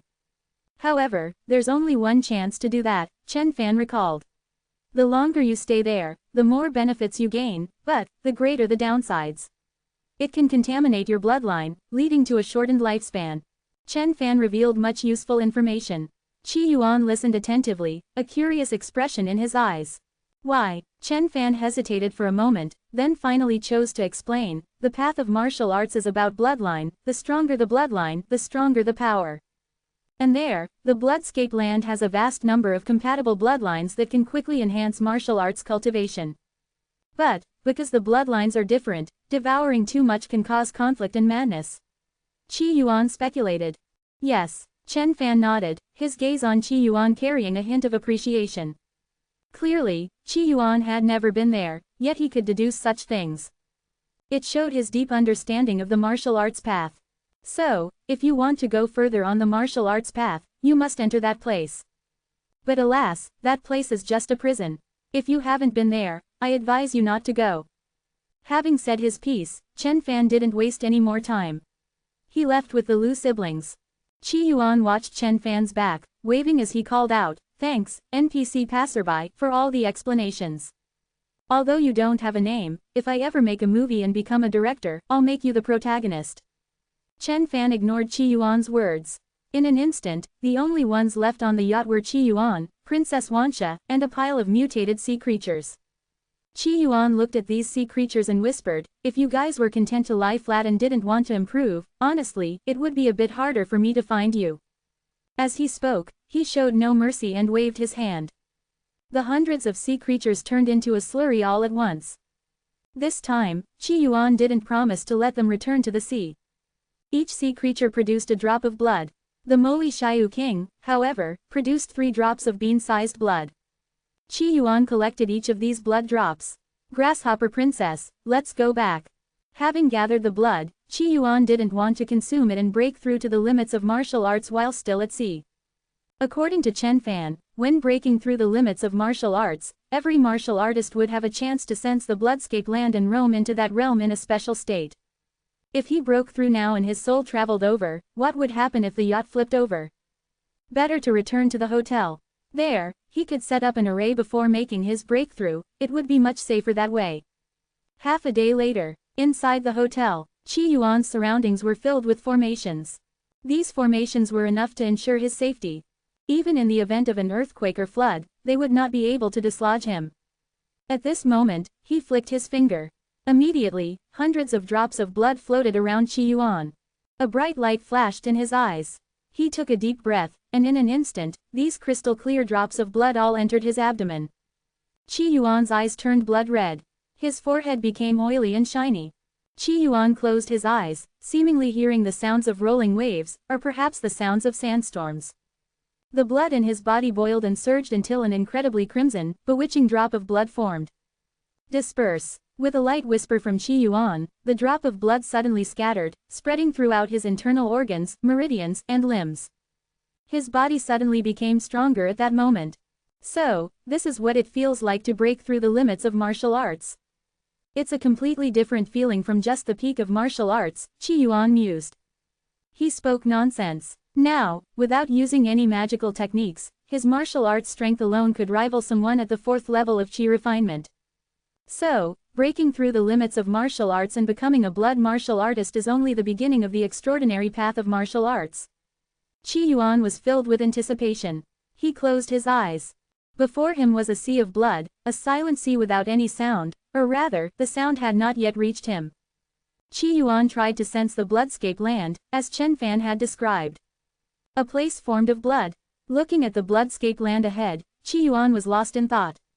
For an ordinary martial artist, even if they saw the bloodscape land and wanted to enter, they wouldn't be able to do so without the right method. But Qi Yuan's strength allowed him to control his soul and spirit to the extreme. To enter the bloodscape land, all he needed to do was plunge his soul into it. His soul, like a fish, dived into the bloodscape land. At that moment, an ethereal voice rang in Qi Yuan's ear. In the 13th year of Tianqi, chaos reigned, disasters were rampant. In Union County, the talented martial artist Luo Bufan broke through the limits of martial arts, allegedly shattering the void and ascending. The Chen family and Luo family were slaughtered by a monster. Mission: uncover the truth. Reward: body-tempering blood pill. Quote ? Am I playing a game within a game? Qi Yuan was taken aback. He had come here to play a game. And now, the game's content was about continuing to play another game. Is this an inception of sorts? So, this hidden map is a kind of instance dungeon, like a main god space. Qi Yuan guessed. He had read many comics and watched many anime with similar settings. He could easily accept this concept. Suddenly, a flood of information poured into Qi Yuan's mind. Just like with the innate seed before, a game character's memory and understanding of the world's background were added to his mind. After assimilating the information, Qi Yuan was a bit taken aback. This game is a mythical version of Tianquan. The previous dynasty before Qin Yuan was the Tianquan dynasty, the era Luo Bufan lived in. Qi Yuan, having received a basic education, had some knowledge of ancient history. In recorded history, the Tianquan dynasty was just an ordinary feudal dynasty without many canons. A typical feudal dynasty. If there was anything unusual, it was the many legends about martial artists in it. Of course, the martial artists recorded in historical books were somewhat mythologized. However, in this game, the Tianquan dynasty was mythical. Martial artists could overturn rivers and seas. Moreover, in the Tianquan dynasty, all sorts of monsters existed. These monsters fed on humans. None of this was covered in his history books. Either the historical records were lost and the history written by Qi Yuan was purely speculative, or this was a mythologized version of Tianquan in the game. Regardless, he might as well play the game first. After all, Qi Yuan had grown accustomed to leisure in urban games. At this moment, he looked up and saw the damp dirt walls, with red curtains draped over them, giving a festive appearance. "Brother Qi, I don't want to, please don't." Just then, a voice, filled with sobs, came through. A dark-skinned, rather plain-looking girl held a kitchen knife in her hand, her eyes brimming with tears. She was dressed in a wedding gown, which made her appear even darker in the dim light. Upon hearing the girl's words, more memories flooded in, leaving Qi Yuan somewhat speechless. The girl in front of him had a very casual name, Xiaomei. It seemed the game developers had given up and didn't bother coming up with a good name. Xiaomei wasn't even slightly pretty, she was dark and quite ordinary. This Xiaomei was the adopted child bride that the game character Qi Yuan had taken in. Qi Yuan's character in the game was a butcher, with some small savings, and a terrible gambling habit. He always dreamed of marrying a beautiful wife, but since his child bride wasn't good-looking, he had given her the name Xiaomei, meaning, little beauty. As the saying goes, 9 out of 10 gamblers lose, and this character had amassed a considerable debt with the gambling den. Little did anyone know that the gambling den in Union County was owned by a pack of weasels. Among them, Lord Huangxi came to collect Qi Yuan's debt. Unable to repay it, he offered his child bride as payment. As it turned out, Lord Huangxi fancied Xiaomei's type. Now, Lord Huangxi had come to collect his bride, ready to take Xiaomei back. At this moment, Xiaomei held the kitchen knife, tears streaming down her face like rain. "You saved my life, so I owe you my life. If I marry Lord Huangxi, we're even." Xiaomei's gaze at Qi Yuan was filled with anger, fear, and disappointment. Qi Yuan shrugged. "We're even now. After all, this was just a game setting. If the game had assigned him a father, would he have to call him Dad if he met him? Moreover, he had now descended in his true form. His real body was not just the character's body in the game but had been adjusted in appearance and clothing." Qi Yuan's cold and heartless words made Xiaomei fall into utter despair. She had hoped Qi Yuan would repent and take her away from Union County. But now, at that moment, a knock on the door broke the silence of the night. "Qi, open the door. Is the wedding dress ready? You coward, hurry up and bring out the bride. Don't keep Lord Huangxi waiting." Xiaomei held the kitchen knife, her face covered in tears, but instead of appearing pitiful like a weeping beauty, her upper lip was smeared with snot. There was a hint of interest in Qi Yuan's eyes. Monsters, huh? Honestly, he found the monsters in this world quite intriguing. This world's bloodline martial arts were rather fascinating. However, as Qi Yuan moved toward the door, he hesitated for a moment. Because his cultivation level had decreased. In the real world, he was close to the peak of the foundation establishment stage, just a step away from the golden core stage. But now, his cultivation had dropped to the peak of the Qi refinement stage. What is this? Qi Yuan was momentarily stunned. It was his first time encountering such a situation. It was different from any other game he had played before. It was as if his cultivation level had forcibly dropped by an entire level. At this point, Qi Yuan remembered the great wisdom True Lord's lessons. In the Yang God realm, there is a stage called the Ultimate Truth. Young gods below the Ultimate Truth realm who enter a world with completely different rules will have their cultivation level forcibly reduced by one major stage. Upon reaching the minor Ultimate Truth stage, it would only drop by a minor stage. Now, Qi Yuan found himself in this situation. His magical cultivation had decreased by one major stage, but his martial arts cultivation remained. This made Qi Yuan cautiously alert but not overly concerned. After all, it was just a game, fun was the priority. He opened the door and walked into the courtyard, swinging the door wide open. Outside stood several burly men, broad-shouldered and ferocious-looking. Beside them was a sedan chair, and next to it stood an elderly man in silk robes. The old man had a gentle and kindly appearance, the kind that would look like a good person on TV. The old man seemed to be coated in a thick layer of perfume, and from afar, Qi Yuan could smell the strange scent. It was like a stinky man wearing cheap, overpowering cologne standing next to you in a broken-down elevator that hadn't been cleaned for years. The smell was pungent. This old man was Lord Huangxi. At first glance, he still looked human, but upon closer inspection, he had a pair of mouse ears. Before the impolite visitors could speak, Qi Yuan spoke first. "Are you a mouse-eared man?" He had seen cat-eared girls before, but now he was seeing a mouse-eared man. This shattered all his fantasies about these creatures. However, in this vast world, there is always something surprising. Maybe some guys aren't into cat girls but prefer the style of a mouse-eared man. "How dare you speak to Lord Huangxi like that? Where's the bride? Hurry up!" A burly man in a short linen shirt with his chest exposed, revealing yellow chest hair, shouted. "Hey, yellow-haired guy, you're just an NPC. How dare you talk to me like that? Don't you know that according to Tianshuan law, trespassing is illegal?" Qi Yuan was good at using legal weapons. Though the law is a tool of the ruling class, Qi Yuan, as their successor, found it useful too.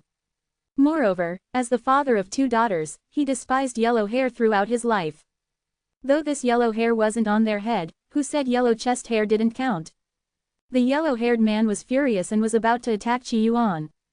He had done this countless times before.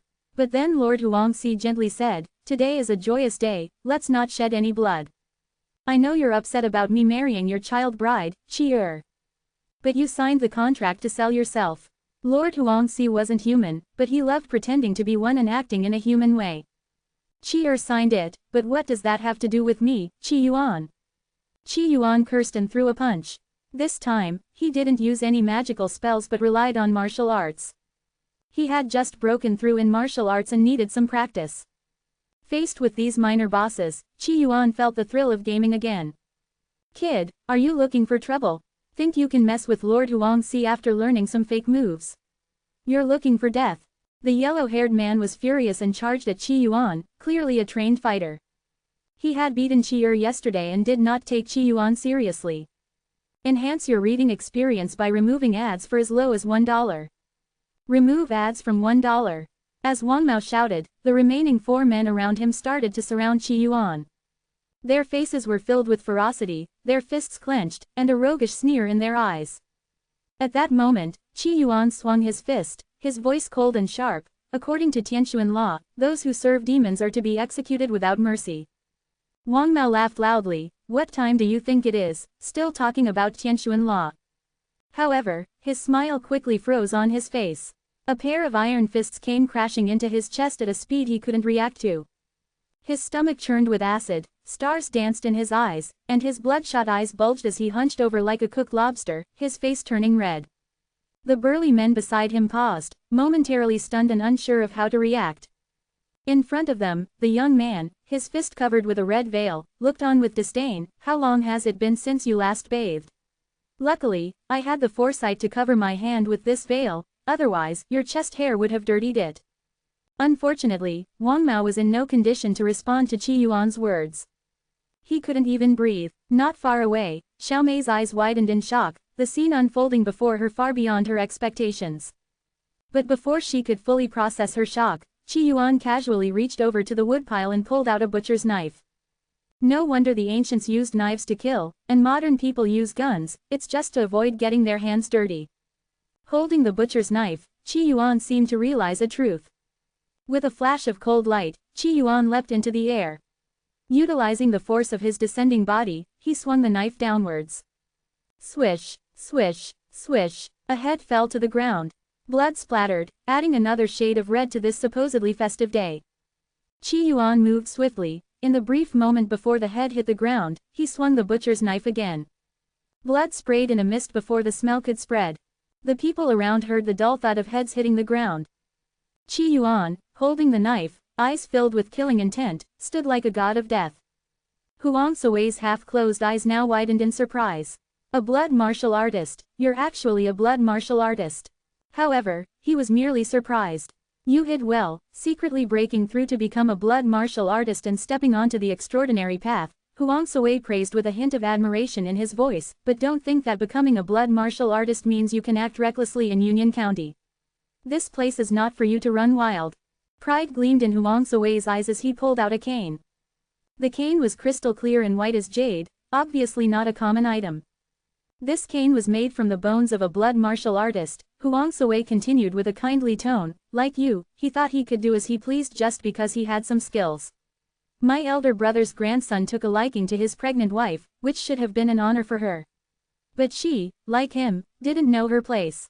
She ended up dying in my grandnephew's bed and even bit his lip, drawing blood. He spoke slowly, as if telling a story. We didn't even trouble him, but he thought he could storm into the Huang residence just because he had some skills. My elder brother, seeing how ignorant he was, killed him. I found his bones sturdy, so I asked for a few to make this cane. Oh, and the beads on it are polished from his wife's skull. Xiaomei, standing nearby, broke out in a cold sweat, realizing that the demons in Union County were genuinely man-eaters. Qi Yuan remained calm. You have the setting of a classic villain. I didn't expect the villain boss from my game would show up in a game within the game. His expression didn't change, surprising Huang Sui slightly. He had shared this story partly because it was natural to warn Qi and partly to provoke Qi Yuan. Blood martial artists, with inherently incomplete bloodlines, were easily provoked, losing their rationality. At such times, their strength might increase slightly, but their speed and agility would greatly decrease. Speed was what Huang Sui excelled at. Yet his words had failed to enrage Qi Yuan. You're smarter than the owner of these bones, but only slightly. With these words, Huang Sui's slender figure leapt nimbly into the air, like an agile monkey. The cane in his hand suddenly attacked Qi Yuan's back. The crane dips into the azure. Huang Sui executed a demon martial technique. This martial technique was known for its speed. When fully mastered, it could strike a person 13 times in an instant.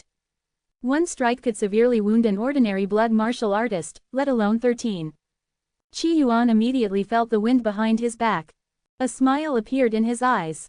Footwork, his figure flickered, dodging the crane dips into the azure. This martial art in this game is quite interesting. It gives you a significant boost.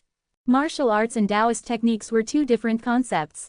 Even dueling with martial arts and dueling with Taoist spells were different concepts. The experience from the Kanglan realm couldn't be entirely copied here. However, Qi Yuan had no shortage of martial combat experience. During his time on the moon-watching continent, he had torn through the Heavenly Absolute sect, gaining plenty of martial combat experience. Facing Huang Sui, he had a complete advantage. The only advantage Huang Sui had over him was martial arts, specifically, martial skills. These bloodline martial techniques could harness the hidden power within the blood, unleashing tremendous strength. This was very similar to spells in the cultivation world. Now, Qi Yuan, compared to a cultivator, had the realm but lacked spells. But, I have a skill. Heaven-slashing sword draw technique. Since he had become stronger, Qi Yuan rarely used his skills anymore. His skills were universally applicable. This time, he used it directly. A powerful gale swept through, and the butcher's knife in Qi Yuan's hand seemed to be coated in a layer of blood, descending from the sky. Crack, the cleaver landed on Huang Sui's head, and disbelief spread across his face. He never expected that Qi, who had just entered the blood Qi realm, could kill him with one strike. And what was that technique just now? Qi Yuan sheathed his knife, his eyes filled with a pleased smile. Not bad, I'm finally getting back into the groove of gaming. I've acquired 3 drops of blood.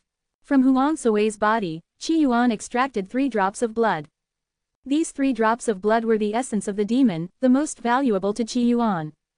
On the ground lay the body of a weasel, emitting a foul odor.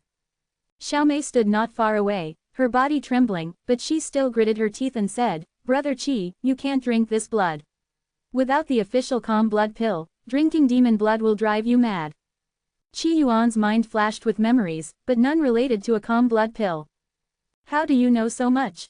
Are you some sort of special NPC?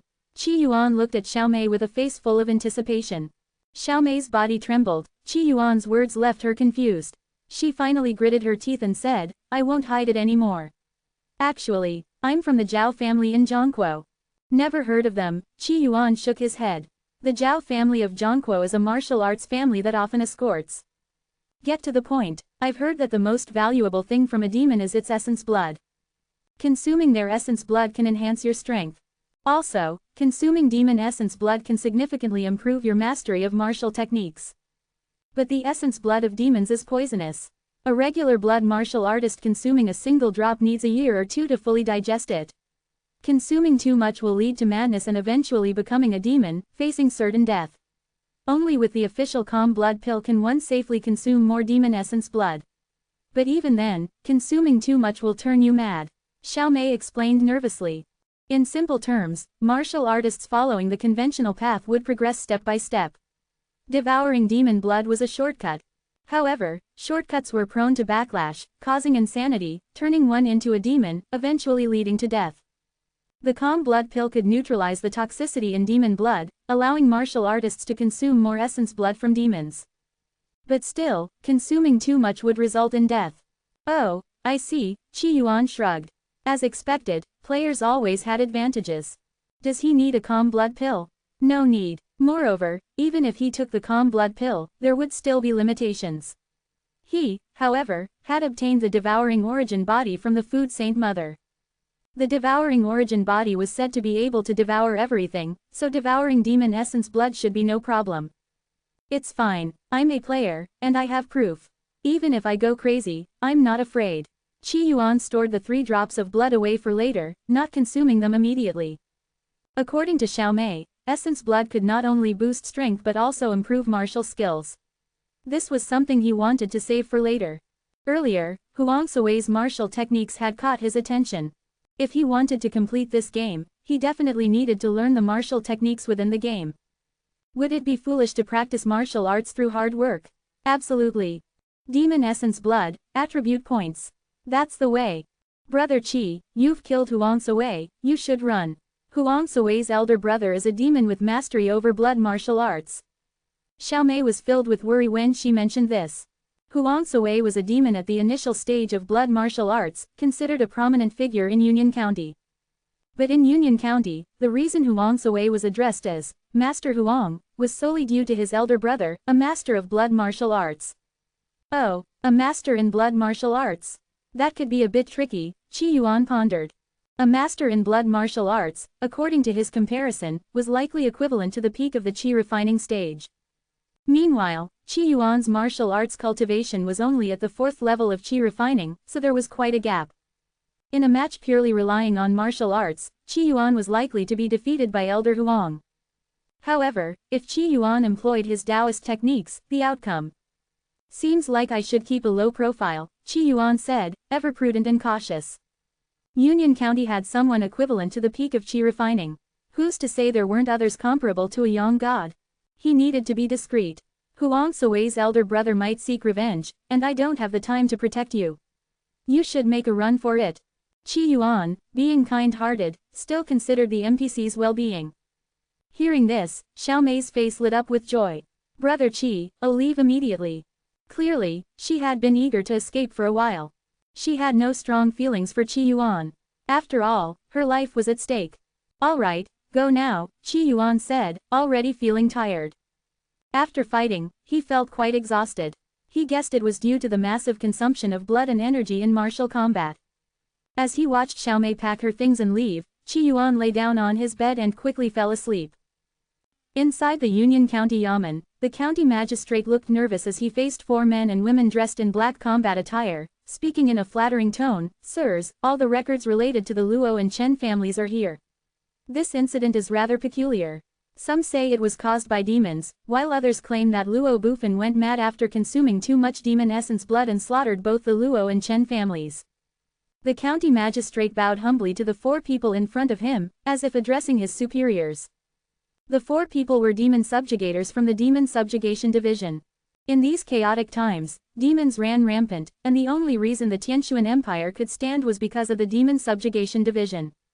The establishment date of the Demon Subjugation Division is unknown, and there are no detailed records in historical documents. The Demon Subjugation Division gathered a group of unique martial artists from across the land, dedicated to the eradication of demons. You may leave, said a hoarse voice. The county magistrate, having received permission, breathed a sigh of relief and left the room. Inside the room were the 4 demon subjugators. If Qi Yuan were here, he would recognize one of them as Chen Fan, the man he had met on the yacht. At this moment, Chen Fan, dressed in black combat attire, had a contemplative expression. The other 3 were flipping through the files, until the only female demon subjugator spoke up. Captain, what do you make of this mission? Chen Fan, the strongest among them, was chosen as the team leader. They were on a mission to Union County. On the surface, it appeared impressive, but in reality, it was fraught with danger. Who knew if the county magistrate had any hidden intentions? Moreover, the number of demons in Union County was somewhat high. They didn't dare to make a scene, fearing they might provoke the demons. Eliminate demons? Forget it, their priority was to complete the mission and ensure their survival. If it weren't related to their mission, they wouldn't actively provoke the demons. Chen Fan put down the files, his gaze deep. We need to find this key figure, Luo Bufan. But, didn't Luo Bufan ascend? His ascension is definitely fake. How could an ordinary martial artist ascend? The round-faced woman said, her tone certain. The mission mentions this person, which means he's not simple. Oddly enough, if I remember correctly, there was also a Luo Bufan in the real world who broke through the martial arts limit and ascended. Could it be the same person? Yang Shuiwen asked. This is your first mission, so you might not know. This sort of thing is quite common. Most of our missions are modified versions of real events. Some say it could be parallel worlds. I'm not really sure, the round-faced woman explained. Hearing this, Chen Fan's face showed more nostalgia, and he reminded them, in Union County, there are 3 factions we should avoid provoking: the fish by the seaside, the yellow weasels in the gambling dens, and the snakes in the Yuwa courtyard. Rest assured, as long as we haven't made progress on the mission, I don't plan to provoke the local forces. Even if they're disrespectful, I'll endure it, the round-faced woman was pragmatic. Indeed, our primary task is to find Luo Bufan, Chen Fan said. Sigh, if I form my golden core here, where will my stellar golden core appear? Is this place still the real world? The next morning, Qi Yuan munched on a steamed bun and gazed at the sun in the sky, deep in thought. He was already on the verge of forming his golden core. Forget it, better to form it outside. Otherwise, forming a golden core within a game's game, what kind of nonsense is that? Qi Yuan grumbled to himself, stuffing the rest of the bun into his mouth as he headed towards the Luo residence. Enhance your reading experience by removing ads for as low as $1. Remove ads from $1. The Luo residence and the Chen residence were separated by just one street. The Luo family lived in the southern part of Union County and ran a silk business, which was not only limited to Union County but also reached an entire province. Master Luo was known for his charitable deeds, often repairing roads and providing forage, earning him a good reputation in Union County. Master Luo's pride and joy was his son, a martial arts prodigy. This young man, Luo Bufan, had exceptional martial talent and was even considered for a special recruitment by the Demon Subjugation Division to become a regional demon subjugation envoy. However, half a month ago, Luo Bufan went missing, causing a great stir in Union County. Master Luo even offered a reward of 7,000 taels of silver to find his son. Unfortunately, his son was never found. A week ago, the entire Luo family was killed, shocking all of Union County. On the same night, not only was the Luo family exterminated, but the Chen family also suffered a massacre. 76 members of the family were killed. The mass killings caused an uproar in Union County, prompting the Demon Subjugation Division to come to Union County to investigate the case. Qi Yuan sipped on some thin porridge, sitting casually while his thoughts wandered. There's no glass, no cannons here. If I could produce these, wouldn't I make a fortune? This game was indeed suitable for building a foundation and developing technology. But after some thought, Qi Yuan decided not to bother with it. First, he needed to complete the task. He was also eager to return to participate in the martial arts tournament and was waiting to form his golden core. Sigh, such a pity that the young master of the Luo family and the young lady of the Chen family had just gotten engaged, only to face such a tragedy. Nearby, some townsfolk were whispering, their words filled with regret. Qi Yuan stood up and stopped listening to these NPCs gossiping. He had already gathered enough information. Now, he headed toward the Luo residence. As he approached the Luo residence, the entire street grew desolate, with even beggars rarely seen. From 100 meters away, Qi Yuan could smell the strong scent of blood. In the distance, there were constables from the Yamen who had set up a perimeter to prevent ordinary people from entering. Was Qi Yuan an ordinary person? No, he was a player. So, he swaggered toward the Luo residence. Up ahead, a few constables were chatting. Seeing someone approaching, one of the constables, Li Shu, lifted his knife and glared sideways at Qi Yuan. Qi, what are you doing here instead of selling your pork? I almost mistook you for a high-ranking member of the Demon Subjugation Division. Gave your grandpa Li quite a scare. Li Shu often bought pork from Qi without paying, so he knew Qi. I'm here to complete a task, Qi Yuan said earnestly, believing that sincerity was the ultimate weapon. Qi Yuan felt these NPCs also had the right to know this was a game world. So, let me in quickly, so I can finish my task. I'm in a hurry to log out, Qi Yuan, who always followed the rules, reasoned calmly.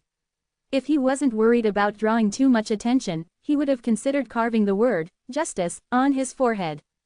Sure enough, Qi Yuan's words left Li Shu stunned. What's gotten into you? Did you lose your mind because your child bride was taken by Master Huang? Huang Sui wanted to take Qi child bride, and Qi had approached Li Shu for help. As expected, Li Shu, despite owing Qi money, didn't help at all. At that moment, a pair of men and women dressed in black combat attire approached. The round-faced woman, tall and holding a whip in her left hand, was leading a large black dog with her right hand. What's going on? Upon seeing them, Li Shu immediately changed his demeanor. Two officers, this Qi is a butcher from the city. I don't know what's gotten into him, but he insists on going to the Luo residence. I suspect he might be involved in the Luo family massacre. Should we arrest him and throw him in jail? His words were quite malicious. In these times, being arrested and imprisoned meant facing torture or even death. Li Shu had always harbored ill intentions, thinking that by framing Qi, he could kill him. That way, he wouldn't have to repay his debt, and no one would ever find out about his setup. Qi Yuan owed gambling debts and had used his child bride to pay them off, all part of Li Shu's scheme. The round-faced woman glanced at Qi Yuan, a playful smile on her face. He looks so handsome, he's obviously a good guy. What a shame to be so handsome and work as a butcher. Her words left Li Shu speechless. The man in black combat attire chuckled. Focus on the task. Don't get distracted. Clearly, the round-faced woman wasn't new to this. At this moment, Qi Yuan looked at the two of them with a curious expression. Are you two also players? Players in a game world? He found it confusing. This world was a large game, and within the game's world, there were actually other players. Are you a newbie? The round-faced woman was surprised, her eyes suddenly lighting up. A newbie. The man in black combat attire glanced at Qi Yuan and made a quick judgment. The natives of this world wouldn't use the term player. We're not players, we're from the Demon Subjugation Division. The round-faced woman said. Once this task is complete, if you're still alive, we might become colleagues in the future. In this world, looks were justice. Being beautiful alone was a crime, but when combined with other qualities, it was a deadly weapon in modern society. If Qi Yuan were ugly, she wouldn't have bothered to say so much. The round-faced woman looked at Li Shu and smiled faintly, he's one of us. As she spoke, she placed her hand on Li Shu's shoulder. Li Shu immediately put on a smile, his forehead sweating. I apologize for my ignorance. How did Qi get involved with the Demon Subjugation Division? Thanks to the Demon Subjugation Division's intervention, Qi Yuan got his wish and entered the Luo residence. The round-faced woman looked around, still holding onto the large black dog, and smiled brightly, you should thank me. That constable had ill intentions toward you, and I helped you solve the problem. You're lucky this is your first task and you ran into a beauty like me. If it had been someone else, who knows how they would have tricked you. Just now, when she patted Li Shu's shoulder, she did it to make a move. Qi Yuan blinked his eyes. He owed me money and hasn't paid it back yet, and you just killed him. The man in black combat attire quickly chimed in, let's not talk nonsense now. The task is what matters. As he spoke, he glanced at the round-faced woman and the large black dog she was leading. Little White, Go sniff around and see if there are any clues. The round-faced woman shook the leash, signaling the large black dog to go sniff around. This isn't an ordinary dog, it's a tracking dog, specially captured by An Chao. It's quite rare and valuable. The dog's abilities are somewhat similar to those of police dogs in the real world. It can smell things that ordinary people can't, which helps with our tasks. But this dog has a bit of a personality. Tisk tisk, the man in black combat attire enthusiastically explained to Qi Yuan. Qi Yuan looked at the tracking dog.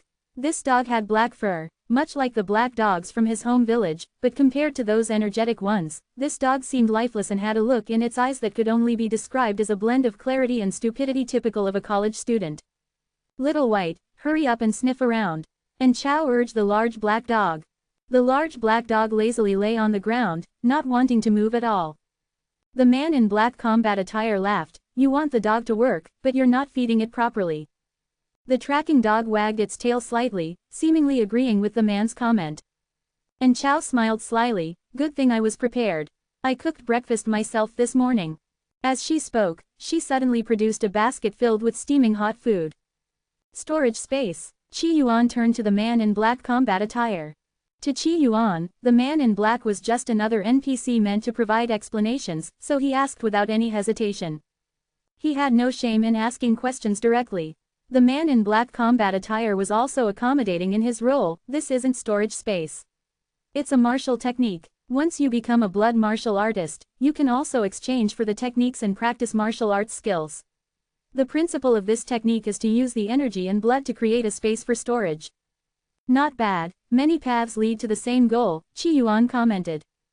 Blood martial artists, comparable to Qi refining practitioners, had something similar to a cultivator's storage ring.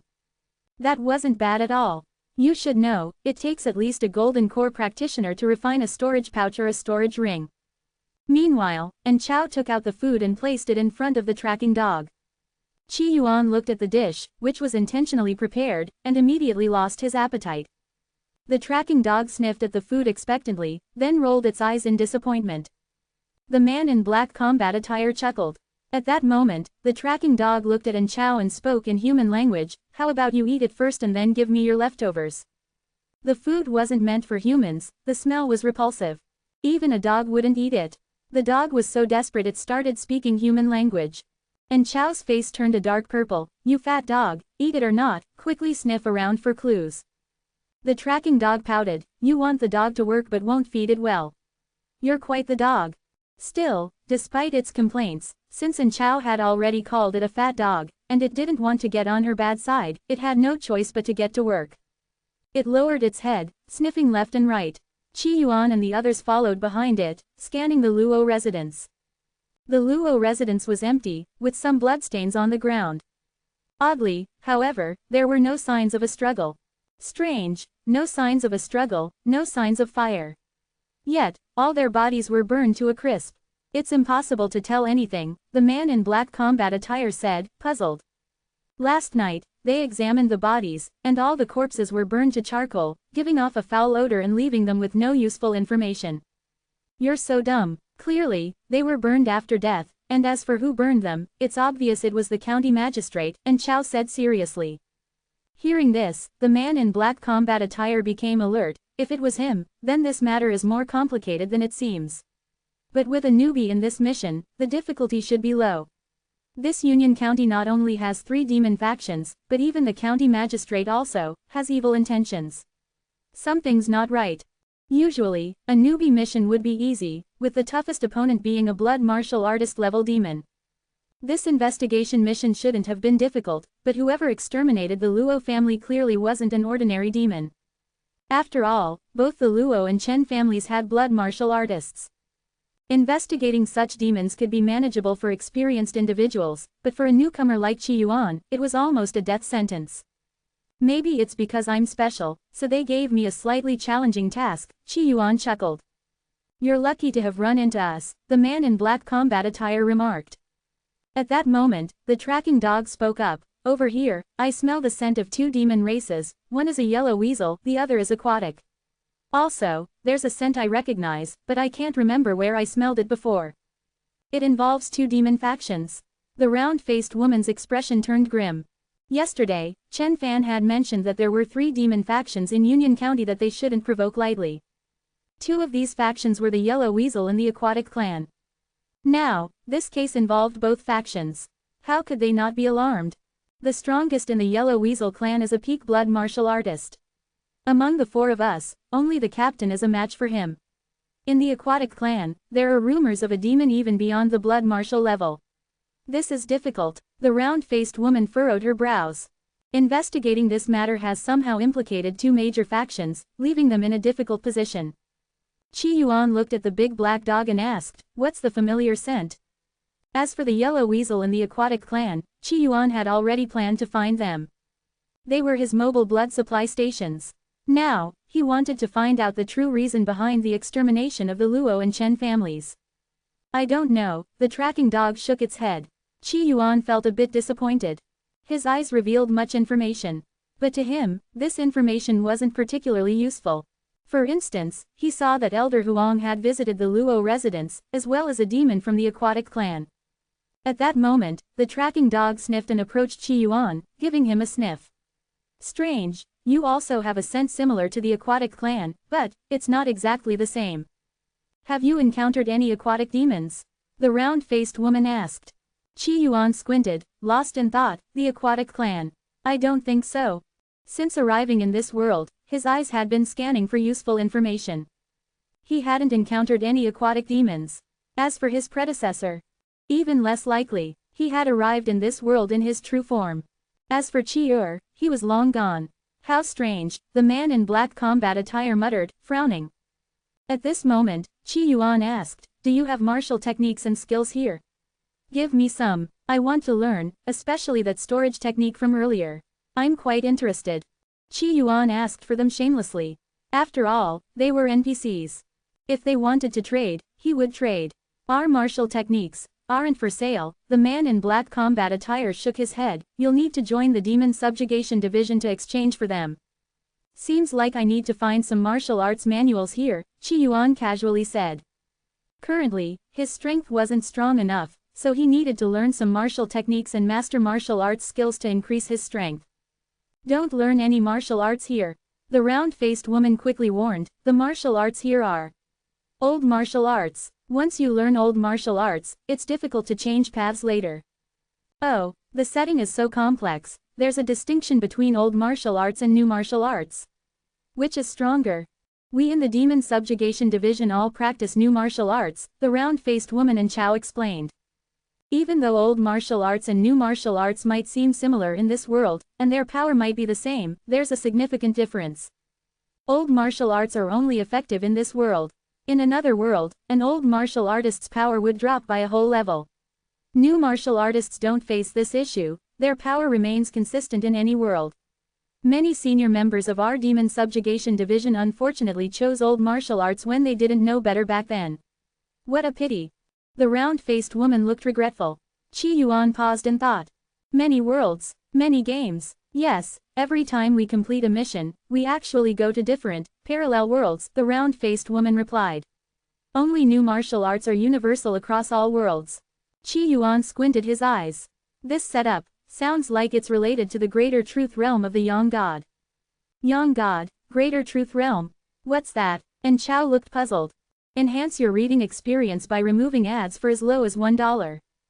Remove ads from $1. Immortal Cultivation Realms. Qi Yuan had learned about the Greater Truth Realm within the Yang God level from Great Wisdom True Monarch. He didn't hold back this knowledge. And Chao snorted, even if you're a newbie, don't take me for a fool just because I'm older. I know a few regressors. In the realms of Immortal Cultivation, there is no Yang God level. I've only heard that the Purple Mansion is the pinnacle of power. Beyond the Purple Mansion are gods who have already ascended to an unknowable realm. And Chao was somewhat knowledgeable about immortal cultivators. She was also somewhat familiar with their realms, so she didn't believe Qi Yuan's words. Upon hearing this, Qi Yuan's eyes showed a hint of surprise. You know quite a lot. Can I ask you a question? Qi Yuan began his usual practice of being a freeloader, trying to get information for free. I know more than just this. Go ahead and ask. And Chao was generous and quite accommodating to newcomers. After all, who could resist a handsome newbie? It was a delight to look at him. If she could turn him into a young male servant, it would be even more fun. Of course, and Chao was only thinking about it. When immortal cultivators come here, will their realms also decrease? They probably will, and Chao replied uncertainly. The man in black combat attire beside her added, it's not a probably, it's definite. He didn't elaborate on why. So, doesn't that mean immortal techniques are on the same level as old martial arts?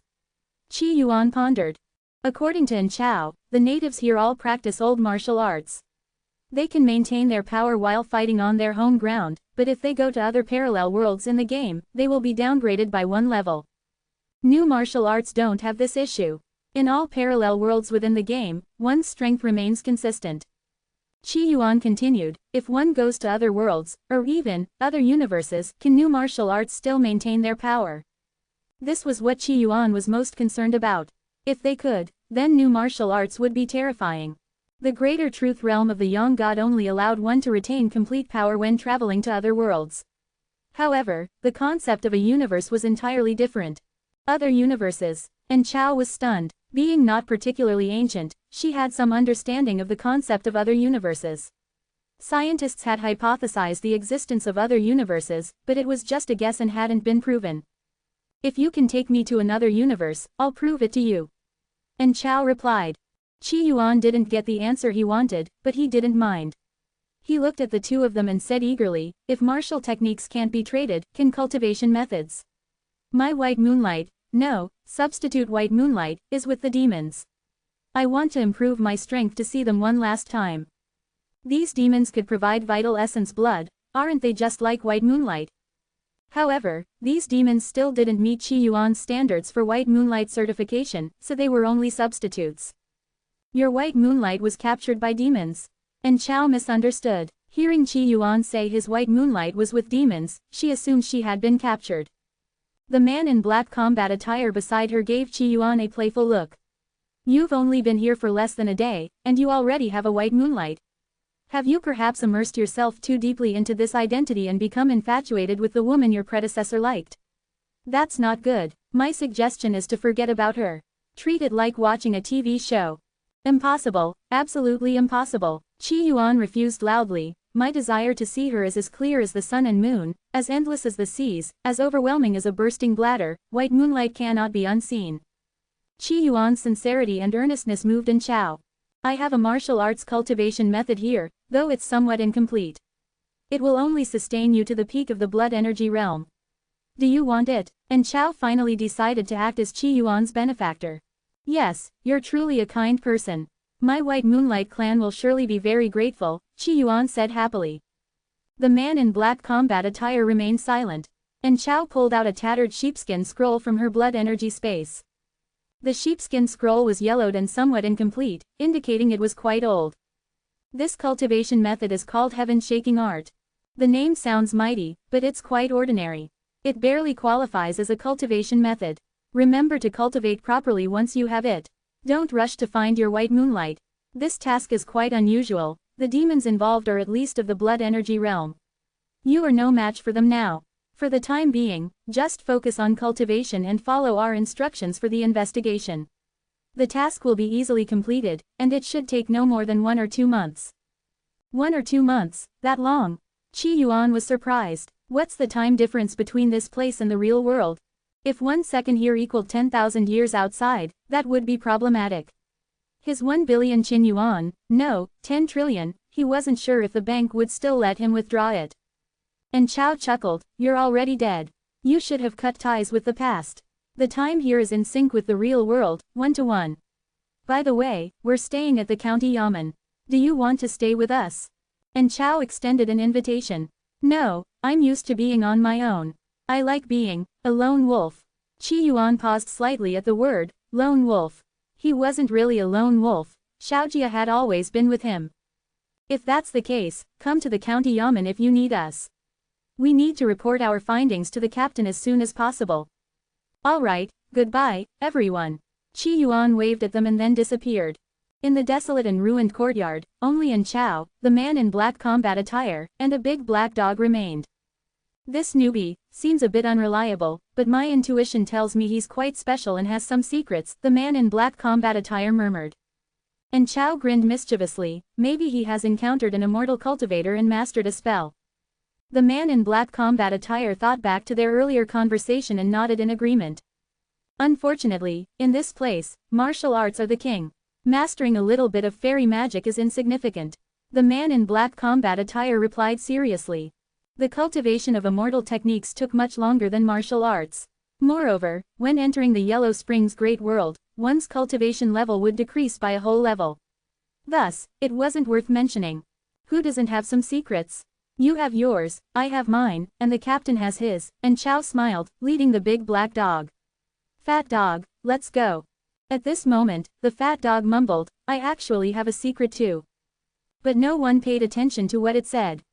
At the inn, Qi Yuan sipped tea and examined the sheepskin scroll. This is a martial arts cultivation method, incomplete, with 124 flaws. It can be improved. Qi Yuan's eyes could see hidden information. To him, this martial arts cultivation method had no major secrets.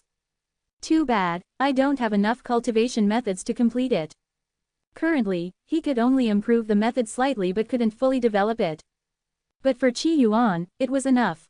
I'm too weak right now, having just entered the blood energy realm. If I were to see my white moonlight now, I'd lack confidence.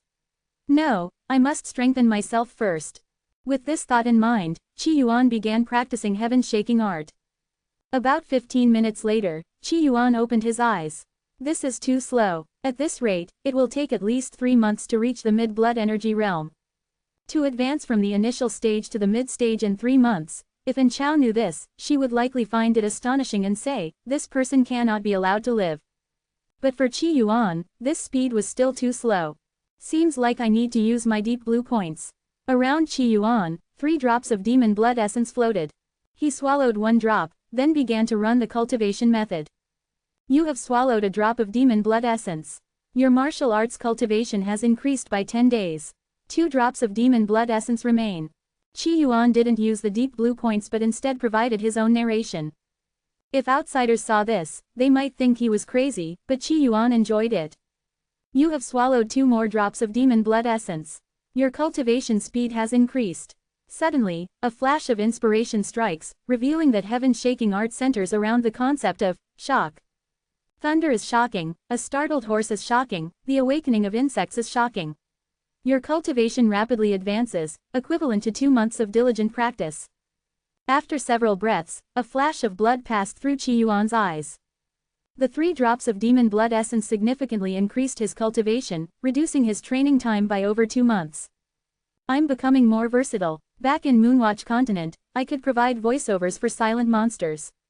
Now, I can voice the system itself. If I ever leave this job and have no work, I can become a system narrator. Qi Yuan was proud of his narration abilities, confident he'd never be unemployed. Sigh, I've worked so hard, but why hasn't Elder Huang, that substitute white moonlight, come to find me? Qi Yuan muttered to himself. He had just killed Elder Huang, and by now, Elder Huang should have received the news. If Elder Huang was a diligent person, he should already be here seeking revenge. But Elder Huang didn't come. Usually, after fighting the older ones, an even older one shows up. But since the even older one isn't coming, I'll just fight the older one and then the even older one. Qi Yuan decided to take the initiative and find trouble with Elder Huang instead of waiting passively. Qi Yuan was unaware that since the people from the Demon Subjugation Division had arrived, all the demons in the area were ordered not to roam freely. These demons were now lying low in different locations. Qi Yuan left the inn, his martial arts cultivation having improved significantly. If he killed another Elder Huang and encountered another substitute white moonlight, he would reach the mid-blood energy realm. This time, he planned to kill as many as possible. As night fell, Qi Yuan stopped at a deserted courtyard. Earlier today, he went to the Huang residence, but it was deserted. Through his investigation, he discovered that all the demons in Union County were now hiding in different bases, seemingly holding some demon promotion conference. Now, Qi Yuan stood in front of the courtyard, his expression relaxed. In this base, the strongest is Elder Huang, a blood energy realm demon, with about 20 others at the same level. Honestly, it was a tough target. If Elder Huang could hold him back while the others attacked, he would have a hard time retreating unscathed. The system is useless. Why do I need demon blood essence to upgrade? Qi Yuan sighed, and after a moment, he realized, oops, sorry, I forgot. I don't have a system. Qi Yuan's current state was like someone who criticizes a girlfriend's flaws, only to realize he doesn't even have a girlfriend. HMPH, you're from the Yamen, what are you doing here? Don't you know only demons are allowed into that courtyard? At this moment, a disdainful voice came from behind. Qi Yuan turned to see a demon with a thunderous beak and a rooster's face approaching, looking fierce and malicious. With a grim appearance, it looked creepy and intimidating. It stared at Qi Yuan, its eyes glinting, as if it would eat him if the opportunity arose. A rooster. Qi Yuan immediately recognized it as a rooster demon. It was his first time seeing a male rooster demon. I may not be a demon, but my wife is. Naturally, I have the right to enter. I'm a live-in son-in-law. Qi Yuan said proudly, straightening his posture. He had gone to great lengths to see his white moonlight. Your wife is a demon. The rooster demon was surprised. Then, its expression turned even more disdainful, so, you're a hairless pretty boy. As a demon, it always looked down on humans with sparse hair. But some female demons like them. In the rooster demon's eyes, those female demons were an embarrassment. They plucked all their feathers clean and kept only a few demon traits. They looked hideous. Really, little demon girls who idolized humans. Qi Yuan grinned, can I go in now? The rooster demon gave Qi Yuan a cold glance, you'll have to ask the old locust tree demon at the door. He's ancient and can see through disguises. After speaking, the rooster demon strutted away, tail raised, toward the dilapidated courtyard. Qi Yuan watched the rooster demon leave, a greedy glint in his eyes. This is a rooster demon, I could use it to buy a house. If only I were a civil servant. Qi Yuan was thinking this when a gust of demonic wind blew ahead. An elder resembling old, dried-up tree bark appeared. The rooster demon, seeing the elder, became respectful, Elder Locust. The dried-up elder gave the rooster demon a faint glance, a rooster demon entering, proceed. The rooster demon bowed solemnly, then said, there's a human behind me, claiming to be some female demon's pretty boy. I suspect he has ulterior motives, Elder Locust. You should inspect him carefully. The dried-up elder looked at Qi Yuan, his eyes turning deep and profound. At this moment, Qi Yuan confidently walked forward, his smile bright as the morning dew, Xiaojia, come out.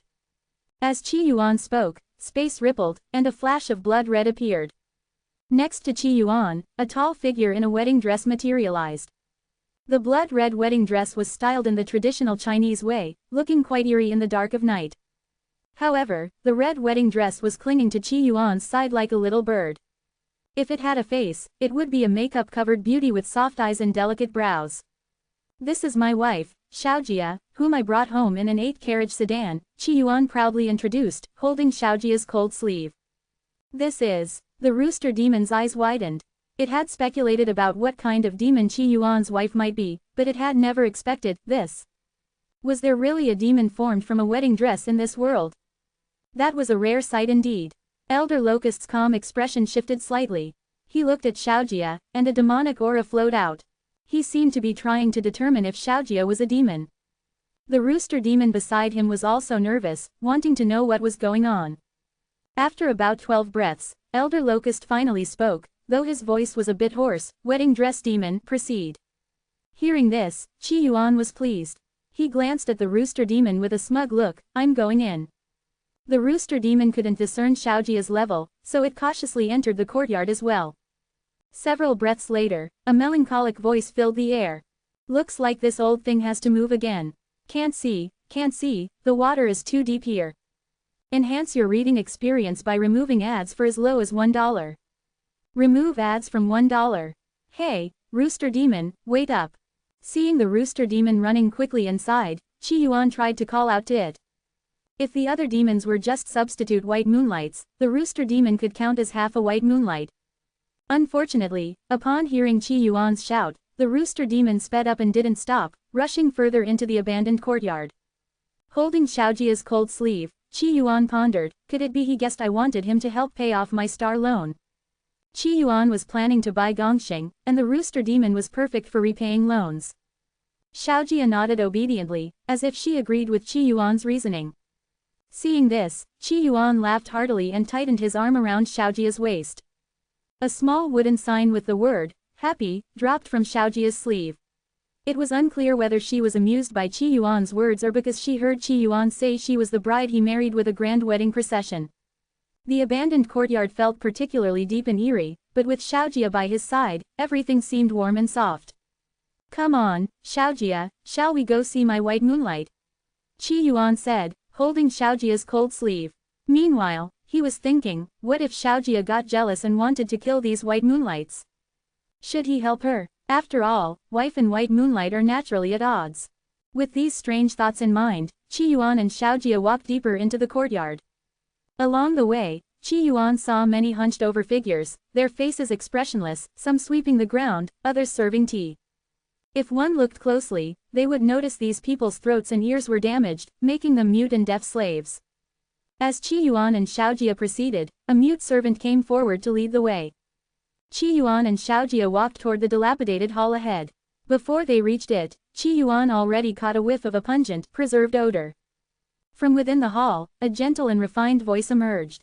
"Dear friends, thank you for accepting the invitation and coming here. Unfortunately, we can't provide you with fresh food. Old Sheep feels quite ashamed. All we have are these preserved, dried goods. Please make do with what we have."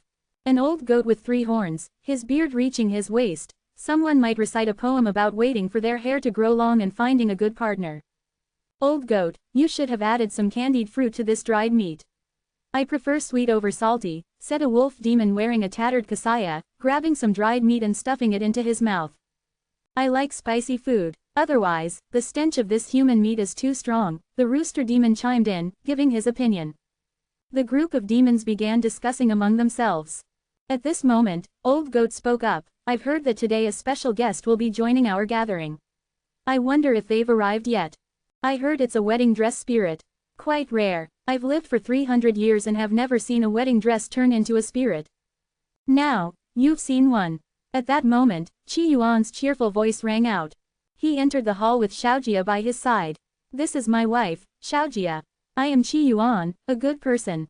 As Qi Yuan entered the hall, his eyes swept over the dozen or so demons present, filled with barely restrained joy. It was as if he had finally seen his long-lost white moonlight after many years. The demons in the hall were bewildered by Qi Yuan's expression. However, most of them had their eyes fixed on Xiaojia. Unusual demons always drew attention.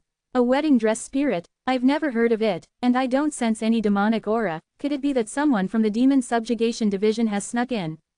A 200-year-old demon elder voiced his doubt. The other demons also nodded. After all, this wedding dress spirit had brought a human man with her. Elder Locust dared to let her in, so she must be one of us. "Do you all dare to question Elder Locust's judgment?" Old Goat's words immediately silenced any doubts. Elder Locust was a highly skilled and ancient figure. This 200-year-old elder's grandfather had seen Elder Locust. Now, hundreds of years later, Elder Locust was still rooted here. Even Elder Huang and the leader of the aquatic tribe had immense respect for Elder Locust. The demons nodded, agreeing with Old Goat's statement. "Fairy, please take a seat." Old Goat gestured invitingly. Qi Yuan held Xiaojia's hand and prepared to sit. But just then, a sharp voice interrupted. "This is a gathering of demons. Humans are not allowed to sit at the table." It was the rooster demon speaking. Although he was afraid of the wedding dress spirit, surrounded by so many demons, he felt more confident. Qi Yuan's face changed several times, then he slumped. "It's over, you've seen through my lie." Sigh, Xiaojia wasn't brought home in an 8-carriage sedan. She brought me home in an 8-carriage sedan. I know, as a live-in son-in-law, I have no rights and can't sit at the table. I won't sit, just don't make me drink foot-washing water. Qi Yuan was very ethical and always followed the rules. As a live-in son-in-law, he accepted his humiliation. Next time Ningdao comes, if they get a marriage certificate, he might secretly swap Xiaojia in and get one with her too, escaping his status as a live-in son-in-law. Xiaojia, being held by Qi Yuan, didn't say anything. She took her seat happily after Qi Yuan signaled her to do so. On the reddish-brown table in front of her were some tea and dried human meat. The rooster demon spoke up. "Old Goat, why did you invite us here this time?" The rooster demon's question drew the attention of all the demons present. This time, the demons in Union County gathered in several locations for a demon promotion conference. These ordinary demons had all received invitations to come. However, they weren't entirely sure about the purpose of the demon promotion conference. Old Goat smiled and said, I've invited you all here for 2 reasons. The first one, will start soon. As for the second, it concerns the future of all the demons in Union County. We'll have to wait for Elder Huang to announce it. Old Goat left them in suspense. His words caused a stir among the demons present. Concerning our future, Old Goat, are you exaggerating? Could it be that the Demon Subjugation Division is planning to wipe us out? The demons present were on edge, growing anxious. Everyone, calm down. I can assure you, this is not bad news. For all of you, it's good news. Now, let me announce the first matter. Old Goat's expression turned cold, and his tone became severe. Bring Yang Fan over. At Old Goat's command, a mute servant brought in a disheveled sheep demon. It was clear they didn't receive the order from Old Goat through their ears. Uncle, spare me, I'll change. Yang Fan, the sheep demon, cried miserably, snot and tears flowing, looking utterly pitiful. Seeing the sheep demon, the other demons' expressions shifted slightly. Isn't this Old Goat's favorite nephew? What did he do? Old Goat seems to mean business this time. Old Goat's face was stern, his voice icy. Prepare the oil cauldron. The mute servants busied themselves, quickly setting up an oil cauldron in the hall. Beneath the cauldron, a roaring fire burned, and the oil above began to boil. A murderous glint flashed in Old Goat's eyes. My useless nephew here colluded with humans, betraying his kind. He leaked the information about the Demon Promotion Conference to the Demon Subjugation Division for a mere sum of silver. Therefore, he must die today, subjected to the frying punishment. Uncle, I didn't mean to, please spare me, Yang Fan wept desperately. He deeply regretted his actions. Because he desired the soft flesh of a courtesan, he needed money to buy it. Lacking funds, what could he do? Sell information. Who would have thought he'd get caught and that his uncle would fry him? How could he not be terrified? Tears flowed like an endless stream, as if he hoped they would turn into a vast ocean and dilute the boiling oil in the cauldron. Into the oil cauldron, Old Goat's command was undeniable. Cries, curses, and pleas for mercy filled the air, sounding utterly pitiful. Qi Yuan couldn't stand it anymore, overwhelmed by sympathy. Sigh, look at him, so pitiful, crying so miserably. I can't bear to see him thrown into the oil cauldron. How about I pay to buy him from you? You don't have to fry him. Frying creatures isn't good. After all, it was the first time he had seen a fried whole sheep. Wasn't it usually roasted? Haha, and what price is the esteemed guest willing to pay? Old Goat asked without anger, looking at Qi Yuan. Qi Yuan reached into his pocket, fumbling awkwardly as he pulled out his silver. Oh no, I don't have enough silver, only about 10 taels. I can't afford to buy your nephew. How about selling me 10 pounds of him? I want the blood-rich parts. What do you think? Qi Yuan felt he was getting smarter.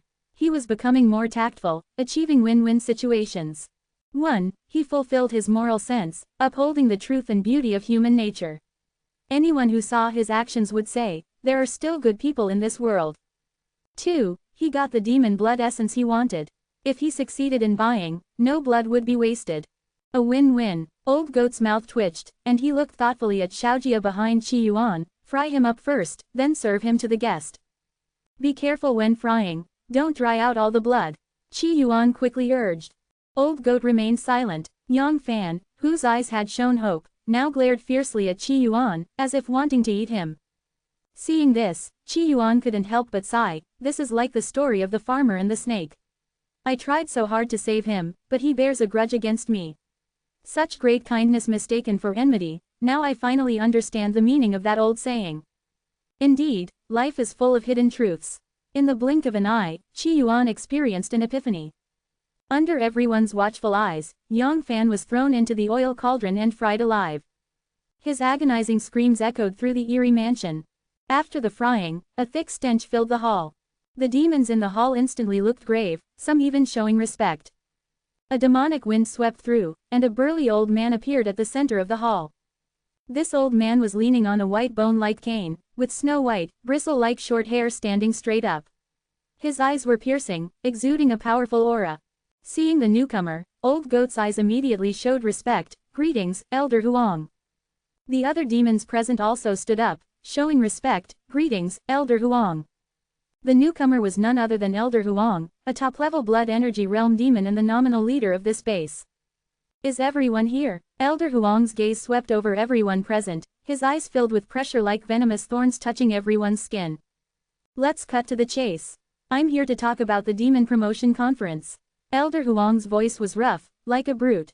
This was completely different from his younger brother, Elder Huang Si, who had a refined demeanor. The demons present became tense, eager to know what was going on and how it concerned the future of all the demons in Union County. Half a month ago, Boss Kun encountered a demon in the sea. That demon had 3 legs, 3 eyes, and 2 fins, a strange appearance and no intelligence. So, Boss Kun brought the demon back to Union County for us to investigate its identity. After checking ancient records, we discovered that this demon is a son of spirit blood. What? A son of spirit blood? A son of spirit blood without any intelligence? The demons present began to breathe heavily, their eyes turning fanatical. Doesn't this mean that if we control it, we will have a powerful demon spirit in the future? This is a demon spirit. In ancient times, it would have been a giant demon capable of establishing a demon court. In demon cultivation, the hierarchy consists of blood energy demons, jade blood demons, demon heroes, demon spirits, and even demon kings. A son of spirit blood, however, not only carries the bloodline of a demon spirit but can directly ascend to the demon spirit level without any bottlenecks, becoming a giant demon. Such a giant demon at the demon spirit level would be comparable to a human martial artist at the martial spirit level. In cultivation terms, this would be a nascent soul-level giant demon. Overthrowing a country and causing chaos would be no problem. Especially since this son of spirit blood had no intelligence, meaning it could be manipulated however they wanted. How could the demons present not be excited? However, some demons were also cautious. Boss Kun discovered a son of spirit blood, why would he share it with us? If I obtained a treasure as valuable as a son of spirit blood, I certainly wouldn't share it with other demons. Upon hearing these remarks, Elder Huang remained expressionless and calmly continued, this son of spirit blood is in a unique situation. To grow, it requires nourishment from your blood essence. Therefore, Boss Kun and I decided to invite you all to feed the son of spirit blood together. Once it grows, it will be under our control. Haha, once it reaches the demon spirit level, it will be us who dictate the terms, not only in Union County but also in Fengli State and the Tianzhuo dynasty. Elder Huang's words were highly persuasive, causing the demons present to feel tempted, though some remained cautious. What if we feed it our blood essence, but we don't get to control the son of spirit blood? The 200-year-old demon elder asked. After all, what if Boss Kun just treated them like workers? If they fed their blood, and once the son of spirit blood grew, it didn't listen to them, what then?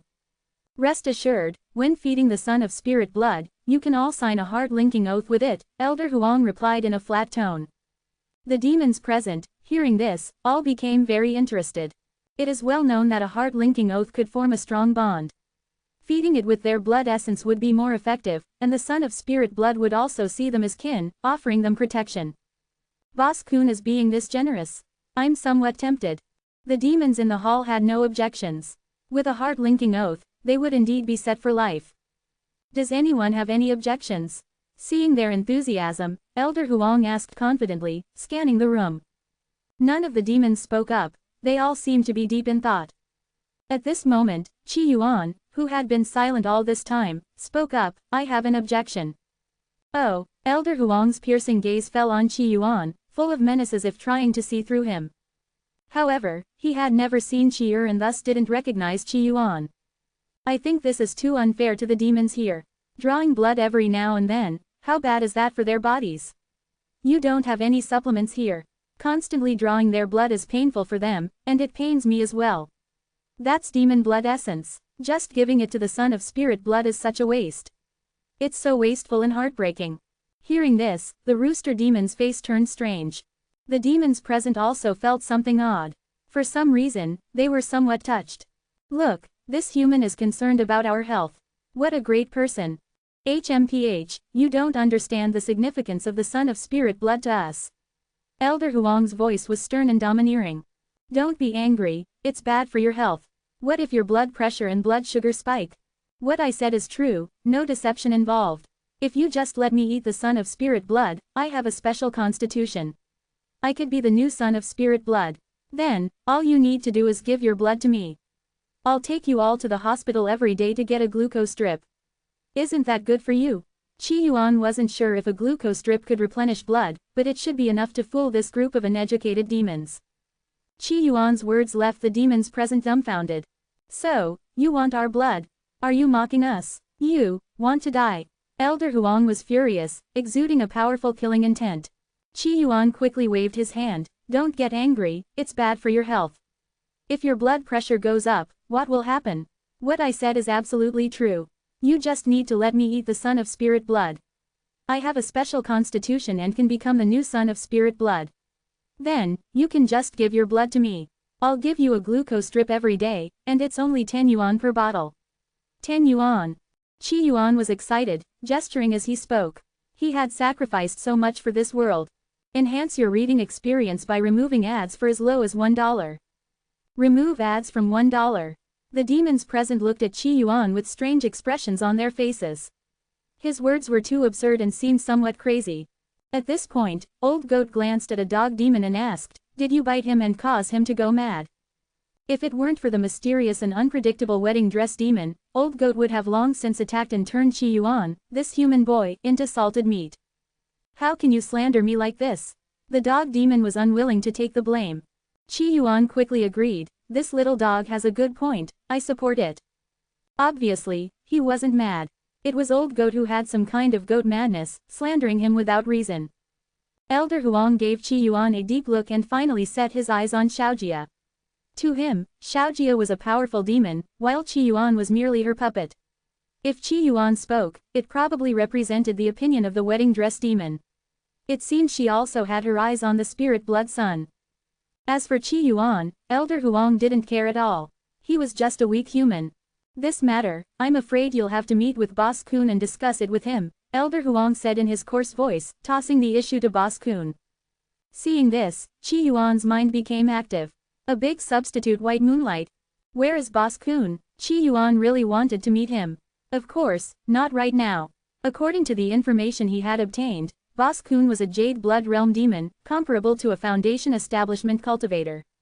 Qi Yuan currently only had the combat power equivalent to the peak of Qi refining. How could we casually reveal Boss Kun's location? Elder Huang snorted coldly. Boss Kun was currently with the Spirit Blood Sun, lying low and wouldn't show up easily. To ensure the news about the Spirit Blood Sun doesn't leak, all the demons here today are not allowed to leave without reason. You will all follow my orders. Elder Huang looked at the demons and spoke with a rough, domineering tone. The aura belonging to the peak of the blood energy realm spread out. The demons present wanted to say something but stopped themselves. Old Goat seized the opportunity to say, please don't blame us, everyone. This matter is of great importance, it concerns the safety of us all. If the information leaks, I have even killed my nephew, Yang Fan, so. Though he didn't finish his sentence, the demons present understood what Old Goat meant. If the news leaks, not only will it lead to the Demon Subjugation Division coming to Union County, but even my useless brother ended up dead at the hands of humans. Elder Huang's rough voice echoed through the hall. The brother he spoke of was none other than Huang Si, the fourth elder. Humph, the news I got from the Yamen said that a butcher named Chi'er colluded with someone from the Demon Subjugation Division and caused my brother's death. If I ever meet that sneaky human, I'll shove this cane right up his ass. Elder Huang said viciously. His brother died because of Chi'er. The Yamen claimed Chi'er had a close relationship with the Demon Subjugation Division. Connecting the dots, his brother was killed because of the Demon Subjugation Division. Qi Yuan, hearing this, couldn't sit still. Old man, your words are disgusting. That butcher named Chi'er never colluded with the Demon Subjugation Division. Oh, do you know Chi'er? Elder Huang's gaze turned sharp. If it weren't for Xiaojia, with his temperament, he would have captured Qi Yuan by now. Because, in a way, Chi'er is me, Qi Yuan, who always spoke honestly, never lied. As soon as he said this, everyone was shocked. You are Chi'er. Elder Huang flared up, his anger boiling over. This was too audacious. He looked at Xiaojia, ready to strike. So, I have the most authority to speak on this matter. Chi'er never colluded with the Demon Subjugation Division, Qi Yuan said calmly. Ha, still trying to argue. The people from the Yamen told me personally that Chi'er was with people from the Demon Subjugation Division. How do you explain that? Don't think just because you have a female demon backing you, you can do whatever you want. Colluding with the Demon Subjugation Division makes you a traitor, and all traitors must die. Elder Huang decided that even if this Chi was protected by the wedding dress demon, he would take him down. How would the people from the Yamen know better than I do? I never colluded with the Demon Subjugation Division. Your brother didn't die at their hands, either. Then who killed him? Elder Huang sneered. Why, it was me. Qi Yuan smiled lightly and stepped forward. I'll stop pretending. I am the blood collector of all worlds. Quickly offer your blood essence, and I'll let you die a little more peacefully. Qi Yuan decided to implement Plan B. Plan A wasted too much glucose. Besides, where was he going to get glucose? It was too troublesome, better to just cut these demons down. Anyway, he had already gotten the information he needed, so he didn't need to keep pretending. What? Elder Huang's face showed disbelief, then he laughed. Great, so you're here to ruin my plans. The other demons also turned their gazes to Qi Yuan, their eyes filled with murderous intent. A human dared to threaten them and demand their blood. Did he have a death wish? I'll handle the wedding dress demon. The rest of you chop this human kid into pieces, Elder Huang shouted, his eyes flashing fiercely. Since Elder Locust hadn't given any special warning, it meant that the demon who came in was at most on par with him in strength. There were so many of them, what was there to fear? The 20 or so demons looked at Qi Yuan, their eyes burning with anticipation, seemingly just waiting for Elder Huang to make a move so they could all pounce at once. Seeing this, Qi Yuan was delighted. Seeing your eager eyes, I'm really happy. My substitute white moonlights, we are mutually pursuing each other. When it came to feelings, Qi Yuan liked things simple. That's why he didn't like romance dramas. The protagonists in romance dramas were always full of misunderstandings, and no one ever spoke up. It was as if they didn't have mouths. Luckily, he and his substitute white moonlights were pursuing each other mutually. Seeing their lecherous little eyes, they couldn't wait to pounce on him. This made Qi Yuan very pleased. Kill! Elder Huang roared and charged at Xiaojia. The white bone cane in his hand emitted a wave of bloody energy, shaking the space around it. Within the bloody energy was a strong smell of blood. Facing this attack, Qi Yuan swung his kitchen knife at it. Immediately, the white bone cane and the kitchen knife collided, leaving a huge gap in Qi Yuan's knife. His hand trembled. It was clear that there was a big gap between his blood energy realm early stage and Elder Huang's strength. No wonder you're so bold, kid. You actually have the strength of the blood energy realm, Elder Huang said, his face full of ferocity and disdain. After all, every demon present had blood energy realm strength. What was there to fear? Since you are so eager to run toward me, I'll let you have a peaceful end. At that moment, Qi Yuan turned to look at the obedient Xiaojia. He whispered, Xiaojia, let's join forces. At that moment, he chose to fuse with Xiaojia. As his voice fell, a crimson light flickered in the air. A blood-red armor, both bewitching and sinister, enveloped Qi Yuan's body, leaving only a pair of clear, wise eyes exposed. Qi Yuan's body grew taller, transforming into a massive being. Blood-red spikes sprouted from his shoulders, sharp and bright as blood. The kitchen knife in his hand seemed to be stained with blood, turning into a blood blade. The demons present felt a chill in their hearts. What kind of monster is this? What kind of demon is this? What exactly is this? The demons were all in shock. But before they could think any further, the monstrous figure in front of them charged toward them. Dominant power. Heaven-cleaving sword technique. Two powerful skills were activated simultaneously, and Qi Yuan's aura reached its peak. He leapt forward and swung his knife down. Come on, let's run towards each other, substitutes, white moonlights. On one side, a terrifying giant with a sci-fi mecha vibe. On the other, demons straight out of a Chinese ghost story, like yellow weasels and old goats. The two forces collided fiercely in the hall. The first to run towards Qi Yuan was naturally the rooster demon he had been eyeing for a long time. The blood blade struck the rooster demon's head, slicing off its comb. Its entire face was a bloody mess, and it died instantly. With Xiaojia's support, Qi Yuan demonstrated terrifying strength relying solely on martial arts. With the added boost of the two skills, he killed 3 substitute white moonlights in a single strike. The remaining demons looked terrified. Monster. Kill. But the battle had already started, and there was no room for retreat. Unfortunately, they had no idea they were facing more than just a monster. Qi Yuan didn't have martial skills, but his combat techniques were far superior to those of these demons. During his time in Tianju, he had honed his skills to perfection, spending an unknown amount of time practicing and refining his combat techniques. Although he lacked martial skills, and thus couldn't fully unleash his martial prowess, he could still easily overpower these lower-tier demons. It was like a nascent soul cultivator reborn in a mortal body. Even without using spells, they could easily crush chi-refining cultivators. The blood-red kitchen knife, under the enhancement of the heaven-cleaving sword technique, was unstoppable. With one slash, 3 more demons were slain. Qi Yuan, covered in blood, his eyes filled with murderous intent, shouted, "Kill, kill, kill." At this moment, he was wild and fierce, and every strike was unstoppable. None of the demons present were a match for him. Even Elder Huang's eyes showed deep fear. Clearly, that human had a cultivation base of only the early blood energy realm, and even after fusing with the wedding dress demon to become a monster, he was only at the mid-blood energy realm. However, the combat power he displayed was astonishing, enough to make even Elder Huang uneasy. Seeing one demon after another fall beside him, Elder Huang's face grew tense. He realized that he had to stand up now. Otherwise, Boss Kun's plan would fail, and Boss Kun would not let him go. He would die for sure. "Good, very good, you're the first to push me to this point," Elder Huang shouted, his voice rough and wild. The white bone cane in his hand suddenly grew larger. His whole body's blood also began to boil. Profound demon grinding slash. Elder Huang poured all his strength into a powerful martial skill that Boss Kun had given him, a Jade Blood level martial skill. Jade Blood level martial skills were far more powerful than Blood Energy level ones. Such strength was overwhelmingly powerful, far beyond what a Blood Energy realm warrior could handle. Qi Yuan's eyes flickered with surprise. "It seems I underestimated you NPCs. This martial skill is quite interesting." Indeed, Elder Huang's move made Qi Yuan sense a hint of danger. He quickly raised his kitchen knife and pressed forward, the knife meeting the white bone cane. Crack! The kitchen knife shattered. However, the blood-red light remained, blocking Elder Huang's blow. A Jade Blood level martial skill, fierce and powerful, had incredible destructive power.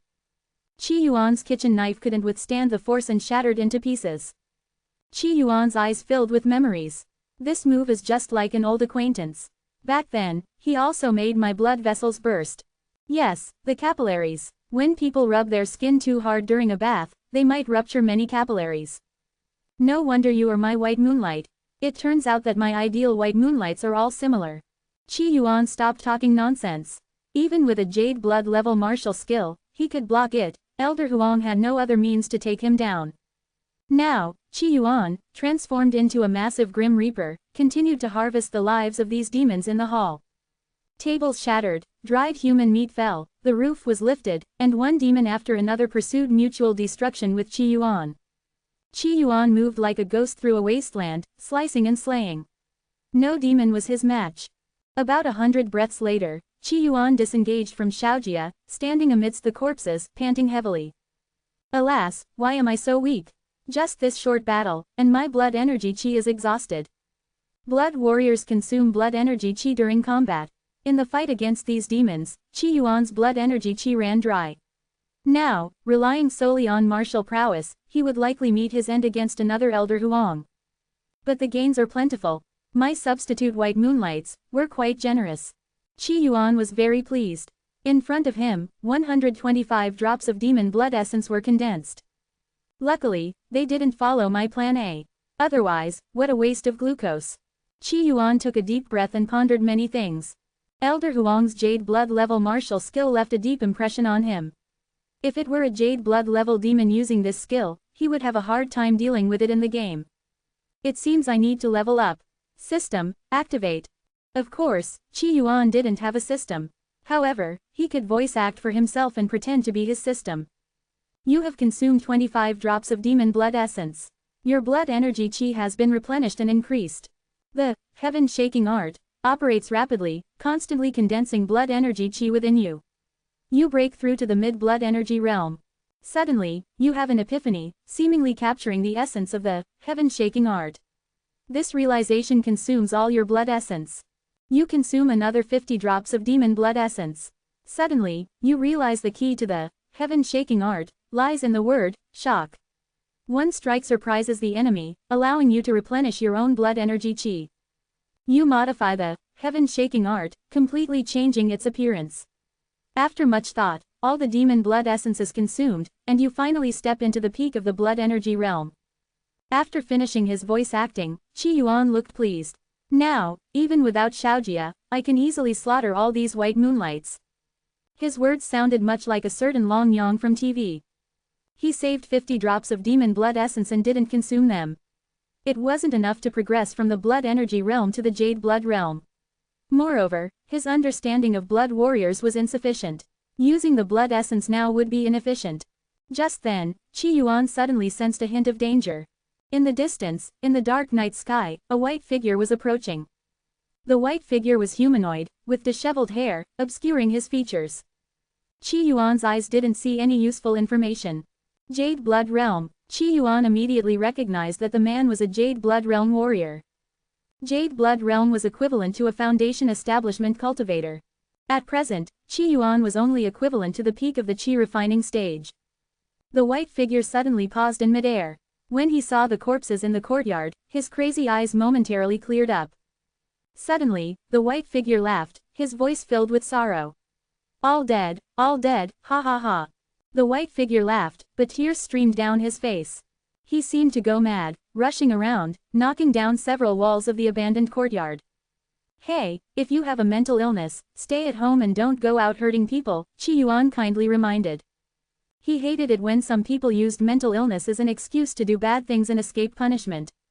Though he, too, relied on a mental illness certificate to escape punishment, it wasn't the same. His mental illness was fake. The crazy man halted again, gazing at Qi Yuan, muttering, Union County is doomed. Leave quickly, leave quickly. The sea is ink black, filled with killing intent. No one can survive. After saying this, the crazy man staggered away. He didn't just run, he used some martial skill and disappeared. Sigh, this person is so pitiful, his mental illness is too severe, Qi Yuan sighed. He couldn't imagine if his mental illness certificate were real, and he became mentally ill, what would happen? Would he have to become a son-in-law? After dozens of breaths, Qi Yuan was still recovering his strength. At this moment, the sound of breaking through the air came again. Hey, Qi Yuan, why are you here? And Chao, holding the scent-tracking dog, and the man in black martial attire appeared in the courtyard. They looked at the demon corpses in the courtyard, their eyes filled with shock. Because these demons were all at the blood energy realm, and there was even one at the peak. The man in black martial attire lowered his head, his eyes filled with fear, and looked at Qi Yuan. You're very lucky. That madman probably retained some sanity, so he only killed these demons and didn't kill you.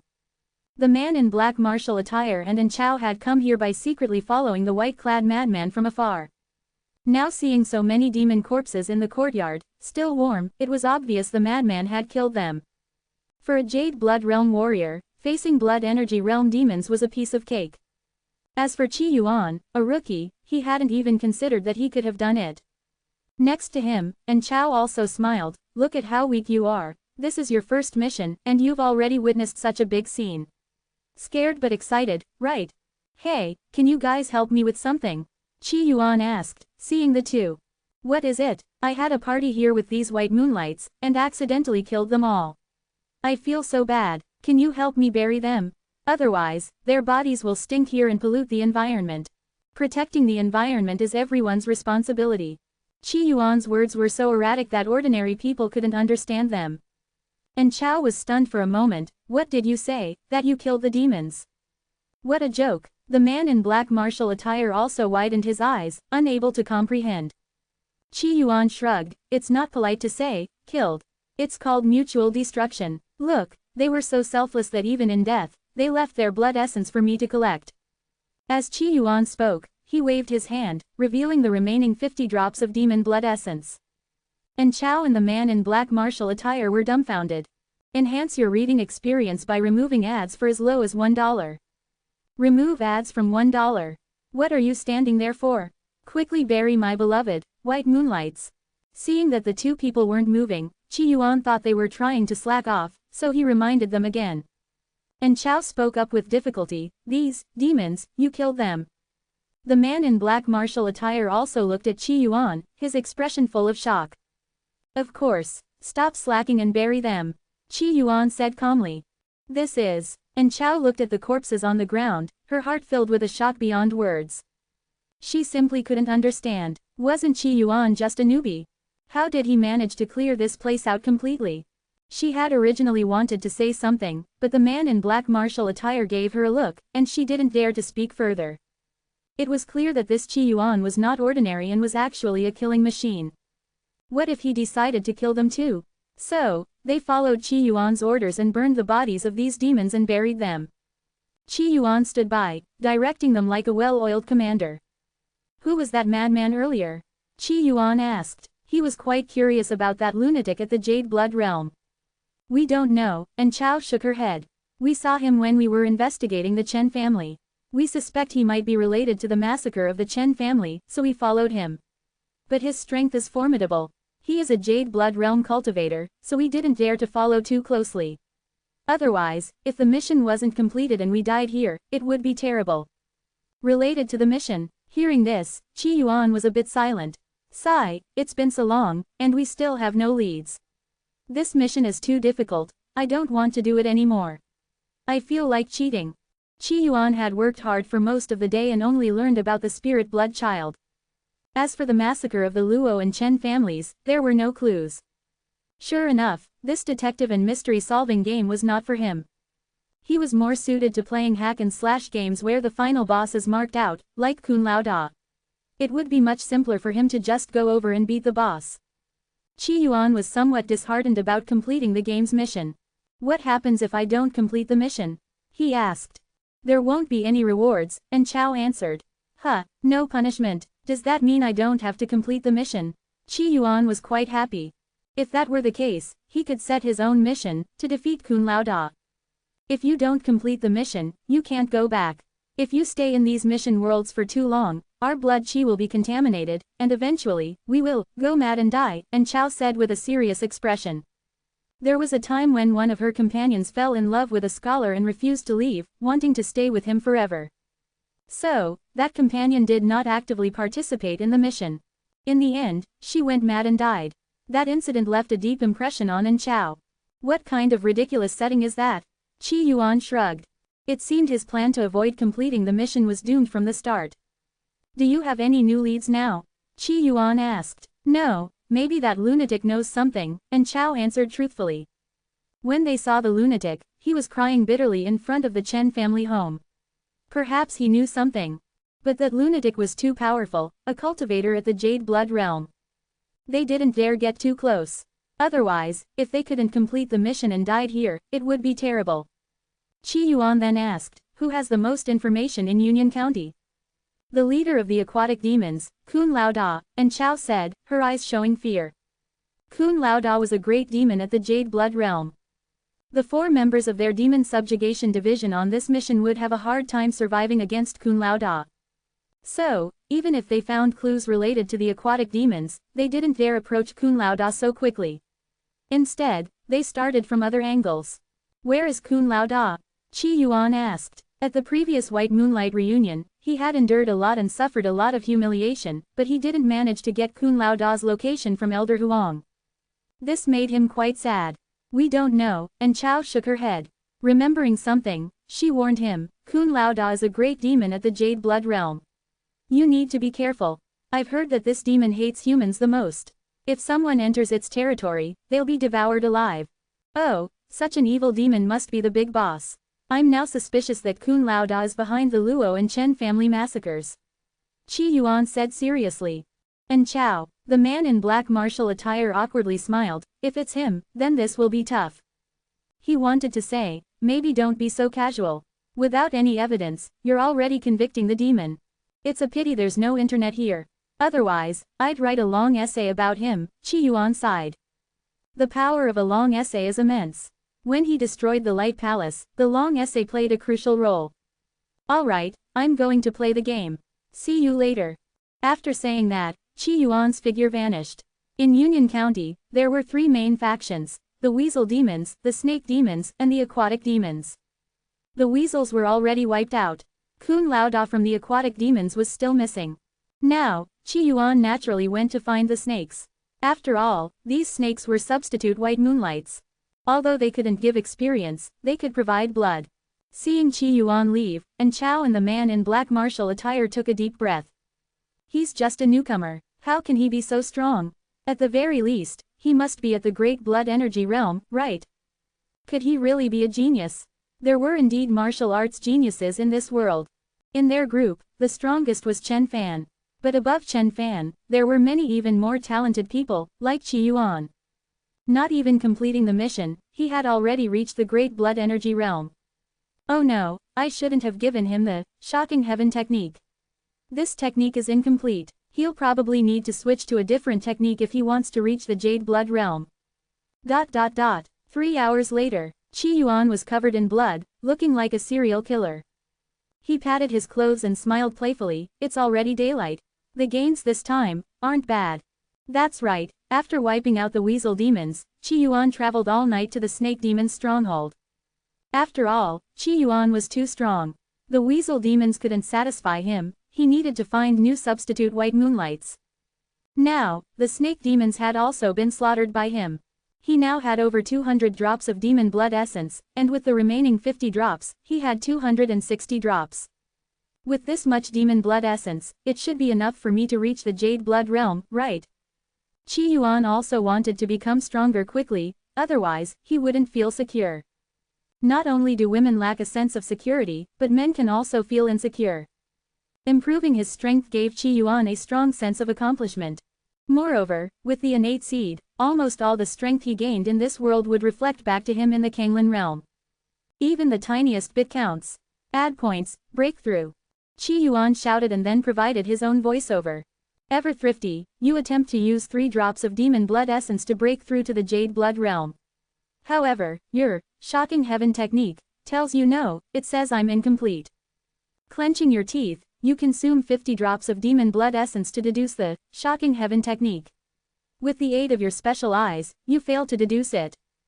Grinding your teeth again, you consume another 50 drops of demon blood essence. Finally, you reach an epiphany and deduce the shocking heaven technique to the Jade Blood realm. At this moment of enlightenment, your martial cultivation also breaks through to the Jade Blood realm. Qi Yuan's eyes flashed white. He felt his strength significantly increase. If he encountered Elder Huang and the snake demons again, he could easily handle them even without merging with Xiaojia. However, compared to that lunatic, I still seem a bit weaker. Qi Yuan sighed. He had no martial skills. He was relying entirely on his blood qi. After witnessing the power of Jade Blood realm martial skills, Qi Yuan naturally wouldn't underestimate the game's NPCs. I need to acquire a martial skill, otherwise, it's too disadvantageous. But here, they're all old martial arts. Qi Yuan was a bit troubled. He didn't want to practice old martial arts because they were considered unlucky. So, he didn't want to learn the old martial arts here for the time being. Wait, my innate martial skill should be a new martial art, right? Qi Yuan recalled when he inquired from An Chao during their conversation. The martial arts in the real world were also new martial arts. So, I have a martial skill after all. It's just that my skill level is a bit low. The explosive killing bird fist was indeed too basic. Not only was it not a Jade Blood realm skill, but it wasn't even a blood energy realm skill. Fine, you've got a deal. I will consume the fresh blood of my beloved white moonlights to improve you. Now, with the remaining demon blood essence, he couldn't deduce the shocking heaven technique. Further, he needed more techniques to deduce. His martial cultivation had hit a bottleneck. Only his martial skills could be improved. Now, the big bosses left were only Kun Lao Da and the Spirit Blood Child. Qi Yuan needed to boost his strength quickly. Add points. Qi Yuan once again provided his own voiceover. This time, he spent a considerable amount of demon blood essence to upgrade his martial skill. In the end, his innate martial skill, explosive killing bird fist, underwent a magnificent transformation, evolving into a Jade Blood level, explosive killing bird fist. This punches as fast as sound, and it's even more lethal to birds. Qi Yuan felt a bit more secure, but still not enough. Sigh, too much voice acting is making my throat dry. When can I get a system to do the voice acting for me? If that doesn't work, maybe install a system on my body to speak out my thoughts. Qi Yuan daydreamed. In Canixing, this was actually achievable. Canixing even had such electronic products that could speak out what people were thinking. There was a screenwriter who used this to write scripts quickly. Time to go home and sleep. Qi Yuan looked at the slightly bright sky. After a whole day of hard work, it was time for a good sleep. Qi Yuan was awakened by a child's noise. When he woke up, the sun was shining brightly. Estimating the time, it was about 3 in the afternoon. It's early in the morning. Why are you knocking on my door?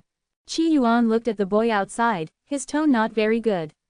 He had just had a beautiful dream where he won a big lottery, 10 trillion yuan, finally bought Gangsing, and became the winner of life. He was just about to go to Wuyun Pavilion and tell that secretary from before that Canixing was all his. Then he was woken up. He was a bit irritated. However, he was generous and always broad-minded, not holding grudges. So, he didn't chop up the kid. Are you, Qi? The boy's face was sallow, looking somewhat malnourished. What's going on? Qi Yuan thought, wondering if he had triggered a hidden storyline. It turned out that sleeping could trigger hidden storylines. Sister Xiaomei asked me to find you. The boy said nervously, last night, Xiaomei came to our village and stayed at my house. But in the middle of the night, villagers from the neighboring village took her away. Oh, someone fancies her. Qi Yuan remained calm. It's the sea god who fancies her. The villagers of Heishi village want to marry her to the sea god. The boy said nervously. Marrying the sea god was not a good thing. Heishi village had always worshipped the sea god and would capture young women, dress them in red wedding clothes, and offer them as sacrifices to the sea god. By doing this, the sea god would supposedly bless them with abundant fish and calm seas. When Qi Yuan heard this, he looked surprised. Xiaomei is really a naturally easy to marry type. He hadn't been in this game for long, and Xiaomei was about to be married twice. No one else could compare.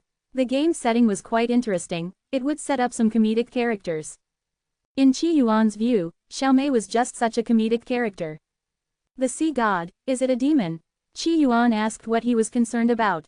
Right now, he was severely lacking in demon blood essence. But other than the aquatic demon Kun Lao Da, he had already killed most of the other demons.